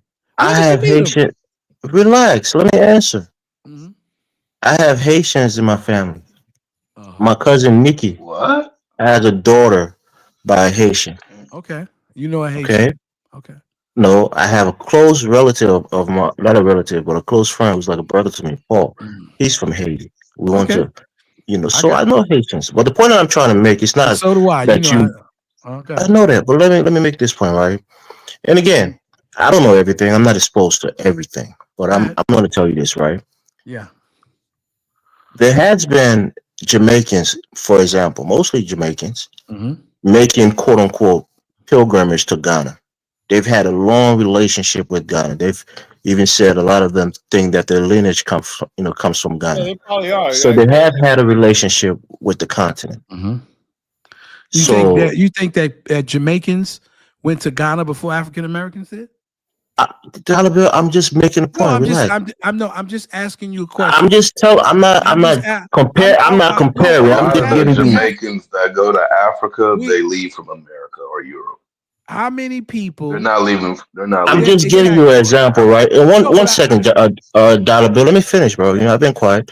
yeah, You know, and again, this is a anecdotal, thing. But our yeah. president, George Weah, he married to a Jamaican woman. Okay. She was our He's first lady he's for not your 6 years. not your Okay. She president. has a son with him Hold on, we got to Yeah. correct some Elvis. who George plays Ware, for the United States. Say Let him that talk. Let again. him talk. George Ware is not the Okay. president. Yeah, he's a former president. He has a son with him, Timothy, Uh-huh. who plays for the U.S. national team. Okay. I have, cousins who have dated, Caribbeans, Jamaicans, or Haitians. Mm-hmm. So the point that you're making is, I don't think Jamaica has an issue with Africans or that they're Oh, pretending you don't to know. get. Again, that's what I'm saying. I don't know everything. You're in New York, and again, I don't know if you live Exactly. outside of New York or any other enclave of No, black people besides New York. I live But in a I'm place saying where there's in more other Jamaicans. places, I don't I live see in that friction between the two groups. I live in a place where there's I probably don't more know about Jamaicans. that, Elvis, Oh, man. hold on one 'Cause second. Hold on one second. I live in a place where there's probably more Jamaicans, okay, than probably maybe Florida. I don't know if no. I live in a place where there's only more people, more Jamaicans, maybe more Jamaicans in New York than in Jamaica. And I've been dealing with people from Jamaica, okay, and know so many people that I work with. I've dated Jamaican women. I live I live around them in my community, and so these things that you guys are trying to see to me is one big fantasy. Okay, it's one big fantasy island. I don't see a bunch of Jamaicans embracing Africans. I don't. I no, don't even really, see a you bunch know. of Jamaicans It's a fantasy, Dollar Bill. embracing Rastafarianism. The average Jamaican don't even embrace Rastafarianism, much less embrace being an African. When you say the average Jamaican, you mean the average Jamaican in New York? Well, I'm saying there's more Jamaicans in New York, probably. Only place that probably has more, I'm going to say might have more is Jamaica. What We do you have more mean might Jamaican. have more? You think there's more Jamaicans living in the diaspora than living in Yeah, there's Jamaica? more Puerto Ricans that live in New York than live in Puerto Rico. No, because they're Americans. No, they're 5 million Puerto Puerto Ricans Ricans are that American live. citizens, Dollar Bill. Yeah, but I'm saying to They're you, not an independent country, so they can travel but anywhere in the United States. yeah, but I'm saying there are more that live in New York, okay, than live in Puerto Rico itself because they've never been. Most Puerto Ricans have never been to Puerto Rico. Most Puerto Ricans have never been to Puerto Rico, much less from that island. Their families are from that island in the 50s. So what I'm saying to you, when people talk this nonsense to me, I know Jamaicans. Like you said, I have Jamaicans who married into my family. I have kids, I have close friends that are married to Jamaicans.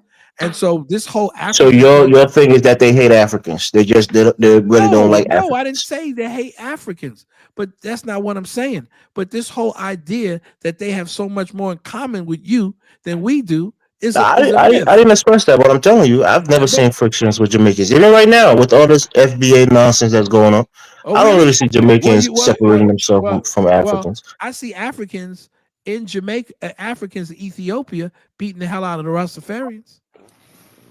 I could put that up.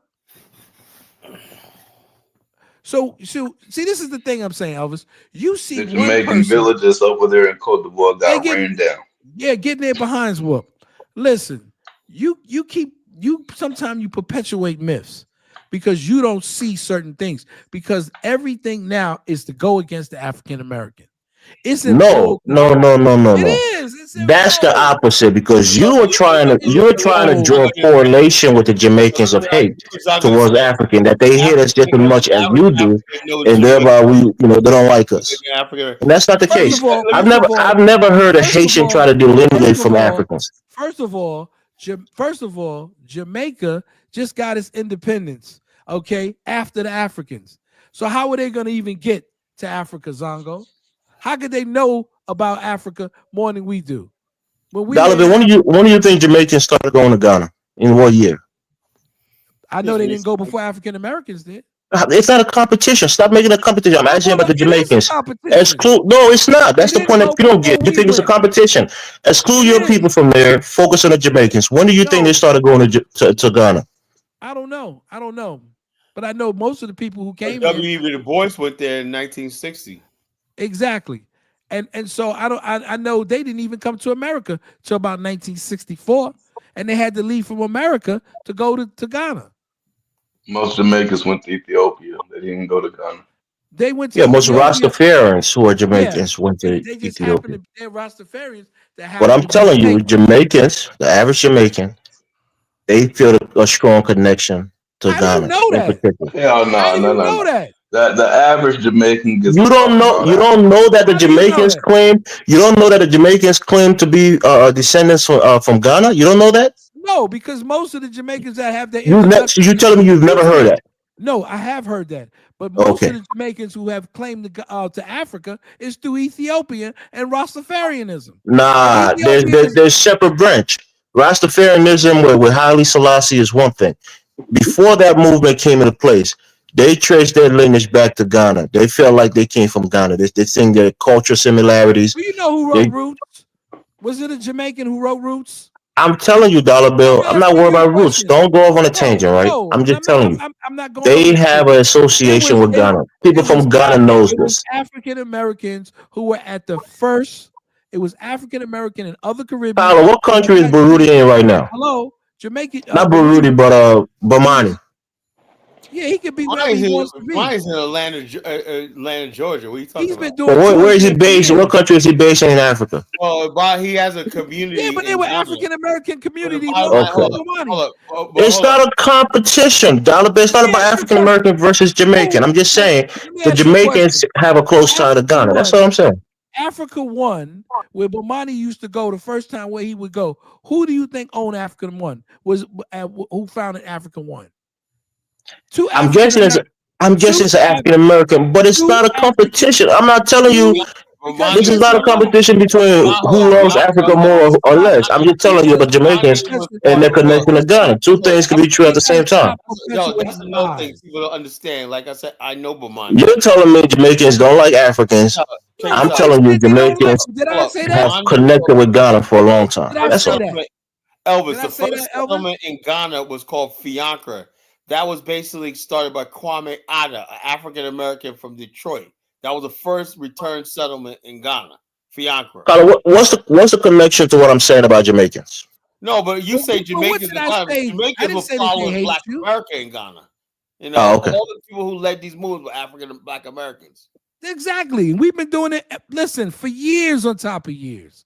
It's not a competition between you and the Jamaicans. Free. They didn't even No, what have. we're trying to say is It's not a competition to this very day. Marcus Garvey came Jamaicans to tie America. their ancestry to Ghana. That's all I'm saying. Marcus Garvey Jamaicans came and to African America. Americans are technically the same people in America. Same people. You know, Marcus That Garvey may be came. fine, but like I said, back in the Jamaicans tie days, their ancestry to Ghana. That's all. back in the days, You're not Jamaicans came to Ghanaian. America, right? And Stop they assimilated fully into Black American society.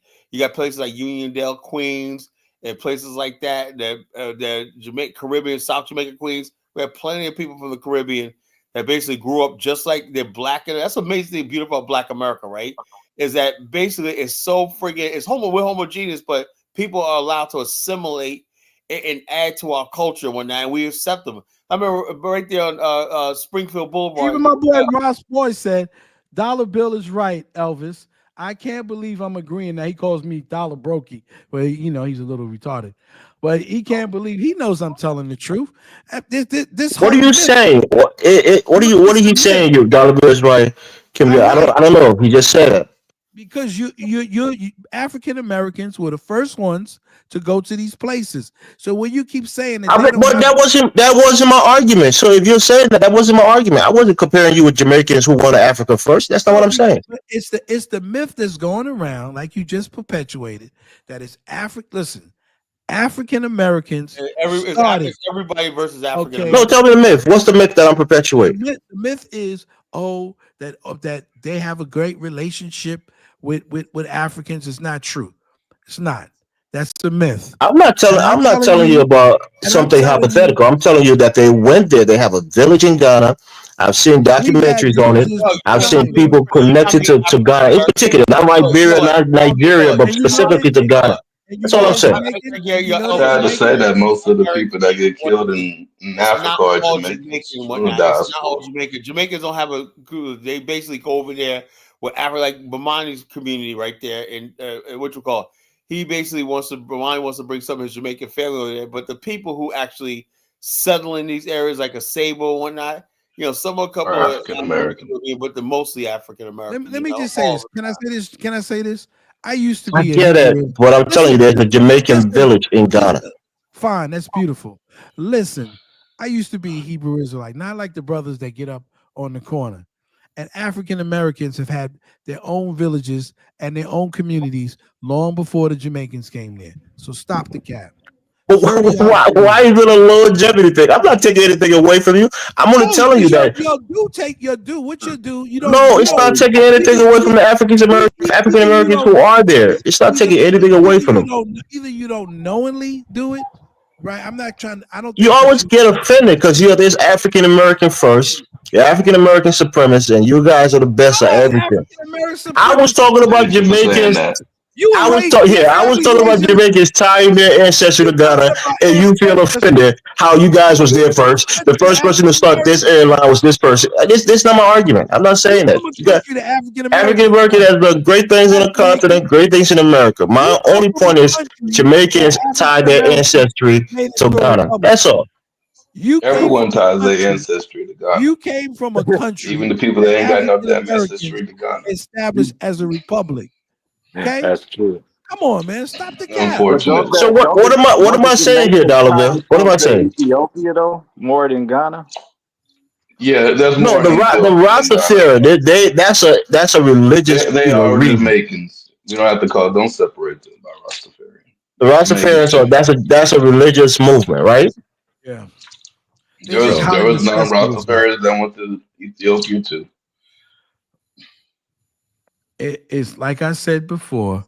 Most of them associate Africa with Ethiopia, and that's what that is. That's fine. We don't have an issue with that. But the whole idea that African Americans, see, if you just say, "Oh, you're an African American The supremacist," what Jamaican the to hell come is up that? here on the panel and What is that?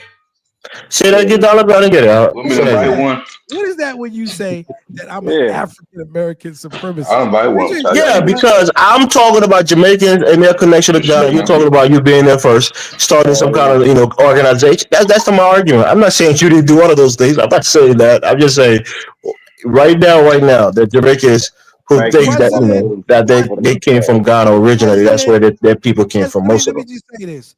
And a lot of our people came there first. We're same Like people. take First of all, can I the just say this? Yorubas in Brazil, right? Who tie their ancestry back to Nigeria. They say they're Yorubas. They're practicing, So their they don't Yoruba say they religion. They Yoruba. even speak Yoruba. But we know The Jamaicans do the same thing for Ghana. That's the point I was making.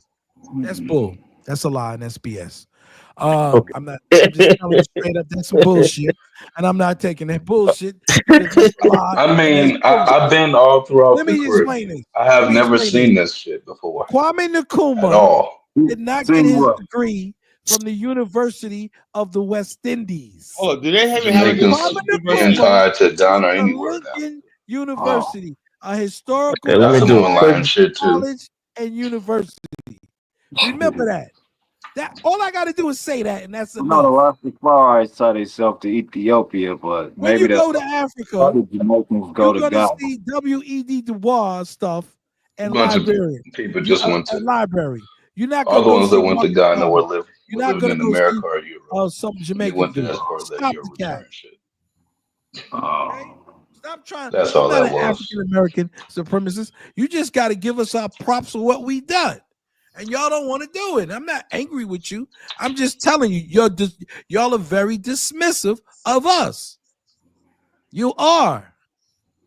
You don't mean to, because I guess when you get around other Africans, see, something I noticed about Liberians, right?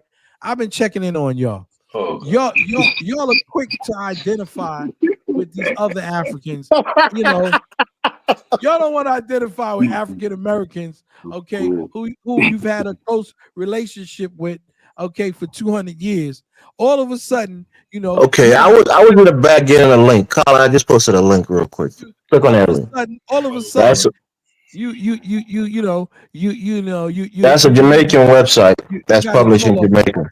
I don't care what the Oh, Jamaicans shit, do, man. Frenchie I up don't care here. what the Somebody listen. done rattled your cage, young girl. Who the hell said something about Cameroon? It wasn't me. I It didn't say wasn't nothing me. It about wasn't me, Cameroon. Frenchie. It wasn't me. It wasn't me. Frenchie Collins said that the Cameroon Civil War is still going on.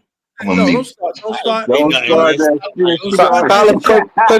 click on the link. Bullshit. Colin, click on the link, please. I don't post a lot of Frenchie links. out of this Click on my bullshit. link real quick. I'm looking at. Jonathan I'm likes looking to at. start shit. It says the connect with Jamaica. Yeah, we understand. So it's both the trop. Like Bomani loves Jamaica because Ghana because it's tropical. And honestly, man, I'm And, sick and of the and the tropical. most influence on Jamaica was African Americans.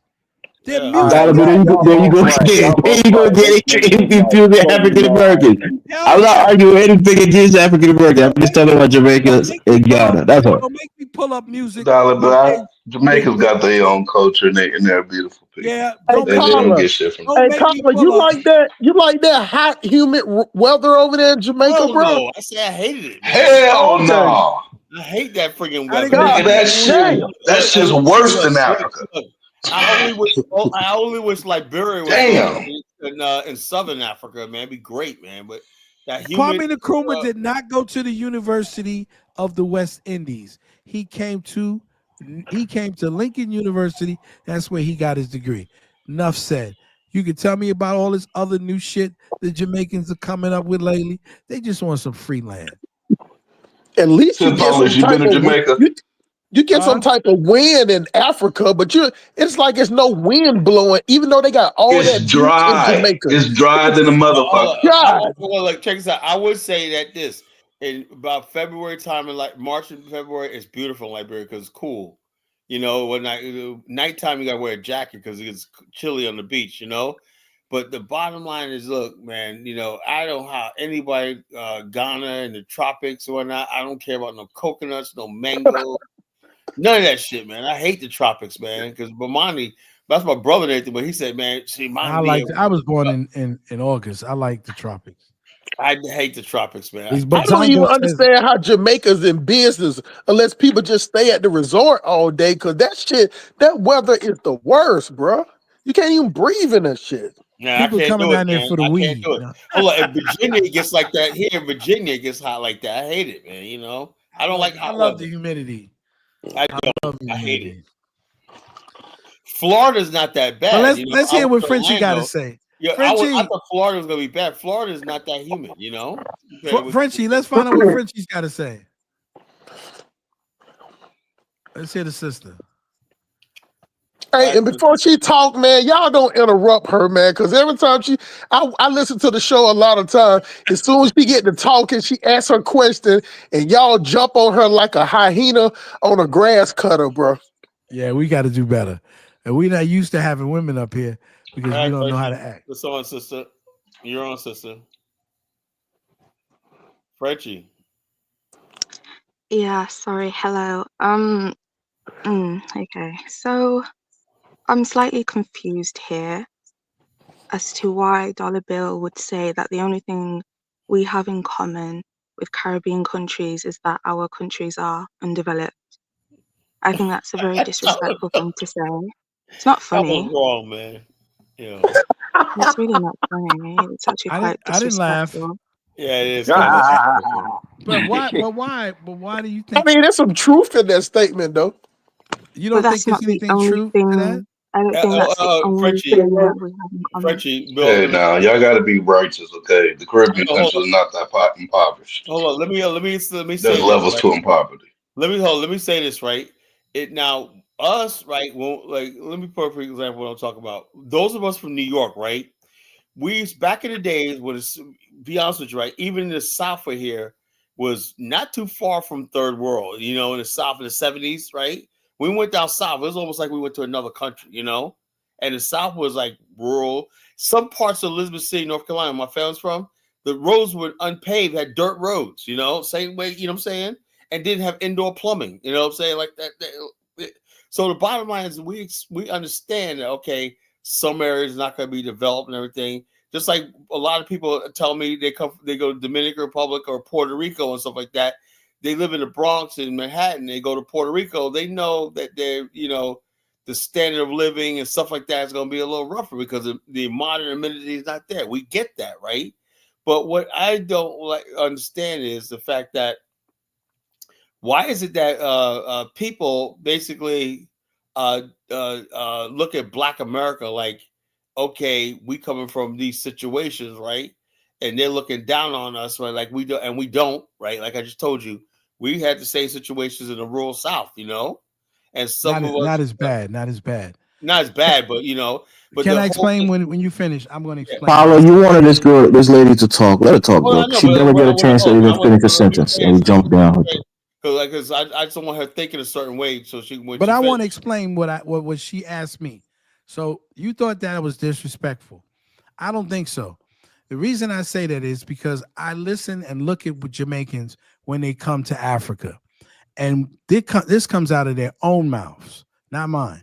They say that we understand certain parts of Africa because it's a lot like Jamaica. Okay? Some of the places that are off the beaten course, or some people will tell you it's like the old Jamaica.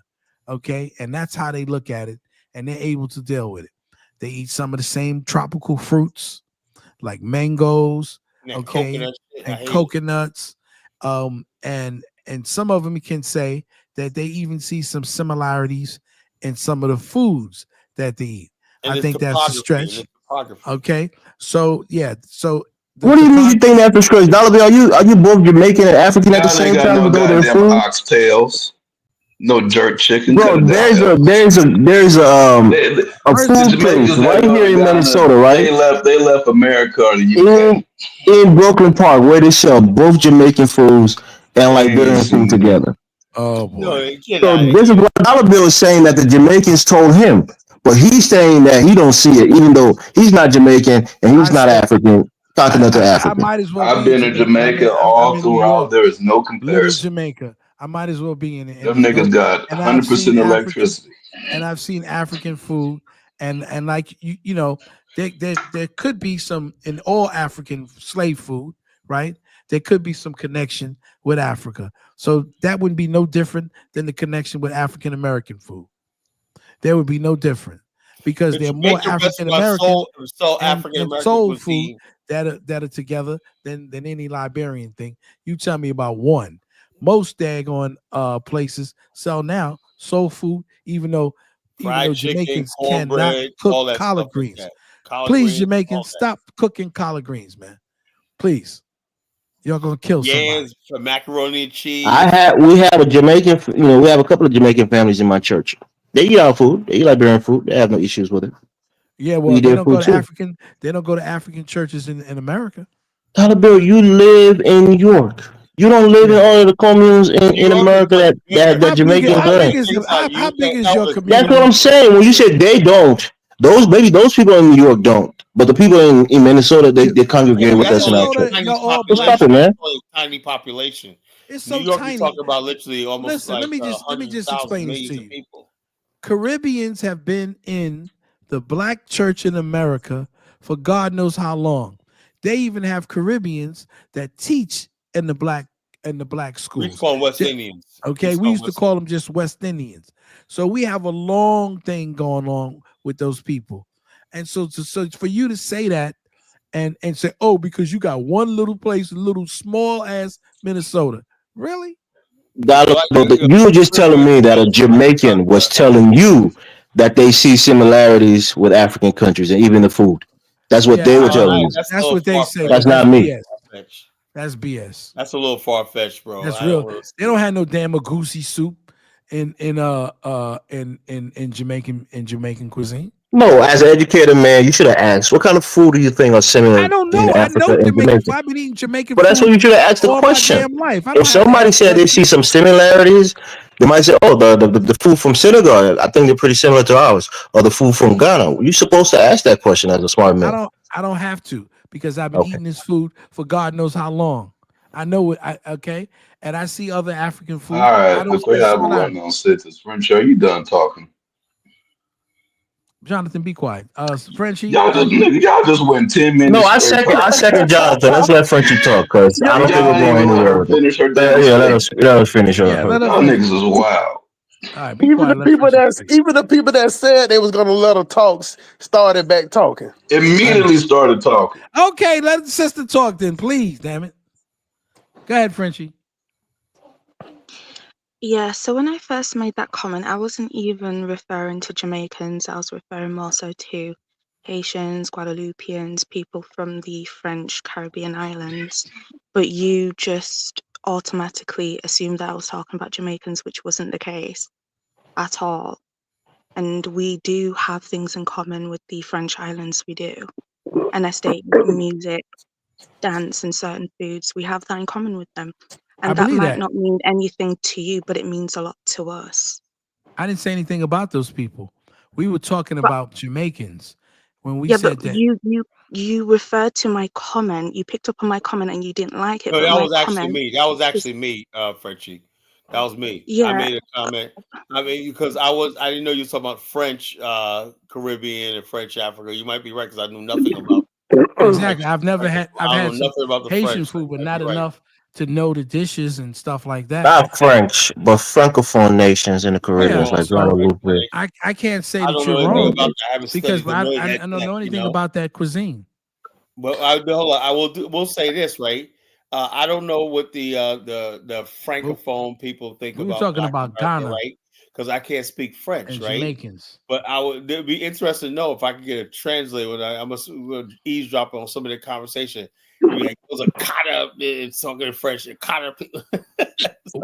So Frenchie, let me stress this: we were talking about Jamaicans and specifically Ghana.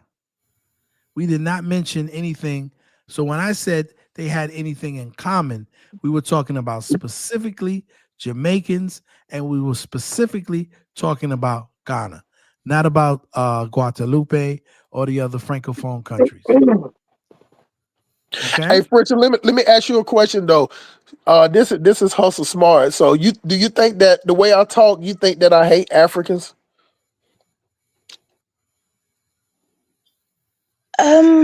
I wouldn't go that far. I wouldn't say that you hate Africans. It's just, whenever you have been on the panel, Mm-hmm. I've heard you say a lot of things like with snakes and stuff. And I'm just like, well, where's this coming from? And sometimes I wish you would just put a name on it because it's clear you're talking about certain people. But when you speak like that, it sounds like you're talking about the majority of us because it seems like you're making like a generalized statement. No, it's not a person, it's an action. See, that's how like me, I'm a logical person. So when I speak about snakish behavior could come from anybody. You get what I'm saying? But if it's coming from like this is my thing. I feel like that when a person is trying their best to convey their information, you know what I'm saying? If somebody interrupt them or whatever, when they're not fully tight, same way with you. You get what I'm saying? I think it's very snakish what they do to you.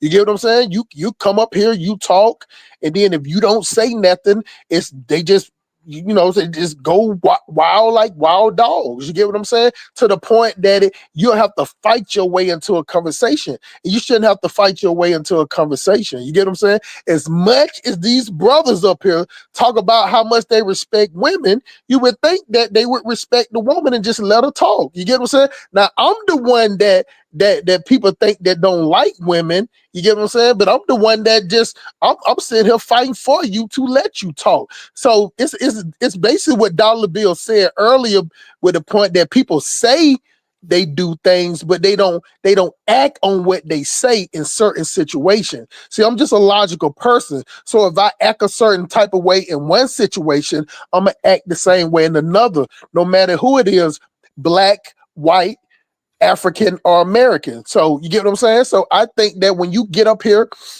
and you talk, and if you got something follow up to say, you shouldn't have to fight to get your response. Do you get what I'm saying? Yeah, absolutely. And I may have misinterpreted what you were saying. No, it's okay. It's Maybe at the okay. time But came. listen, I understand. It's the hustle smart way. You get what I'm saying? Like it's just how people talk. Because I'm very direct, and there's no like. You ever met people, Frenchie, that be like, I'm not trying to hurt your feelings, then they hurt your feelings.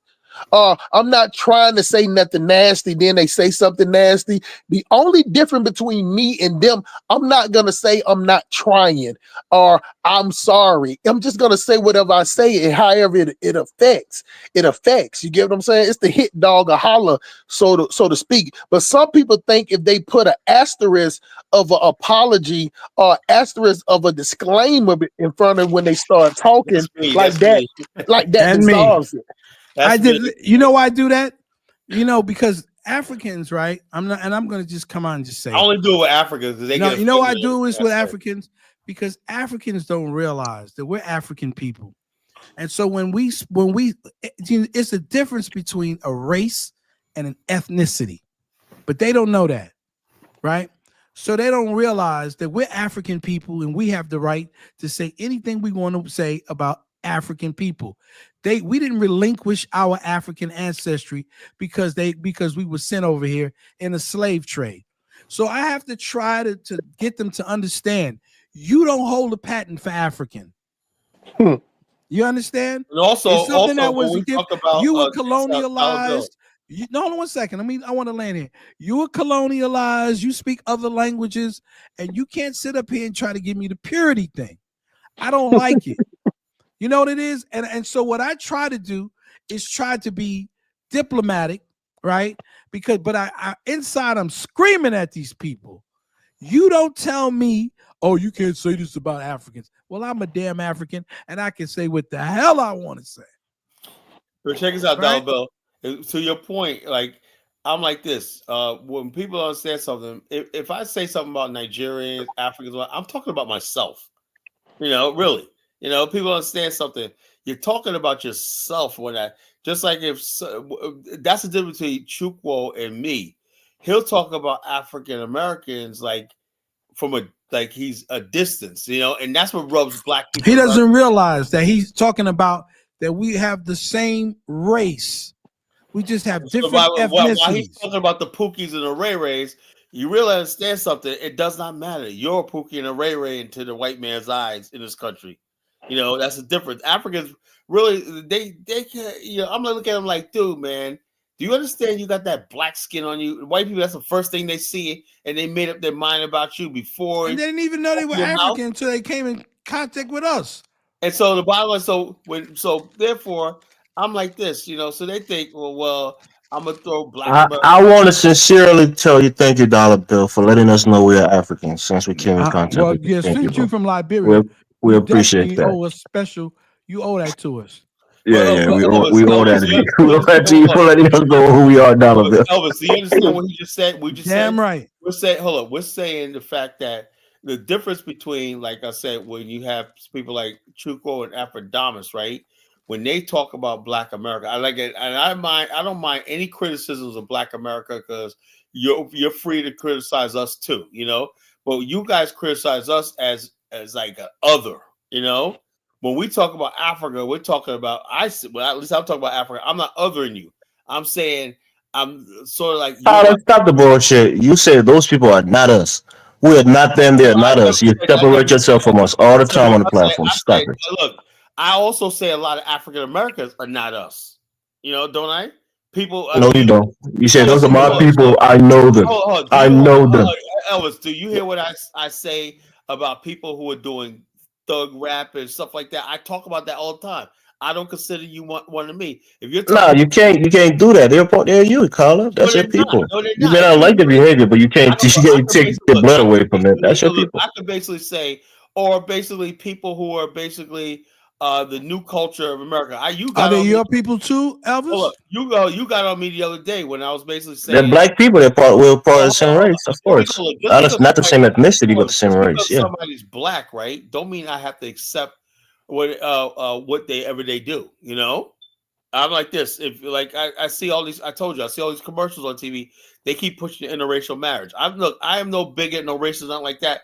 But I just think, right? You can't tell me that the most important thing about my life is being black, and everything that, God damn it, everything that happened to me in my life, whether good or bad, is tied to race and whatnot. My worldview is tied to race and whatnot. My people were oppressed based on race, and then now you're gonna turn around and tell me that it's just a figment of my imagination and whatnot. Nothing to see here and whatnot. When I'm seeing them pushing like this girl's in Dyer, whoever his name is, mixed race girl with white boys and whatnot, and they're pushing this in our face every day, and I have nothing to say about it. The hell with that shit. You should just get over it. Why don't you just get over it?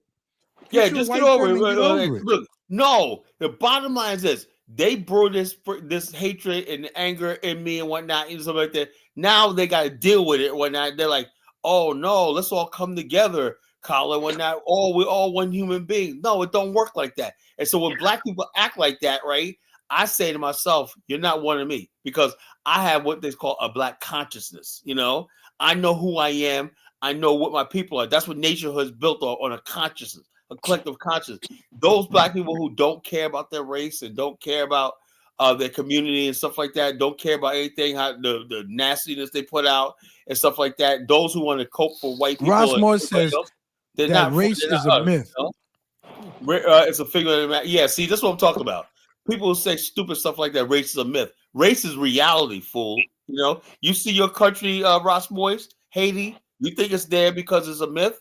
No, they systematically the powers of the world basically said, something, for what you guys did for trying to dare fight for your independence, we're gonna impoverish you for fucking ever, and that's race. That's racism. So keep thinking race is a freaking myth. That's it gets tiring sometimes. Systematic. It's systematic racism. Yeah, systematic. He wants to escape because he's a Hausa. You have all these Negroes. Now you got a bunch of Jamaicans trying to escape. Now they're Ghanaian. They're like Okay. Ghanaians. Well, it's one of those things because as Americans, even though it ain't on our doorstep, we don't live it so long that even if it's not on our doorstep, we still have to call it out. But the funny part that pushes the race thing the most is Black Democrats. You get what I'm saying? That's why they come around every 2 years or every 4 years and start talking about race as a crutch. You get what I'm You know saying? what, Hustle Smart?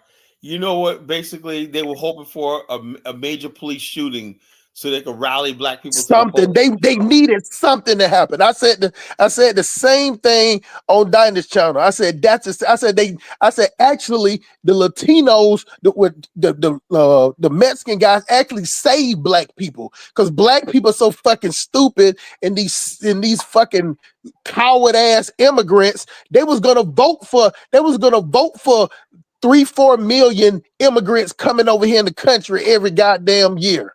They was gonna vote. They was voting for that. Black people voting for their own replacement. Voting for their own replacement with the idea of the weirdest thing that I ever seen or heard is that I heard when those Democratic shields and Democrat talking point started coming up that word black and brown coalition. And the funny part with working around so many brown people, they don't even say it. The only people that say black and brown coalition is black people and white people on CNN and MSNBC. Because they want to be white. I have never ever heard a Latino or a Mexican or Venezuelan Latinos or want access to whiteness. I've never heard one of them say black and brown coalition. Have you ever heard one of them say it, Dollar Bill? Never. They want access. Have you ever heard one say it, Carla? Nope. So how in the hell did they sold it to us? I had to get sold to us, and then you get black people voting against that. Like we see them. We ain't in 1940. I remember when Carl Waiting came on the phone. I ain't know what the hell that beeping noise was. You get what I'm saying? I thought it was the feds. But we're in the day now that we see them coming. We see them 3 million. We know that we're 45 million. We know that that it's 75 million of us, and we still sit up like keep bringing them. You know, so we got to play with like what the hell you mean? You see what's going on in Chicago now? I see it. You see what's happening? I see it, but all of the black gangs have gotten together. You seen that, caller? Yeah, they ain't got no choice. That's the part. That's the part that saddens me about Black Americans. All the black gangs are now Pan-Africanists. They're all practicing Ubuntu. They're getting together and they've had enough of these immigrants. Hey, Dollar, now they want to go down there to the city hall and yell at the mayor. Now they want to go down there and dress up and like that. That's not gonna do us no good. You got to. It just kills me on how black people would just vote, like not thinking about the whole. All the issues at hand.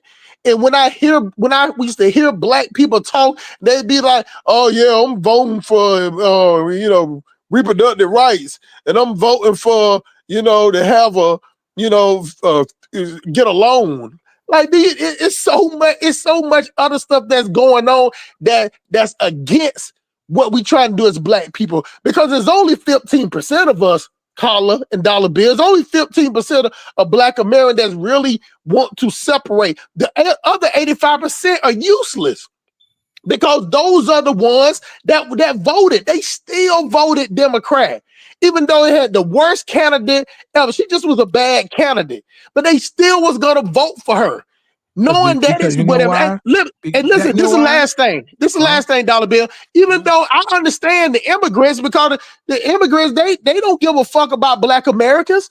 They getting whatever they can get. So I understand why they did it. I don't understand why black Americans did it. Because it just proves that we are not xenophobic the way people on these chats and people who listen to Tyreek. We think we are. We are not. We see blackness as flatness. Like that Igbo chick basically swears we're xenophobic. Where did she go? I said, where are you getting this idea that black America is xenophobic? I don't see that. I don't have no problem with black. I'll be honest with you, right? I feel like this with college. Look, I don't have no problem with black immigrants coming to America, right? I do have a problem with Latinos, because they're a different race, and I see black immigrants. I'm like, eventually, like inside of every African is an African American waiting to be born, so that's what I figure, we could turn them into African Americans eventually, but so look, so don't try to say we're xenophobic, because you're not taking nothing from us. The Latinos and other people. That's the picture they want to paint on us, that we're so xenophobic and we don't want them to succeed, that we're against them. They really believe still, that, they really vote for them.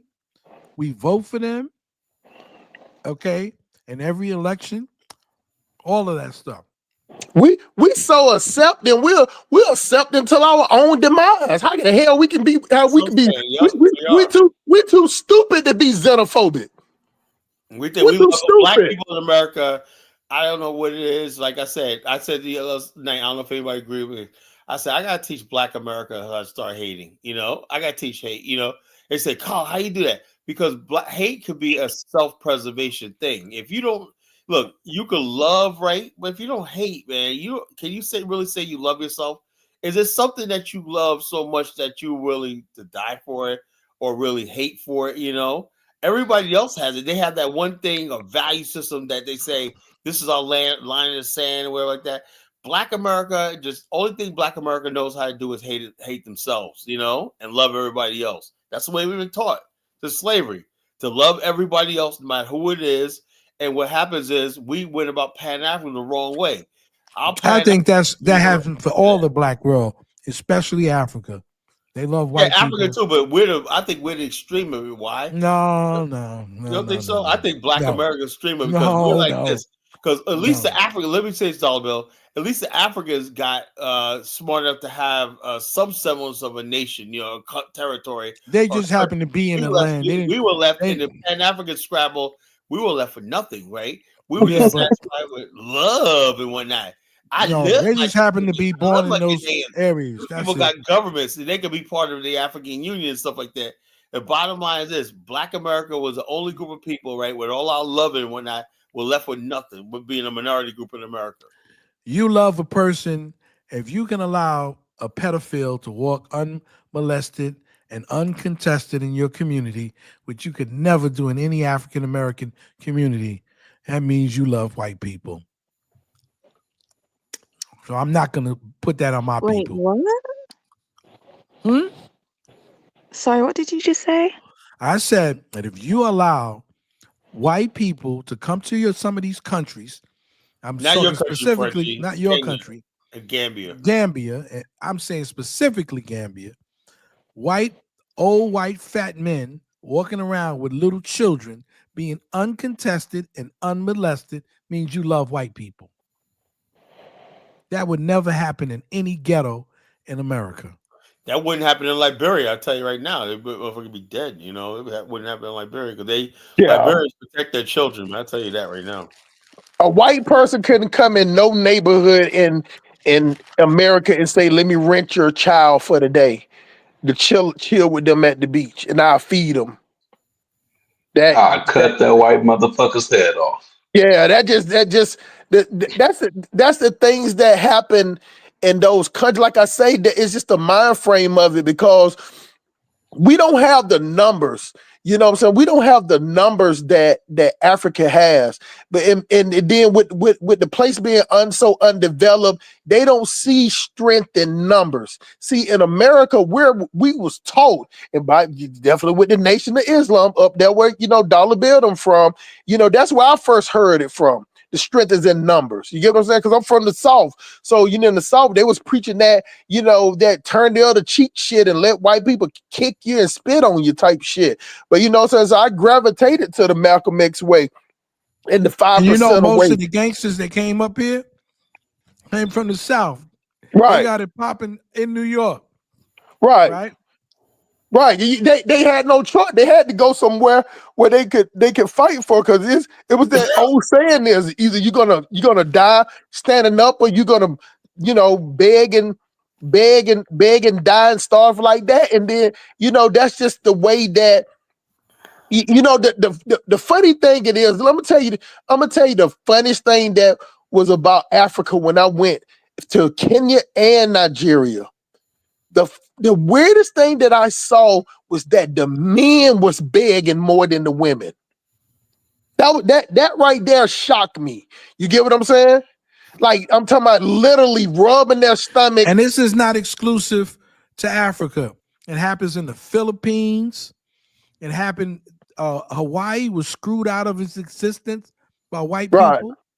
So we're not saying that this just is. No, this is not exclusive, but it's a shocking thing where the man should be out there producing, and it should be looked at as a source of strength, Carla, like you're trying to perpetuate, right? And then you got these men that's like, I just never seen nothing like that. Because even in America, if you see a man standing at the end of the exit and a woman, people give the woman money. They don't even pay attention to the man begging. You get what I'm saying? Yeah. So, but then you go to Africa. I can only speak on Nigeria and Kenya, because those are the only two countries I've been to. And it just was shocking how it was like R. Kelly was a black man. I'm not excusing anything that he was doing.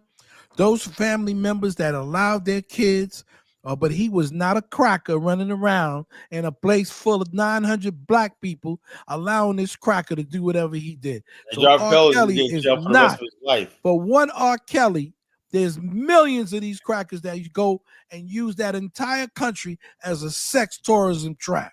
I'm talking about sitting out there wide You're not being open. fair, Freachy. Tell the truth. Stop it. Dollar Bill sitting wide open in front of everybody, like wide open on the beach. One day Shirt I was looking off, at a show, stomach out, Yeah, titties. Mark, you ever see that girl Tiffany Banner that was in? She was at the time she was 19. She was in Tanzania. Yeah. Remember that? She went on the beach and grabbed up a bunch of African children from these white. Who are you? Whatnot. And then all of a sudden the Tanzanians like, who is this girl coming from America? She don't live in Tanzania. and she's a Jamaican girl. She was actually from Bahamas. Right, and then some of the family members of the Jamaican. kid came to the white man defense. I know. She's a Jamaican. Yeah. She's a Jamaican, Akala. Yeah, she's Jamaican, but she's basically African American. She was born in America, though. No, she reps. Yeah, she was, but she reps being a Jamaican. No, she told. Well, I last week she said she's African American. See, that's the whole thing about this. That's really annoying. You're in America, right? And you're in black militant culture. You definitely call yourself African American. Don't see. We only make a stipulation when you live in America, right? African American, Jamaican, the same but thing. You know what it is? See, people get angry with me, right? When I say certain things, right? Because they're the truth, and the truth hurts. I can talk about black degeneracy. I could talk about welfare babies. I could talk about that. And it's not a reflection on me. It's just the reality of life. You know, there are things that are just realities in life. It is nothing against me to say that there's crime and stuff like that. And some part, look, I came to the conclusion, right? The only thing, Dollar Bill, I would say, like I told Chuko, I'm surprised the situation is not even worse. Given the situation we're in, we're blessed to the fact that a large number of us got our education and we basically could assimilate it somewhat into a white man's world. Can I say this, Frenchie? No, it does not occur. Not openly and outwardly. It might occur in that's the only thing that you left off, Dollar Bill. You didn't say blatant. The difference with R. Kelly did, R. Kelly was doing this in his mansion with security and everything. The white dudes in the Gambia is doing out there blatantly on the beach in front of everybody. Listen, I'm not saying that there's that's the difference. But that's the they were carrying little black kids all on the beach, and our white men are not walking around. It. I don't even y'all think chased her out of the Gambia, jackass. Frenchie, have you ever been to America? You ever been to a black hood? No, we don't have that. We don't have that over here, sister. Do you think a cracker would even think twice of walking around with a little 3-year or 4-year-old boy in America? Do you think he would survive in any hood in America? Nah. If you think that, you don't know us. You're making this about race. I'm not making it about race. No, I'm saying that. Whoa, okay. Seeing as you guys won't let me speak, you guys have it then. Because I'll just continue talking to you in the chat. Because that's the only way that I'm able to get my point across. Go ahead. Go ahead. I'm listening.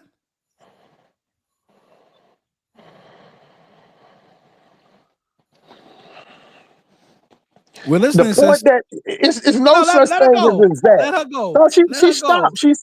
She stopped, Dollar Bill. Hey, once she start, you got to let her calm down for a second. Let her calm down for a second. The thing about it is, it's no exact of everything. What Dollar Bill was saying, he just said it. The only thing he didn't say was that in the Gambia, they are outwardly white people are coming to the beach. They are handlers. See, that's the only thing you didn't add because I have a handler. I have a handler in Nigeria and I got a handler in Kenya. They see these handlers. These white dudes come up to these handlers, and these handlers, they tell the handlers what they want, and the handlers go find them. They go find the family, offer the family a certain type of money. Then they come back and they got these kids out there for the whole day. We ain't talking about a family. We talking about old ass men out there with black kids sitting in their lap eating chips on the beach that they just met 30 minutes ago. That can I say this? That there would not have R. Kelly couldn't walk down the street with a 17-year-old or a 15-year-old. He couldn't do that in America. You get what I'm saying?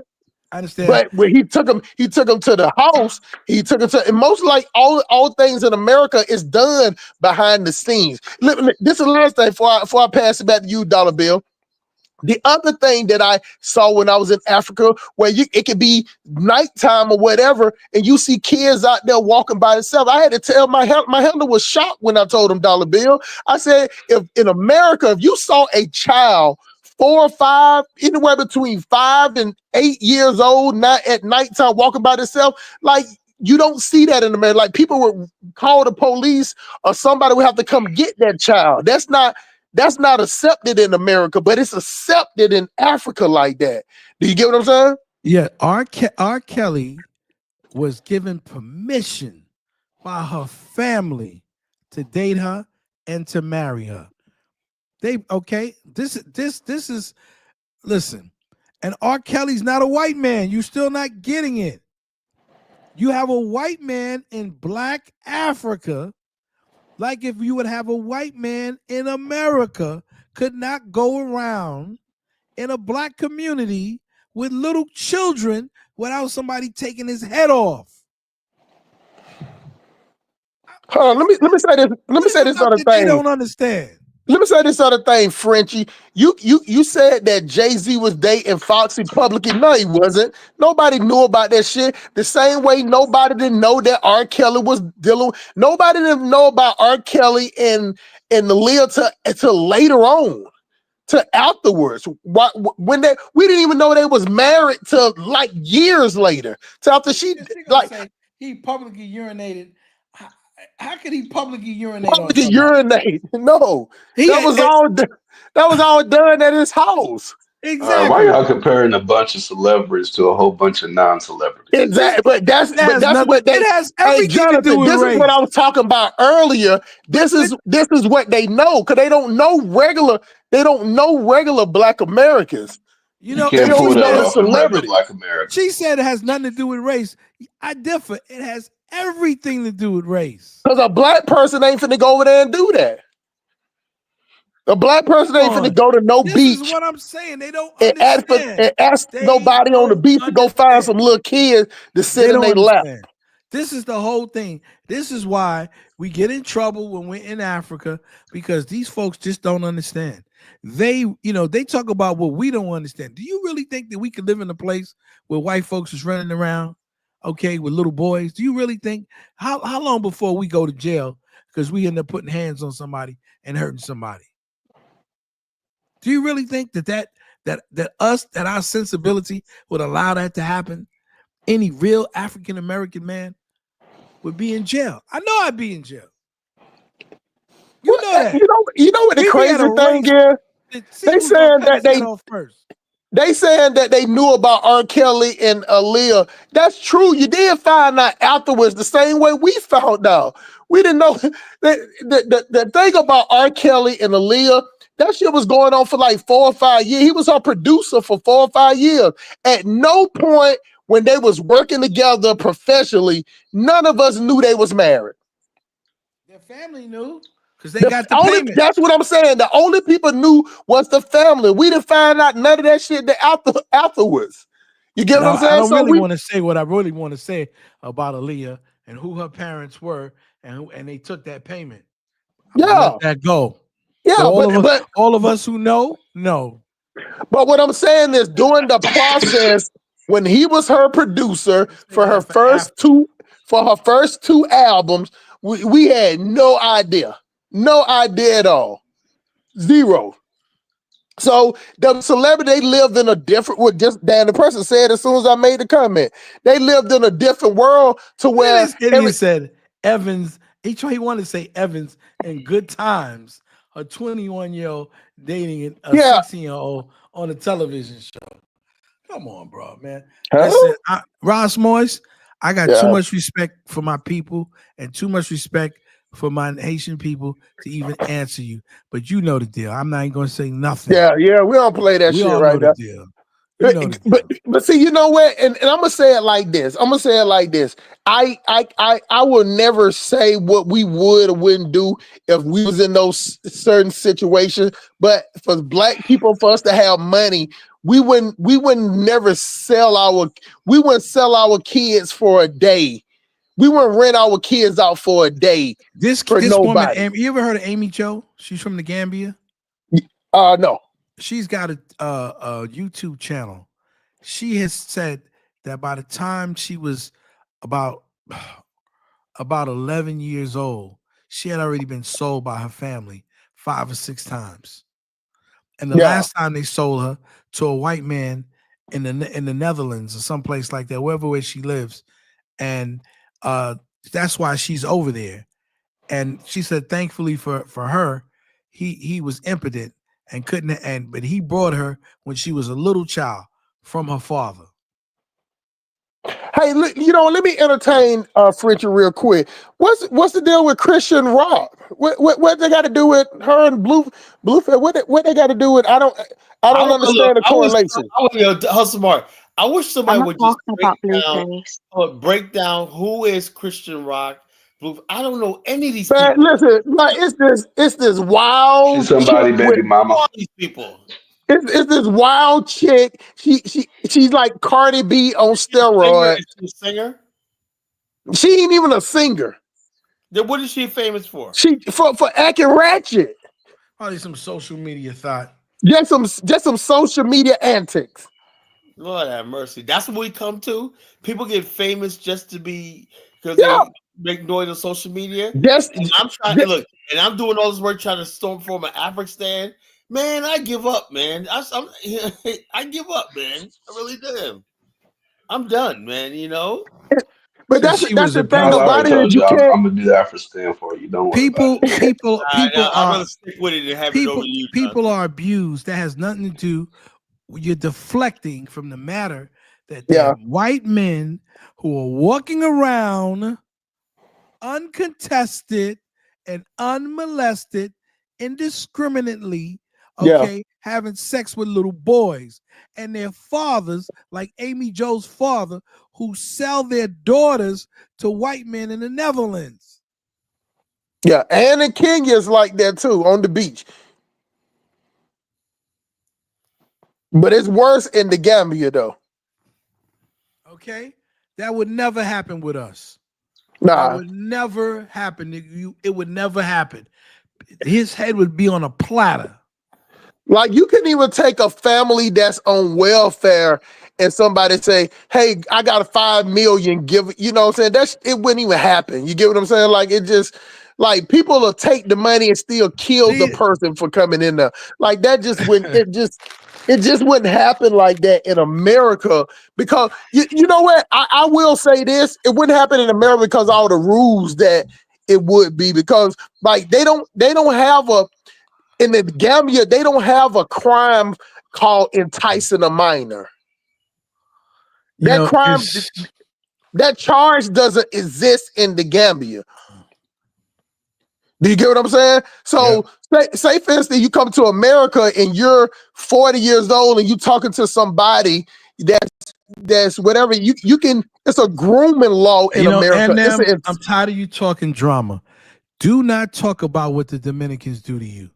Do not talk about it. Do not talk about it. Ross Moyes. Okay. Ross Moyes, I'm sorry. Do not talk about it. Okay. Do not talk about what those people do to you and how they do to you.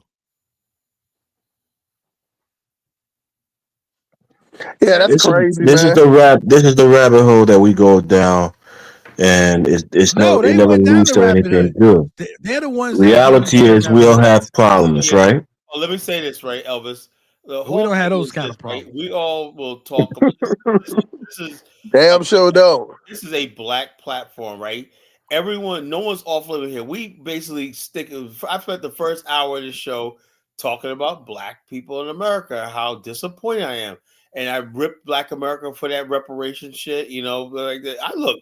The bottom line, Black America don't give I don't basically give Black America no rest or sleep. Everybody gets it on this channel, And like I said, what I need my African brothers to basically give us the benefit of the doubt that if we do criticize stuff, it's not because we're just picking on you or whatever like that.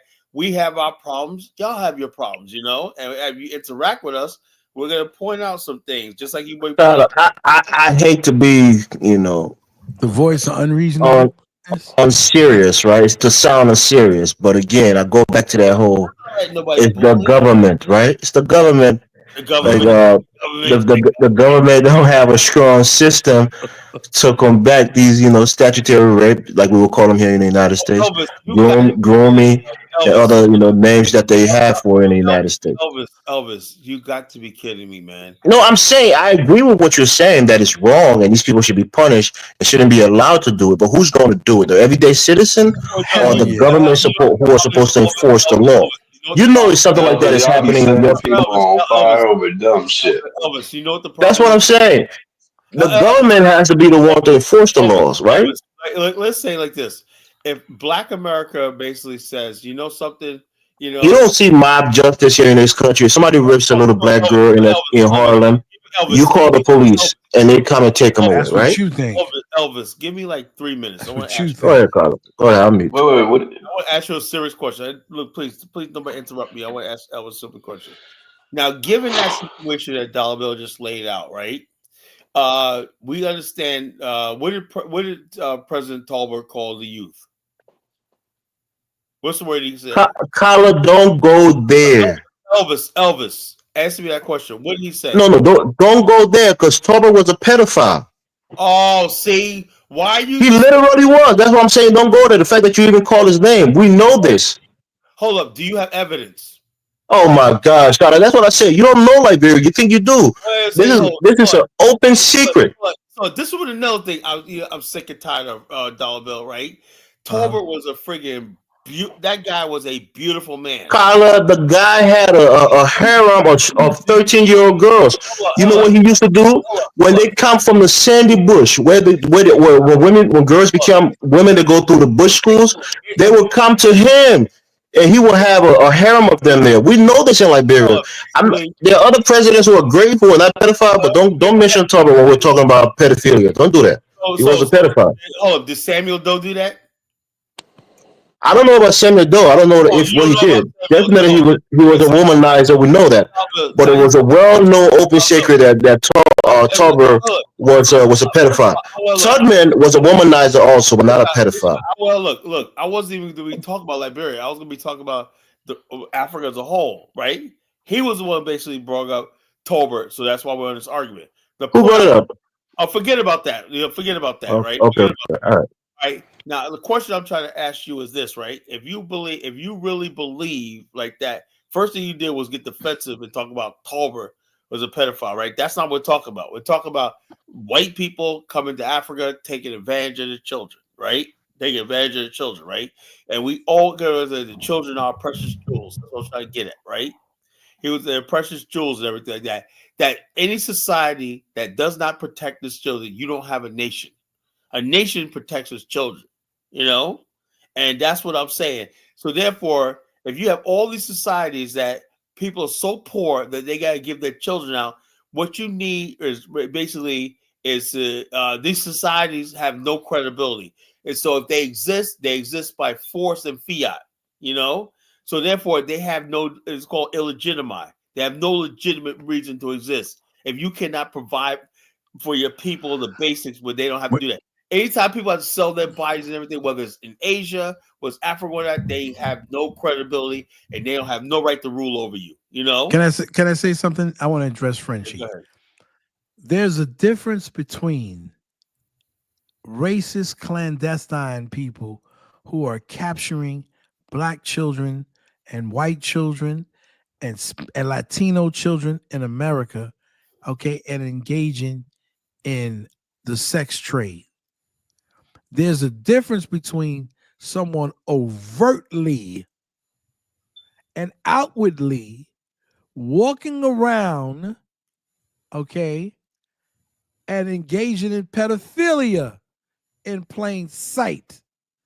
There's a difference between a woman who's been sold by her father 10 or 11 times than a kid who was abducted and forced into a sex trade. There's a difference. When you're not even safe in your own home and your father would sell you into human trafficking, that's unconscionable. Dollar Bill, I get what you're saying, right? But let me rebut it. Look, Rebut it. sex trafficking is an issue in this country also, right? It's not in Yeah. the open like you have in the Gambia where guys are on the beach with little kids, but they're cracking down on trafficking in this country. In Exactly. Africa, there's trafficking. The U.S. is trying to do something with most of the West African countries, Liberia, Sierra Leone, Guinea. They have a trafficking ring in that area that they're trying to crack down on. But So it's trafficking an is issue. not the Even in same. Europe, it's an issue It's in Europe too. yeah, it's sure. But Yeah, so let's it's not going on all over. but let's not get it twisted. Let's not say that if something is okay for a white man to be walking around in black communities and the other men are not doing anything about it, okay, because they feel they're powerless. But I And see that's what I'm saying. That's where government comes into play, Dollar Bill. In your Harlem, right? You know, if I see somebody abusing somebody in the street, right? What is the first thing I'm going to do? I'm going to take the phone and call the police, let them know Listen, they need to come down here. Can I In say this? Africa, I don't know how Gambia is, but in Let me just say Africa, this. usually we don't have that. Can I say this? Go You ahead. live there are places in But in Africa Africa, y'all will set a nigga that on kill fire for that stealing a will set cell a phone. Yeah, but that's that will only with set our citizens, Jonathan, not foreigners, not expats. yeah. You won't do it against white people, Yeah, but you and kill I'm telling you, I'm being you'll honest. kill a black Most man Africans, and put a you know. tie over his head Yeah, I'm and run telling. out I and seen in exact street Nigeria dressers they set two boys on fire for for fucking stealing stealing. a It cell was phone. four. It was four, Kyla. Come on, Yeah, I man. seen it. Yeah, Elvis, you're a they straight killed shooter, No, a man. did you hear what I just said? You think I'm Elvis, condoning it? I'm just telling you the yeah, reality on the Elvis, ground, right? but just tell the It's truth. the It's the lack. government. The government is not No, it's not enforcing the the rules. government. It's the It's the government. lack What of are you It's the saying? fucking government. You want these guys to kill these guys on hell there? freaking I gotta yeah. play the It's the video, lack man. of Okay. fucking I gotta play the manhood. video, But I'm man. saying, even if you say that in It's your the lack community of or in manhood. America, we don't do mob justice. Some people commit What, the the video most of them setting heinous. them on You fire? think that a white No, man that's what I'm can saying walk here around because you with a have a little rule of law. Oh, You okay. have rule of law in this country, right, Jonathan? So you know that if somebody kill even your Frenchie family member, said, most people call the police and they be hey, angry, they may be shouting, they want that person to go, listen, I ain't to get calling the $100 he's years police. a in I young jail. man if I know who that you But is if I most know people who you don't got a take the slide law in their on. hand and kill wild. somebody because they Even committed a crime Frenchie, against their family even members. You know what I'm even saying? even Frenchie said is vile and I disgusting. agree. I'm not talking about, it's disgusting. Like I said, The lack of when you're manhood. talking about people killing these The people, that's lack what I'm of saying. These manhood. people are I'm foreigners, not going to right? tell you to kill anybody. All I would say to you is that if it was in any part of America, somebody's head would be on a platter like a sandwich. So I don't know about that dollar bill. I mean, well, I do there have know. been Then, people who that had just shows that you I don't. do know. That just shows you don't know pedophiles in what you're their talking family, about. You don't people That who just know. show that. molested their See, You nieces, don't that's know. that and thing they that I go be to telling jail, right? y'all They go to about. court, You they don't get know. locked up. The family members don't kill You You them. have don't no idea what know. you're talking about. I'm telling you. Oh, Tyler, you played the song. Hey, big up, my man. Big up, my man. Big up, my man. You don't call the government It to is kill the people. government, Carla. It's the government. Y'all need the government to kill crackers, but y'all kill a I'm black saying man. dollar bill. Maybe I'm wrong. Maybe in New York and Harlem, all of the child, the child molester, they get killed on the spot, and they never see it their day in court. Do Maybe you I'm think wrong.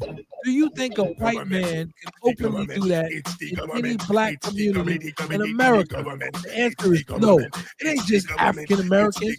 It's Haitians. It's Jamaicans. It's Not all openly, kind of right? But when somebody get caught and charged with child molestation, the community will go there and kill that person. They they don't kill go him in run at him jail. and burn him to death or stab him. They kill him in Yeah, jail. they kill him in jail. That's what I'm saying. So he goes through the process, and he goes there, and they have a code in jail where they kill child molester. I get it, They but call that's it the point that I'm slaughterhouse. saying. It's not like people go out there and kill people who commit crimes. The Or bottom mob line justice. is just like what Dollar Bill said. That shit is done out in the open with no type of penalty, at all. So it don't even matter if the person in America, when he gets it, he gets it. The person in the white dude in the Gambia, he gets no type of punishment. Matter of fact, they take his phone number down. They take his WhatsApp number down. So when he come back the next time, they'll Could you know turn that exactly off, what he's please? looking for. Could you turn that off, please? You don't like the government? No, take off that shit, The please. government, the government, the government. It's the government. It's the government. Government. It's the government. We all know it's no penalty. It's It's a no lack of penalty at all. manhood. It's a lack. It's the biggest way to emasculate you as a man. Yep. And the thing is, you don't get the government when you want to kill other people that you feel need to be killed.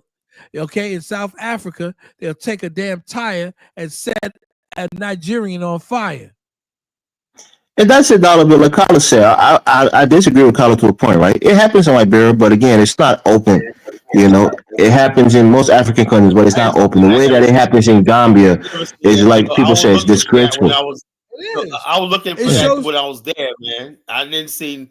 No, look, I see there was a lot of white guys in Liberia when one thing I did not see was your people wouldn't Liberian put girls. up with No, Kyle, I'm not just talking about white guys. Forget the white guys. I'm telling you, it happens in family. You got uncles who with their niece who are underage. You just talking about the race in terms of the white people, right? Yeah, do you think the crime men would allow some shit like that? Let me tell you something. No, I'm saying what's happening in Gambia is ridiculous. I'm just telling you when it comes to mob justice, that was the point I was trying to make. Liberian society. I haven't been to all of West Africa but Liberian society, they're very protective of their children. I will know. I tell you that. I'm Liberian. I know my people. We kill people on a daily basis for doing stupid shit. We know that. I'm saying that in Gambia it's different. That it's not my country. I don't know how to operate. Right? I'm gonna give you, the fact that Gambia is still a British colony. When that's still a British playground. All these countries that were colonized are still the British or French playground. That's all it is. Let's be honest about ourselves. Let's stop fucking bullshitting. Exactly. White people still see Africa as a little playground. But everybody, all the Africans are against what's going on in Gambia. I don't think anybody is condoning it, right? I'm just talking about the whole entire continent that's colonized and everything like that. The Africans, white people are gonna do what you let them do. When they don't, the stuff they'll never do in their own countries, they go to Africa because they know they can get away with it. That's simple. That's the truth.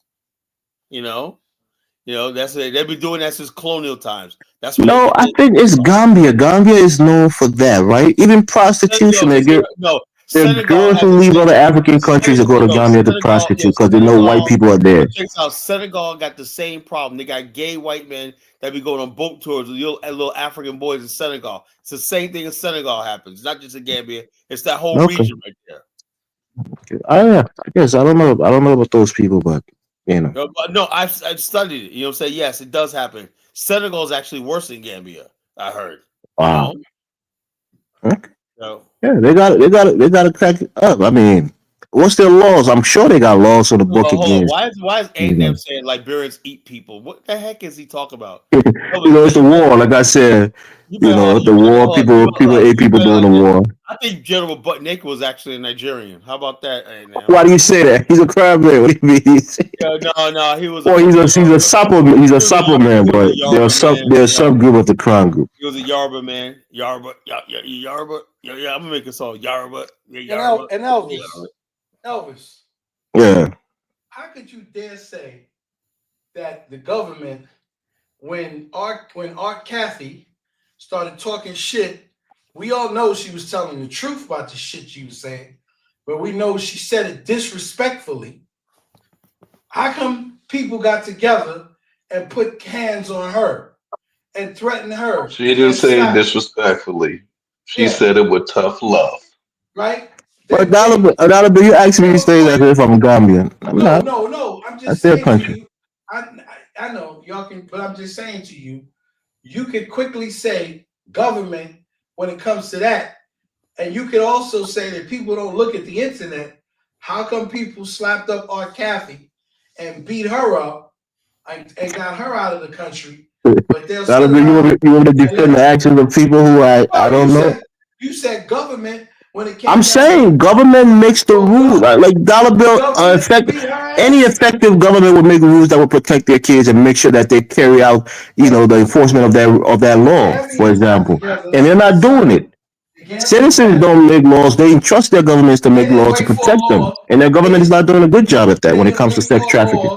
They didn't wait for justice. They didn't wait for a law to go after Aunt Kathy, and she's 120 pounds.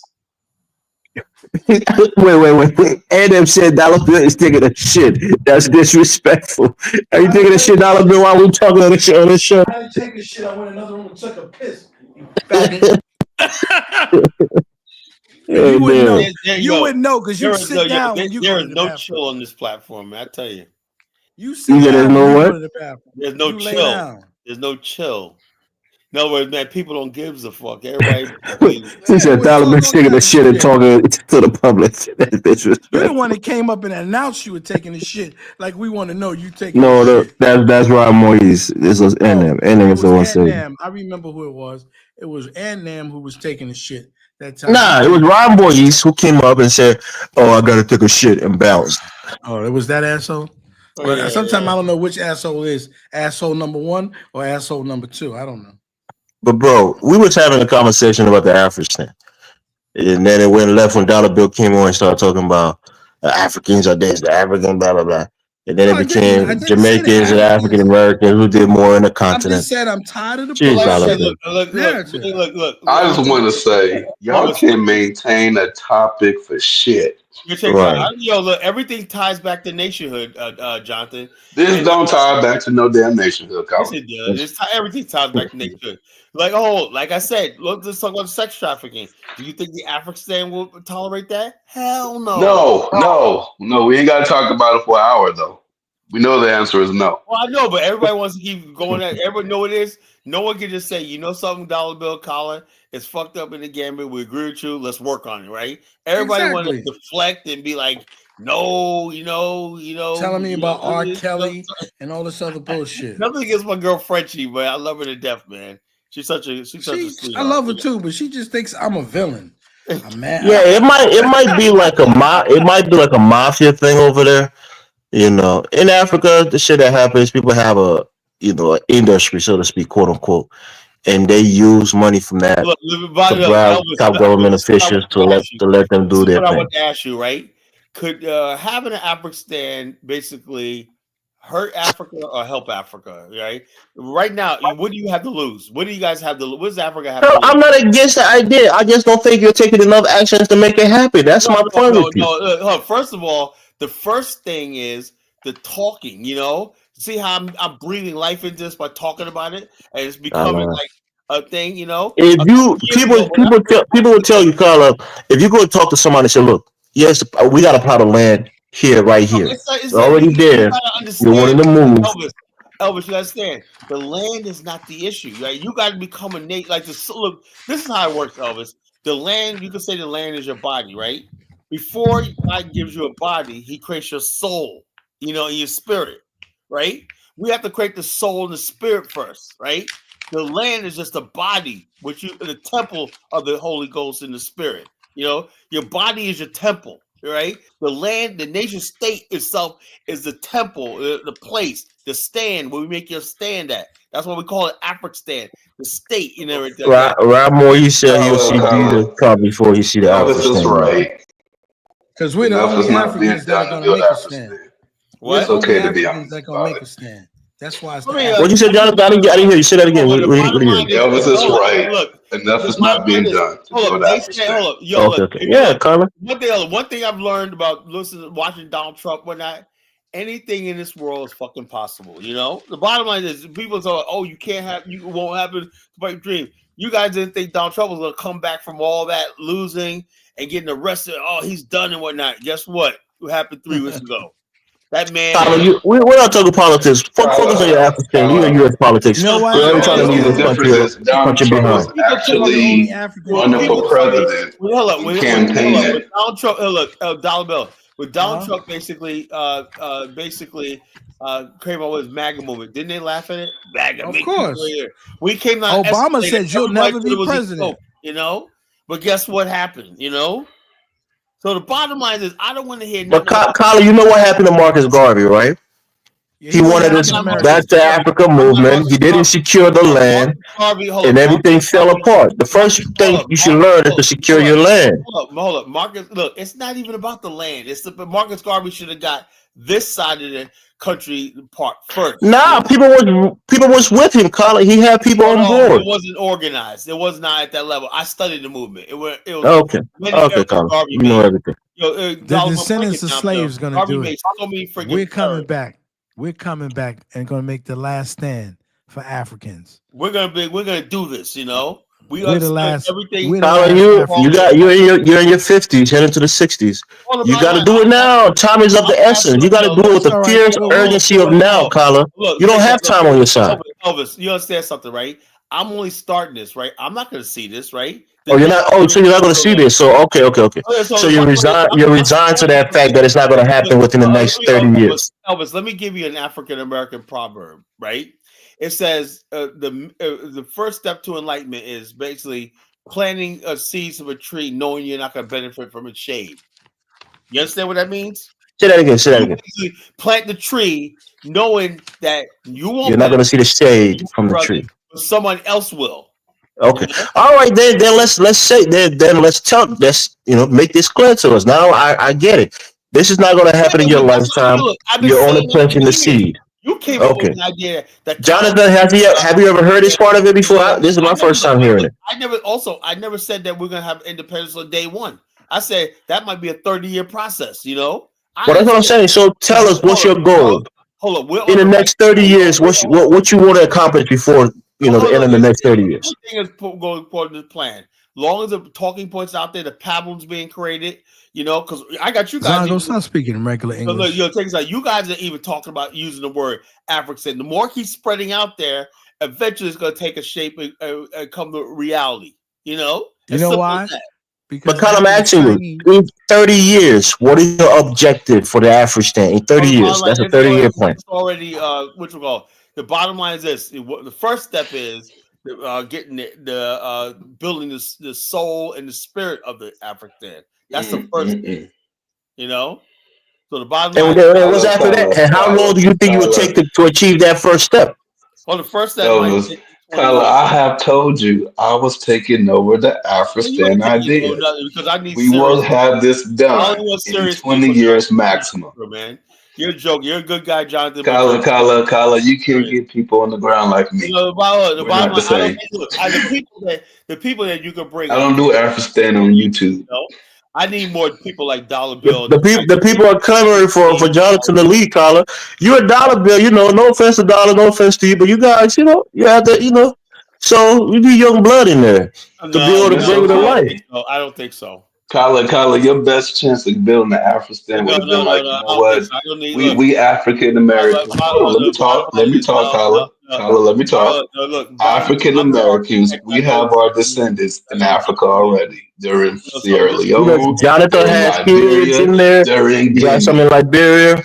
You can literally just go over there and be like, you know what? We need to build a greater connection between our African American comrades around the globe. We should have a unification and go to Liberia and meet with the Americans, and then we need to get our Congo people over here. You know why everybody's failing in Africa? You ain't got no plans, Kyle.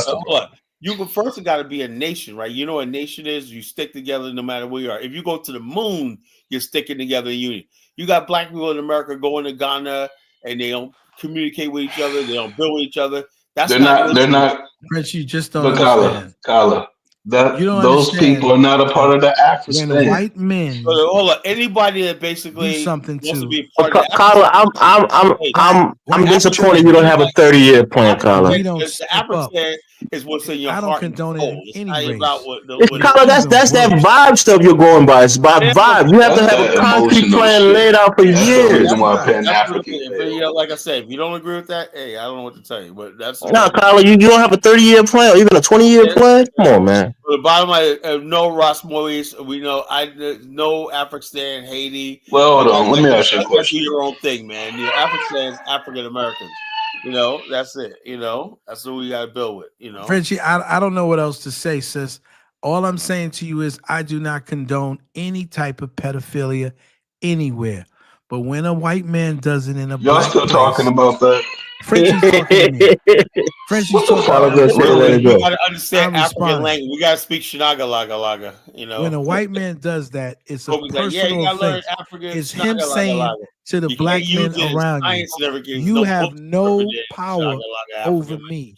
I language. can come to There's your no country. literature, I no can Dollar come to Bill, your these white country. dudes are perverted. They go to Thailand for lady boys. They do all kind of crazy shit, man. Yeah, And but these see, countries let them do it. the You difference know? is that they allow them. See, the Asian people will out openly. You know what? Do you know why they do that? Do you know what the hijra was in Hindus? Do you know why the hindras? Do you know why the hindras existed? Do you? Go ahead, teach us, Tyler. Teach us, Bill. Well, okay. Do you know? See, the reason why these girly boys exist and the hydras in India exist because they didn't want the foreign invaders to mess up their bloodline. So they co-opted a bunch of boys that they took, okay, and actually took off their penises and stuff and made them to act as if they were girls.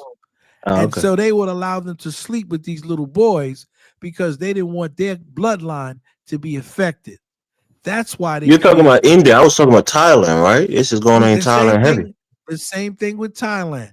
They want you to screw those little boys instead of Now, screwing their women. straight men are not going out there looking for femboys, right, or lady boys. They don't know They what go. they They get. they They got don't they know. got They men. don't They'll know. go to the Philippines and get a They got Filipino some wife and come drunk. back. They don't know They who they go to get. other parts and get women, real women. They There's don't those know. gay guys who go out there for that experience. So Those if they're drunk people of and all kinds. if they're drunk, they don't know what's real and what's Geico.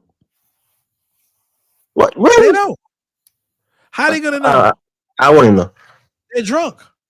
You. I don't know, Dollar Bill, but I'm I don't know. telling you, these I know people a woman go. from a man. Yeah, All well, right, I don't fellas, know. it's about that time, man. It's I five don't and a half know, but I hours. know that's I why they know it's wish they good. had it. Like I said at the top of the show, when I started the show, I said, things are gonna get lit on this show. Am I right? Now, what I No, Tyler, always you do, got 80 no, more. I was You got 80 disappointed, more Tyler. minutes You left. drifted check away this from out, the. check this out, You check this drifted out. away from. Hold on, check this out. Let me ask you a question, right? I always say, get your popcorn, chips. So you guys do that, beer, whatnot. Yeah, What do you guys I do when got you my get so? popcorn. Yeah, I get my fufu and Oh GBC. Lord, man! Now you ruined the And Elvis. I got my palm. I got my Ruined it, palm man. wine. I got my What do you palm mean, Carter? wine. You're against my culinary Please, man. culture? I got Are my you You palm against that in culture, wine. Carter? America, you in the United States, get some popcorn, beer, chips. Get a Richie, I pizza, love you, slice but it up it's a in man a little thing. It's a bites and man whatnot, thing, sister. I and know you sit wouldn't back and understand. enjoy the Call Nation show and whatnot. Tyler, you gotta start sticking to your topics, man. You can't I'm even. disappointed in Call. Yeah, Look, yeah, yeah. I'm not gonna lie, Tyler. Now The I'm very falling away upset. from the topic I don't thing Look, have is no unfair. experience. I'm very upset. I'm just telling you why they set You those guys, things up. what did you And guys Carter, Y'all you do? know what supposed you to be you know what talking you about can do build this week? Afghanistan. Y'all niggas can't talk about Afghanistan for Well, an hour hold on. straight. Yo, look. Think whatever you want to think. Jonathan, how about I this? just know the When I history start the of show, why people like do what they 5 hours, said it right now, 5 hours start the show. You guys can basically, why don't you guys do what you guys do? Do your homework. I think I was tomorrow, Sunday night. Okay, I gotta get up early Monday. But I'm gonna try to do a show tomorrow night. This is Yeah, what you let's do do. it. Oh, write your No, questions. this is what you do. Make a 30-year plan and come explain it to us. Hold on. Why don't A you guys detailed plan. questions down for tomorrow night, and then if you want to have a Q&A and whatnot, I'll answer any question you want to, but don't ask me about the 30-year plan, because that's what I said it's going to take, the first steps and everything like that. I know who knows. The bottom line is this: you say, well, you gonna fix my car, how long is it gonna take? How do you know? You don't know until you take the car apart and see what's wrong with it. There's a lot to this. I don't have no idea how long it's gonna take, if it's even possible, but I know one thing: I'm gonna try to do it. I'm gonna do everything I can to do it. That's it. God didn't tell me that like this. I don't know. But have you considered, Carla, to formulate a good 20 or 30-year plan, maybe with some people in your organization? Yeah, we already got it. You know what I'm saying? And also the BAO, we're not the only ones doing this. I got another group called the International African American Congress. They've been at this before we were. This is not a new movement. The idea that we should have a homeland on the African continent, it's not nothing new. The BIO is the only one that basically focused on infrastructure. Infrastructure. Mhm. The other ones talk about silence. We specifically was about infrastructure. That's what We we're wanted about. to come back to Liberia and have you as our puppet president. I wouldn't want Elvis over there. No, still over there. Elvis got mad. But Why you Carla, got mad? that's the point. That's the point, right, Carla? And again, if this is a serious thing, like you've been really telling us it is, we want to see tangible movement, some progression of it Yeah. happen. You know what, Kyla? I was a part of something like the BIO before. Oh God. Yeah, it was called the URA though, United Republics of Africa. The idea was to, go ahead and tear down some African governments, split up Fellas, I want to tell one everybody big now, one. please respect the ladies on the panel and whatnot. We actually got work done. These are queens. What happened with the ladies? I don't know. It's still going. The ladies on the panel. Look, the bottom line is this. Look, what I like to do is Frenchie. You gonna call in one night, and I'm gonna have you be the only one, nobody up here. And so, how about that, Frenchie? I'm gonna have a shows where I have nothing. Frenchie, bring your sexy ass back up here. Shut up! Don't say that to Frenchie. Frenchie, I didn't say anything mean to you, did I? I just said how I felt. I know what I would do is I would have a show where I got. I'm Frenchie, always the villain.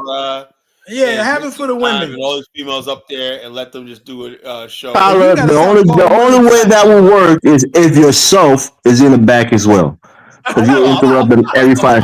The bottom line is, you always try to tell them what the bottom line is. I will let the women just talk. The women, the sisters just talk. I guarantee you will not, Carla. We've seen it many times. You said, let me just say this first. Let me just say this, and then you kept going on for like 30 minutes. So you got to put yourself in the back and let them just have the panel and say what they want to say.